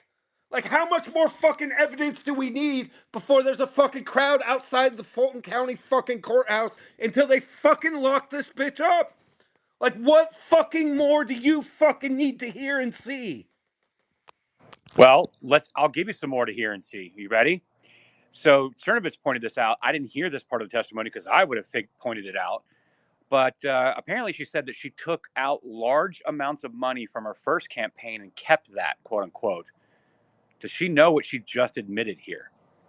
Can anybody play a clip? Because I need to step out of my office for a minute. But if you guys could play a clip, I can send it to you. I would like to hear it because I'm gonna destroy it. I've tried to remain like, not get mad or whatever else, and just try to analyze what I'm hearing and just destroy it on its face as I'm listening. But of course, I'm infuriated too. I'm absolutely fucking angry. Like just the sheer hubris that she had when she came to that stand, to the point where they actually had to take a break, get scolded, and basically came back and was essentially still evading questions. Like I don't, and I think she mentioned at one point there that at one point she supervised that judge. I'm pretty sure she said that. Well, Trash, I just want to point out that this bitch was never supposed to be there in the first place today. Okay, she was literally at her office or at her house watching her boy up there on the stand burn down, and she was like, "Oh no," right? And she literally comes running in the courtroom like a psychopath. And pretty much like, "Why are you here?" "Well, I knew I was going to be called next, so I'm here now." And she's like going off on tangents, right? And like when you Oh, go, she wanted that TV time, yeah, Jen. She wanted it. and when you go in front of prosecutors and stuff like this, like when we got subpoenaed by the J6 committee, right? It was you only answer what you knew at that time. You don't like go off on tangents. You don't give more information. And she is just diarrhea at the mouth. And like, what is happening? That's what I was going to say. Trash, you can send me the clip if you want. I can play it. Just DM it. Well, I think he needed sorry. The idea that this case hasn't been thrown out right fucking now, right, tells you all that you fucking need to know about what the fuck is going on with the corruption in Georgia. And by the way, these are complaints that people who are fucking poor, right, have been making about the fucking justice system for a long fucking time. about the fucking corruption, the way that the fucking prosecutors and the judges, it's one big fucking country club. And once they right, a prosecutor comes at you, the fucking judge is against you, the fucking system's against you, the fucking cops will fucking frame you, right? Our whole system is absolutely fucked. I don't know. Get ready, Jim. We're going to fucking Georgia. Let's Just go. real quick, does anyone else think that I know like the arrogance that she was talking with and just kind of like the you guys called it ghetto, just like really sassy kind of way she was talking, it almost kind of made the attorneys kind of fight it with kid gloves or anything. Like I feel like it worked a little bit. Like they kept Well, apologizing while questioning her and stuff. Like it, it was really That's a good off-putting to the point. I audience, but noticed like that too. it seemed like it affected the people that were questioning her. so a good attorney would 100% while she's doing that allow her to keep doing that while looking like a person that was not eliciting that response. So I think that would be a measured, appropriate response for an attorney to act like I'm handling it with kid gloves, because I listened for it too. I listened for it too. Miss Merchant was talking, and she, well, woman to woman, Merchant didn't really back off, but that was a whole little petty thing between those two. But like even the other male attorneys after Miss Merchant, I think that they did that on purpose for her, like basically, Sun Tzu, never get in the way of your enemy making a mistake. And so if she was going to keep on, she wasn't just snapping at them, she was snapping at the judge. She was just being completely combative. They actually had to take a 5-minute recess, and like the judge probably scolded her because the look on her face when they came back, and she was still a little sassy, she was pissed off. But like, remember, this is in the same motion as her basically barreling into court and saying, and she thought that she naturally was next. Miss Merchant asked, well, did you believe that you were next? She's like, that's a natural conclusion, so I'm here. And we're like, okay. So yeah, I understand what you're saying. I don't know that it made them push back. I think that they allowed her to just make a fool of herself. So that's my take on it. Well, listen, I get the point though, right? To be honest, right? I almost pilot. I thought it left a lot to be desired, as far as like the I get that the lawyers have to be lawyers, right? To some level, but what in the absolute fuck did we just listen to? Like for real? Like for real? Like that and right, there's got to be a point where we set aside the like calm, rational, like, oh, okie dokie, well, that was funny. No, fuck this shit. Fuck all these prosecutors everywhere.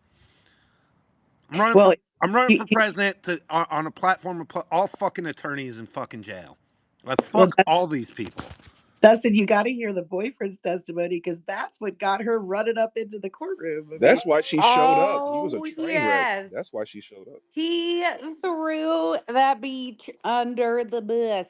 And it was so freaking funny. it's Oh so my gosh. I was like, no. Oh, yeah. And he perjured himself on the sandwich. I was just like, ah, got I'll Wait. tell That's y'all, why him. she was I like, don't live far. I don't live far from the Fulton courthouse. If I saw something like that and they were talking about me, I would have driven down there too. Like she that. was in damage control mode. Wait, so that's why she was like, oh, he couldn't even get it up. Like, what the fuck were we listening to? It was bad. Bad, But bad. again, she used that against like she played into the he used to have cancer thing so much, and that's another thing that every time she did that, they seemed to back off of her. Like I don't know, she kind of seemed like she out lawyered them, even though there God there was so much stuff they could have gotten her for, and I think they were trying to kind of be almost like hush hush and be like, all right, keep talking. That's fine. Well, Just keep and real going. quick, Kim, I'm gonna come to you. I want to hear this clip, but I just want to remind people there was not a single um, production of evidence that can refute any of the claims that were offered by all the defense attorneys. It was just, well, because I said so, or I did cash. Well, you're going to give us your bank records where you pulled that money out? Nope. Okay. So again, yes, it was a clown show, and I'm here for it. I'm here for the drama, the entertainment value of it. I also wanted to analyze kind of where they were going to understand what they actually had, right? Because a good attorney never asks a question they don't already know the answer to. So I was trying to do some analysis on where they were headed to see what they have. And it seems to be that they have contradictory or evidence to the contrary of any of the claims that she's making here. And there was not a single refutation of any of the facts that were presented as evidence that in fact they worked in collusion. They went on lavish trips, and that basically she was with him spending a bunch of money that they were getting from Fulton County. And that's what I was looking for, and I didn't see it at all between before both witnesses today. So, So Trash, I would think you say that even though there's a bit of a circus, during the testimony, that they were able to get those facts on the record, despite all that? Did they exactly get enough of that on the record? that's my point. It was on the record, and it was boring and dumb, and I understand why Dustin's pissed, but they had to do it. I didn't think it was boring. I watched the whole damn thing in my office today. Oh my gosh. It was Well, it's must see entertaining. TV. Oh my God. All right. Yes. And her outfit. Okay. Ladies, I can't. That's all I'm saying. She's All right, never Kim. been the best dressed lawyer. No. All right, No. Kim. Let's. But there's a thing called push up bras and Spanx. That's it. I had to get it out. It's out. I'm done. Okay. All right. I'll be quiet. All right, Kim. I want to hear what I want to hear her basically open up herself to campaign FEC violations. All right, here we go. But I always have cash at the house. That has been, I don't know, all my life. If you're a woman and you go on a date with a man, you better have $200 in your pocket. So if that man acts up, you can go where you want to go. So I keep cash in my house, and I don't keep cash as good in my purse like I used to. 'Cause I don't go on many dates. But when you go on a date, you should have cash in your pocket. So my question was, where did that cash originally come from? If it didn't come out of the bank. Cash is fungible. I've had cash for years in my house. So for me to tell you the source of when it comes from, when you go to Publix and you buy something, you get $50, you throw it in there. When it's been my whole life. When I took out a large amount of money on my first campaign, I kept some of the cash of that. Like, to tell you, I just have cash in my house. I don't have as much today as I Get that shit and go viral with it, back Aaron. up now. You just put money in. It's a very good practice. I would advise it to all women. So you can't identify when you came into this cash or where the cash came from. I didn't say I couldn't identify it. No, nobody gives me anything. I am sure that the source of the money is always the work, sweat, and tears of me. What you asked me for is, when did the money go in there? What I am trying to tell you is, so I got divorced in 2005 from my husband. No. It's important. You said, where did the money come from? And I need to tell you where the money came from. And so for many, many years, I have kept money in my house. That money in my worst days has probably only been $500 or $1,000. At my best days, I probably had $15,000 in my house at cash. At all times, there's going to be cash in my house or wherever I'm laying my head. The money that you paid Mr. Wade, the cash, in October of 2022, you do not know where that money came from. I do know where it came from. It came from my sweat and tears. You know which job it came from. Did it come from Fulton County or did it come from a private job? It came from, what are you talking about?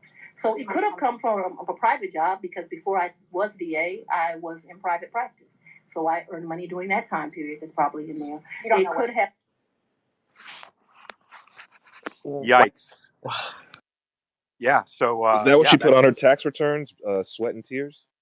yes, and struggle. Clearly said campaign money. So yeah, no, And she grinding. clearly did. She clearly did, and that's a serious issue. Now, I think Shipley has a good take on this. Shipwrecked. I think he's got a good take on why the judge, because a lot of people are saying, "Oh, this judge is in the bag for her," and blah blah blah blah blah. But I would say that Ship has been in a lot. Would we all agree that Shipwrecked has been in a lot of adversarial courts over the last few years? Yes. Okay. So listen to this take. I think it's very important to note.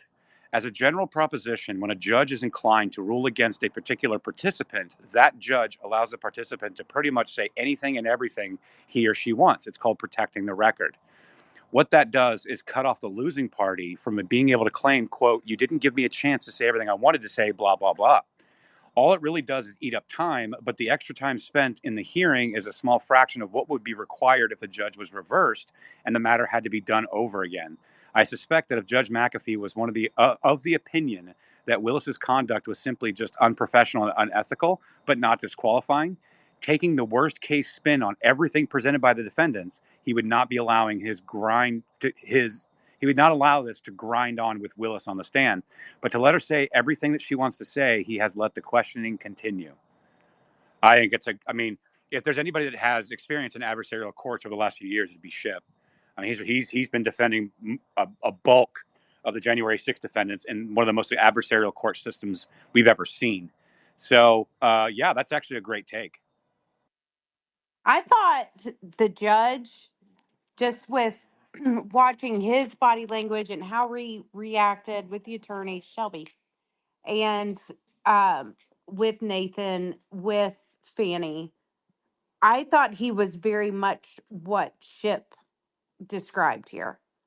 I thought that he was almost that his mind had already been made up in our favor, if that makes sense. Like, let them eat their own. Just let her go. Well, the fact that Cernovich pointed out, because he has a much larger platform and reach than me, the fact that he was able to point this out, and it's already at 12,000 likes, it's already going viral.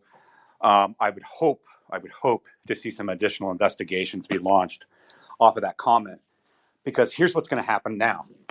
If that's the case, that's going to require like deep analysis, forensic audit of financials, and I suspect they're going to dig up everything that's going to be corrupt about this, and this could actually turn into a very, very serious problem for her, not for us, but for her. But more importantly, this case, that there seems to be a complete financial and political motive behind this case against Donald Trump, and it's not on the merits.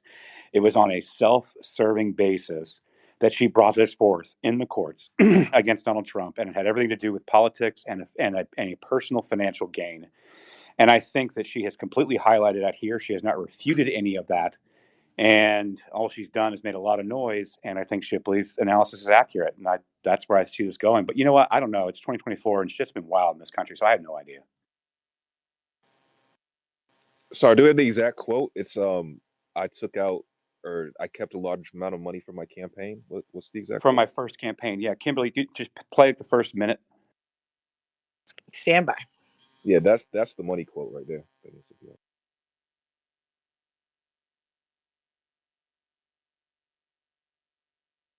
Always have cash at the house.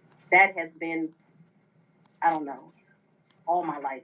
If you're a woman and you go on a date with a man, you better have $200 in your pocket. So if that man acts up, you can go where you want to go. So I keep cash in my house, and I don't keep cash as good in my purse like I used to. 'Cause I don't go on many dates. But when you go on a date, you should have cash in your pocket. So my question was, where did that cash originally come from? If it didn't come out of the bank. Cash is fungible. We've had cash for years in my house.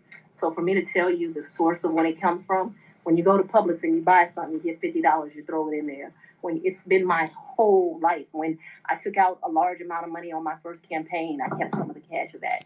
Like, to tell you. I took out a large portion. When I took out a large amount of money on my first campaign, I kept a large portion of it. Wow. She going to jail for a long time for that one.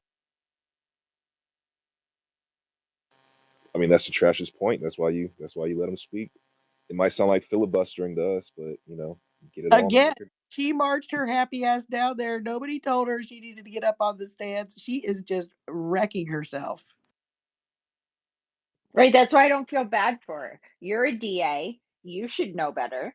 Right. If any simpleton like us who didn't go to law school knows that's not what you're supposed to do in a court of law, well, what the hell is your excuse? Right. Like, you're offering up this information. No one wanted to go into your sex life, but you brought it up how many times? And they told you that wasn't appropriate for the courtroom. Oh, and you wanted to throw your boy under the bus, and you left his mama in like Aruba or something. Like, Lord, And what did she say? Oh, she was so mad. She was she so was mad. so mad. I'm like, oh my gosh. Okay.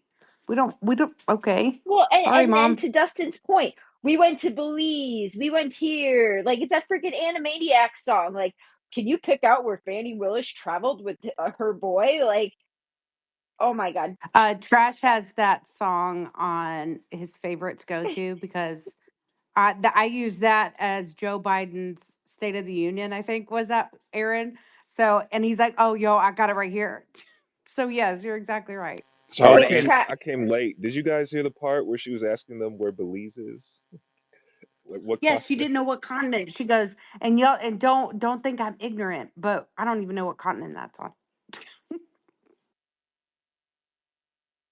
Don't stop believing.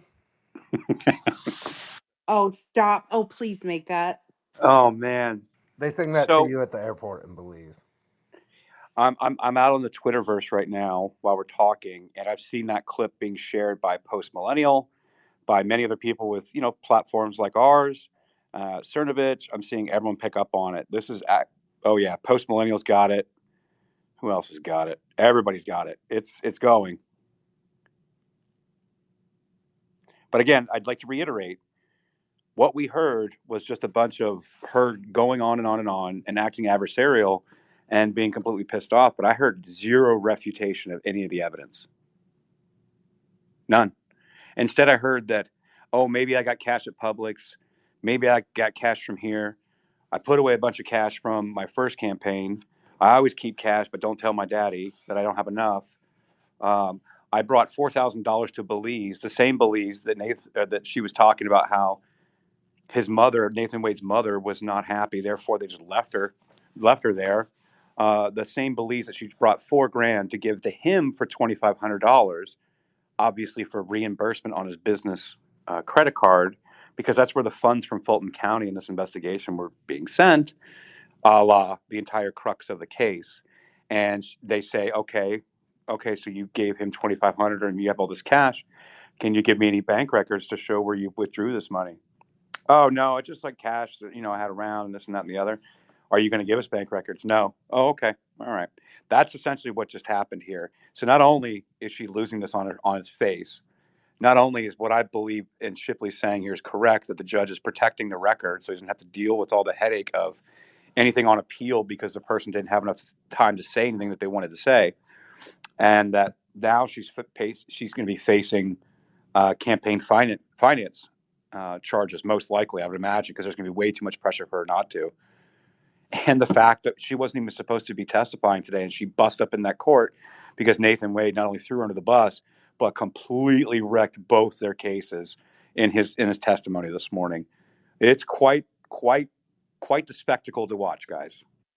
So what's Wait, the Trash, timeline for the? can we watch his test, or can we listen to his testimony? Do you have a clip? I can gather some goodies. Give me like 3 minutes. So I was going to ask, You what's can't the timeline appreciate. for actually getting an investigation into Fanni anywhere? Like would that affect the Trump trial? Because like we want her disqualified, but if she's not disqualified and we're just waiting for campaign finance, like I that think seems like something that could drag out. Well, based on the rules of ethics and regulation, she's already violating that without even the campaign violation, finance violation. And this hearing is an evidentiary hearing of that challenge that was submitted before the court.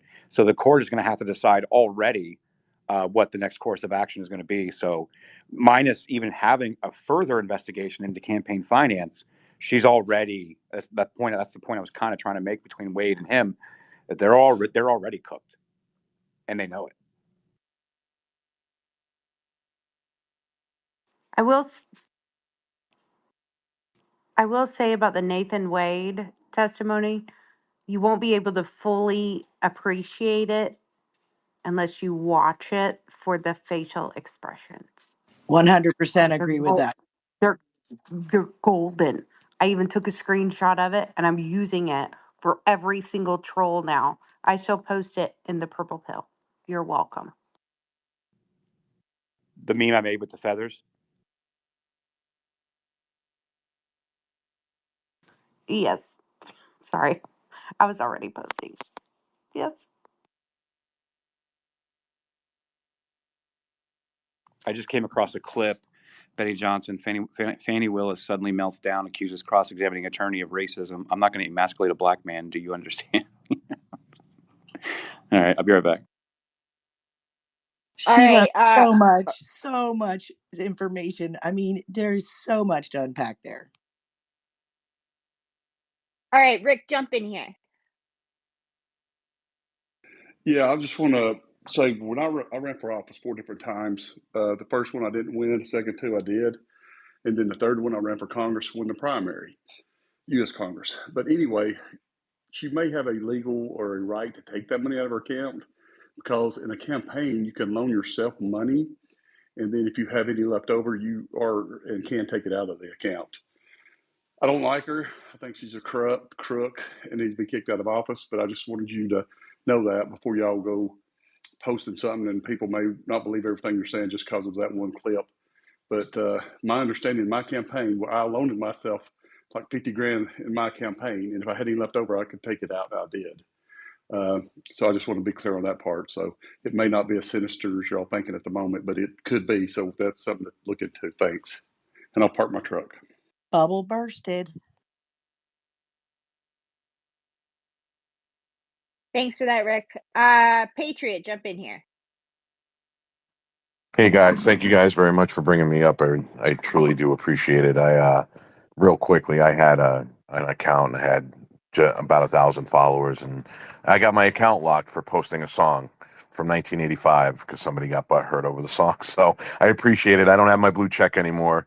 I got to say, Dustin, I am 100% with you, man. I am with everything that I've seen. The miscarriage of justice with J6 is like I'm intrinsically involved with a lot of the men that are in jail right now, and I cannot believe the things that I'm hearing from this.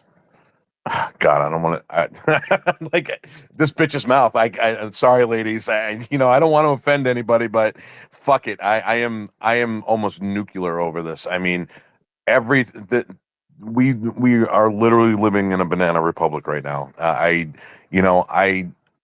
have friends that are doing 22 years in jail for not even being in the state, and this woman is just she is the epitome of the problem with the left.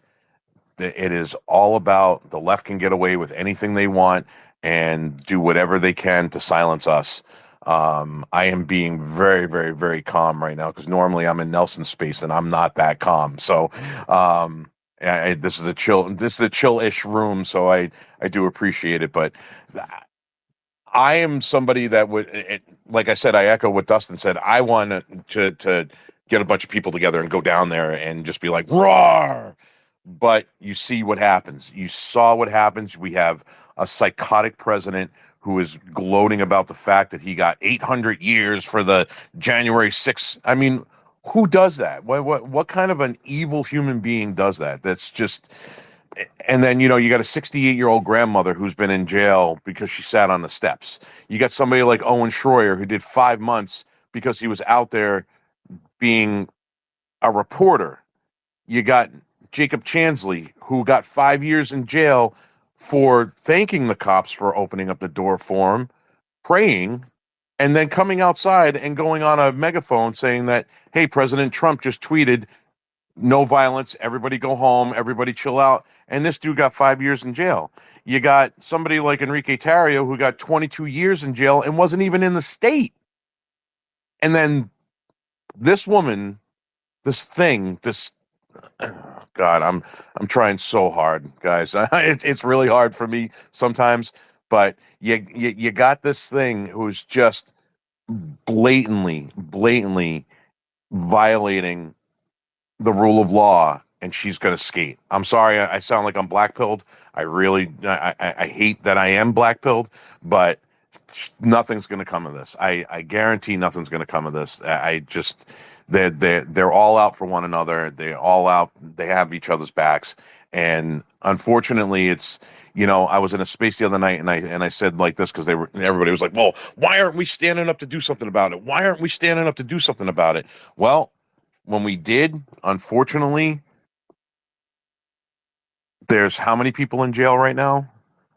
J6 pretty much shut everybody up, and it's a shame. It's a travesty. Listen, I had my life fucking wrecked over it, and you know what? I'm fucking done allowing that to be an excuse, not right. And if there has to be fucking more sacrifice, right? At least we're not in a kinetic war, which is what's coming, right? Which is True. we can either step up and fucking actually show that we're not a bunch of fucking rollover fucking pussies, right? And get back to organizing and doing shit despite the fact that there are risks involved, right? Or we could just fucking wait until they show up and start fucking rounding us up and killing us. Because that's the only fucking possible outcome for a government that is this tyrannical in history. So yeah, I'm not even joking, Jen. Get fucking ready. We're going to fucking Georgia. Are you taking the Honda Civic? Of course, I'm taking the Honda Civic. I'll take my bike.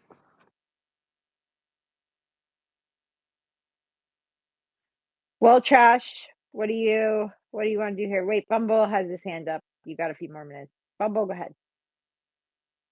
Oh no, I just wanted to add I was home watching the whole thing, and I can't believe she spent the whole day uh, under grueling cross examination or examination or whatever, and she still didn't produce her OnlyFans receipts.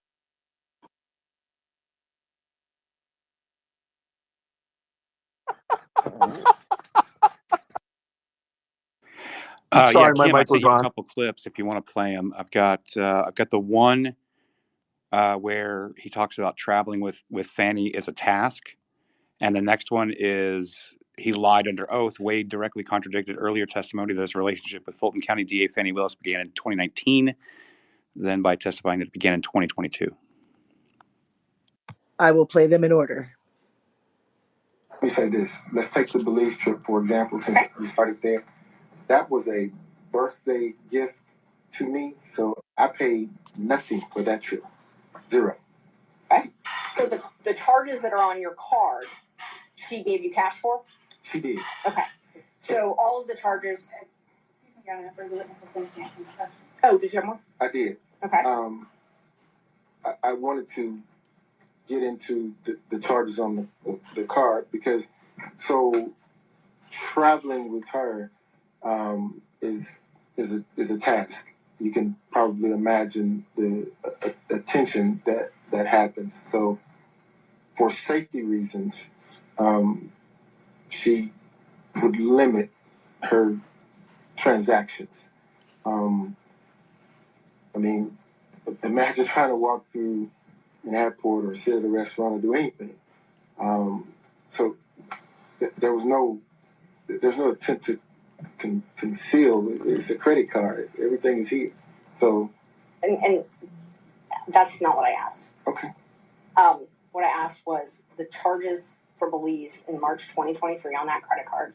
Those are things you purchased to go with Miss Willis to Belize. Those are things that we booked with my card that she paid. Yes. Yes. When did your romantic relationship with Miss Willis begin? 2022. When? 2022. Early 2022. So you were appointed in November of 2021. Yes, ma'am. And your relationship started early. What's early? January? February? Around March. Around March. But you two met at an October 2019 judicial conference, correct? Yes, ma'am.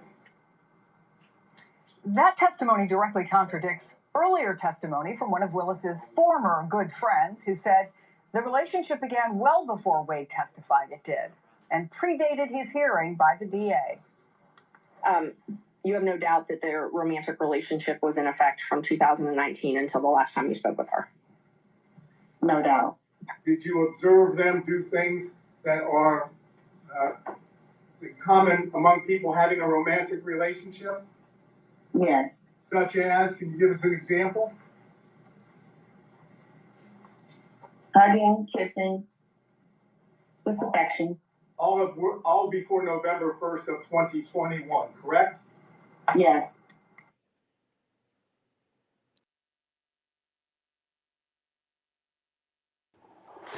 Yikes! Yeah, that's also why they were asking Fanny questions that because they were trying to figure out who lied, going back to his testimony. So that should be interesting to see how that shakes out. Savvy, go ahead, and then we'll go to Lucas and Rick. Yeah, I think it's quite telling. So, when you're in a romantic relationship with somebody, and this is speculation on my part, and you work with that person. You're going to tell the court, and both of them are going to swear under oath that they did not have any discussions about money, about employment, about this case, or about how they were going to answer questions given to them by attorneys. That is a load of baloney. Oh, it's worse. So apparently, I missed this today. I didn't even know it happened. Apparently, by the gentleman by the name of Terrence Bradley, actually testified in court today that the National Bar Association gave him legal advice on how not to answer questions on Fannie Willis and Nathan Wade. Yes, he was the first one to testify, and then they let him adjourn to bring in the subletter of the apartment. Yes, yeah, the condo. Yeah. Well, Kim, I sent you that clip because I have not heard it. Will you play that, please? Yes, sir. When did your romantic relationship with Miss Willis begin? 2022. When? Not that one, silly. Refer to what I was told by the bar that Rule 1.6, the confidentiality applies, and that I would be asking for an immediate review by the Supreme Court. Sure, but applies to what? Any communications is what the person at the bar told us. Any communications? He did not qualify. If you talk to Mr. Wade, that's covered. Well, Judge, I don't know. He didn't go into those specifics, but this is what was told. I was sitting there with my attorneys, refer to what I was told by the bar that Rule 1.6, the confidentiality applies, and that I would be asking for an immediate review by the Supreme Court. Sure, but applies to what? Any communications is what the person at the bar told us. Any communications? He did not qualify. If you talk to Mr. Wade, that's covered. Well, Judge, I don't know. That's actually pretty damning. Number one. Number two, what is the Bar Association doing, telling people how they should be testifying or not should be testifying in court? And number three, good on him for saying, well, this is just what they told me, and putting it on public record.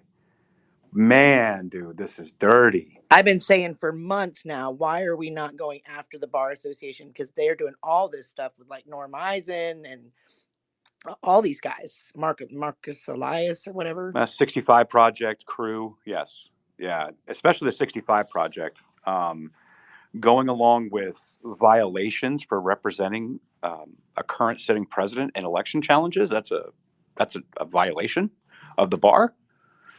You know, whether you like Jenna Ellis or not, that's what they went after her for. And all the attorneys that are representing people in January 6th, they went after them, trying to get them disbarred. Hell, the attorney out here in Arizona, Maricopa County, that represented Carrie Lake in these challenges, they went after her. They went after him. The and bar, then the bar prepping. That's like they're prepping them. That's crazy. Yeah. And his argument was he needed to know how to answer so he wouldn't lose his law license. Yeah, apparently testifying in public is making yeah, so that's what happened. Go ahead, Lucas.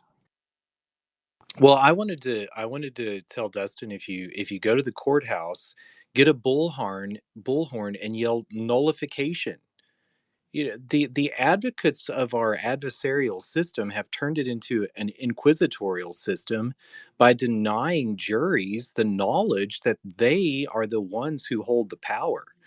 And a jury nullification used to be a redress to bad laws written in this country. And Marbury versus Madison, the concept of judicial review and stare decisis is all absolute bullshit. And it is not American, and it's not adversarial.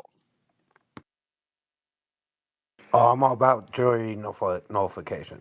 I've been saying that literally since the Trump shit started coming down, right?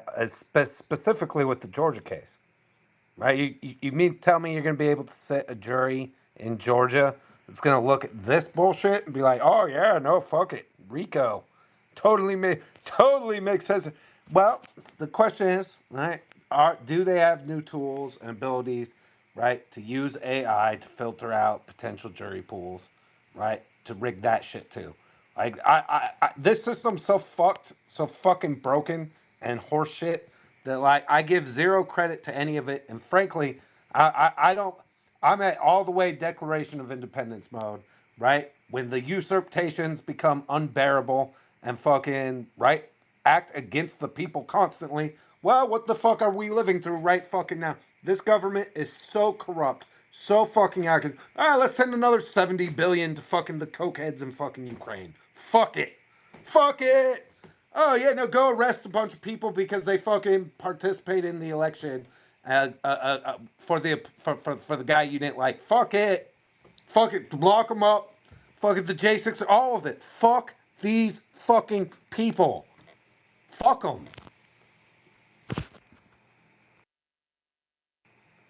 I'm gonna be quiet before I get in trouble with Jen and fucking Jim in the van. But fuck you and your wife, fucking midget banging fuckface.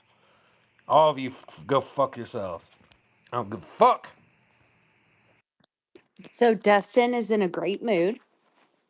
Glad to see it. This is this And is his therapy. Let him get it out. let him get it out. All Dustin, right. we appreciate Well, you. we're coming to see you, Savvy. I'm not even joking. I will fucking park the Let's Civic go. No, outside I the got, I courthouse, got. and I will play fucking "Don't Stop Believin'" fucking day in and Okay, day that out. I is don't the give a funniest fuck. thing I've heard. Y'all come in. My door's open. Y'all, I'll DM you my Hey, address. me and Y'all just Savvy come got and say boots on my the name. ground right now. You just tell us what to do That's and where to right. go. We're on the That's ground right right. now. All right. Hey, So can Kim, I I add something sent you real a note. quick? My God. No, Rick, please wait. Go ahead, Josh. Okay.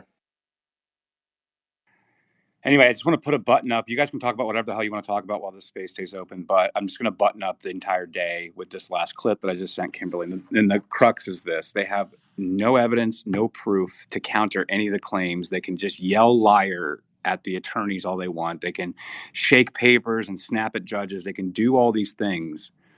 But at the end of the day, this next clip, they are not able to support their own testimony or refute the allegations made by the defense. And this clip, I believe, says it all. Kim, go ahead and take it away, and then you guys can talk about whatever the fuck you want to talk about.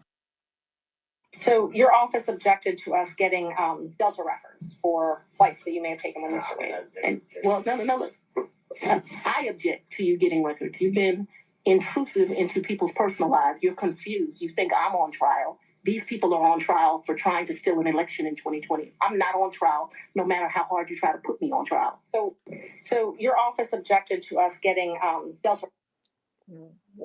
Wow. Holy shit. Yeah. Can you play that one more time, Kim? Like, this is the end of it. This should be the end of it. So your office objected to us getting Delta records for flights that you may have taken when Mr. Wade. And well, no. I object to you getting records. You've been intrusive into people's personal lives. You're confused. You think I'm on trial. These people are on trial for trying to steal an election in 2020. I'm not on trial, no matter how hard you try to put me on trial. So your office. That's it. I'm just. Attitude. That's it. So that is the crux of the testimony here today, ladies and gentlemen, boys and girls. There is no refuting of the allegations. There's just ad hom attacks and accusations of lying or being too intrusive. They're not on trial. Well, miss, I hate to inform you, but you are a witness on the stand and are having to defend allegations of misconduct as in an official capacity, including taking advantage of the taxpayer dollars in Fulton County via hiring your boyfriend as the lead prosecutor in a case against the president of the United States. And you simply make the point that not only are they not allowed to see the records that refute any of these allegations, but that also the president is on trial, and that's all that matters. You're done. It's over. That's it.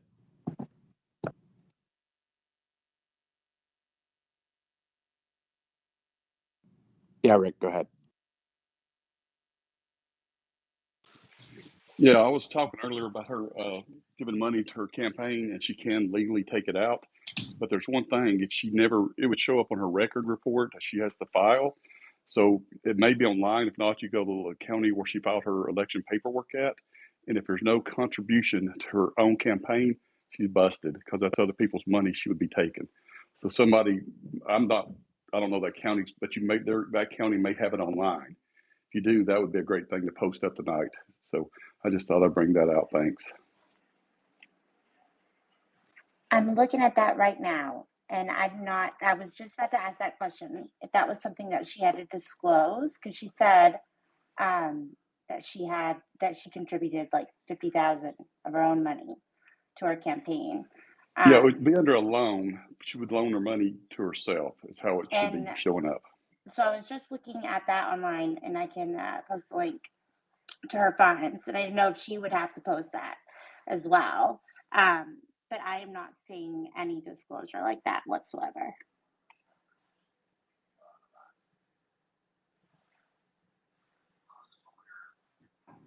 Oh, and apparently she winked at either Nathan Wade or her attorneys. Anyway, but yeah, you guys can keep on, or maybe we can close it down. I'm not sure.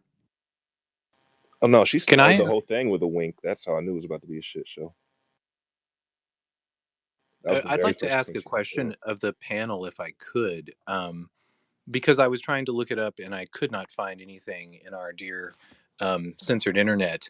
Is it possible for a jury foreman to call the advocates into contempt?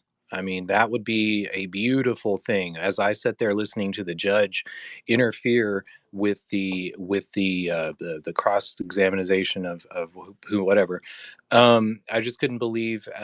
I could not believe I could not believe the audacity of his insertions in that. And if I was on the jury, I would have been livid with rage. Is the jury even seated yet?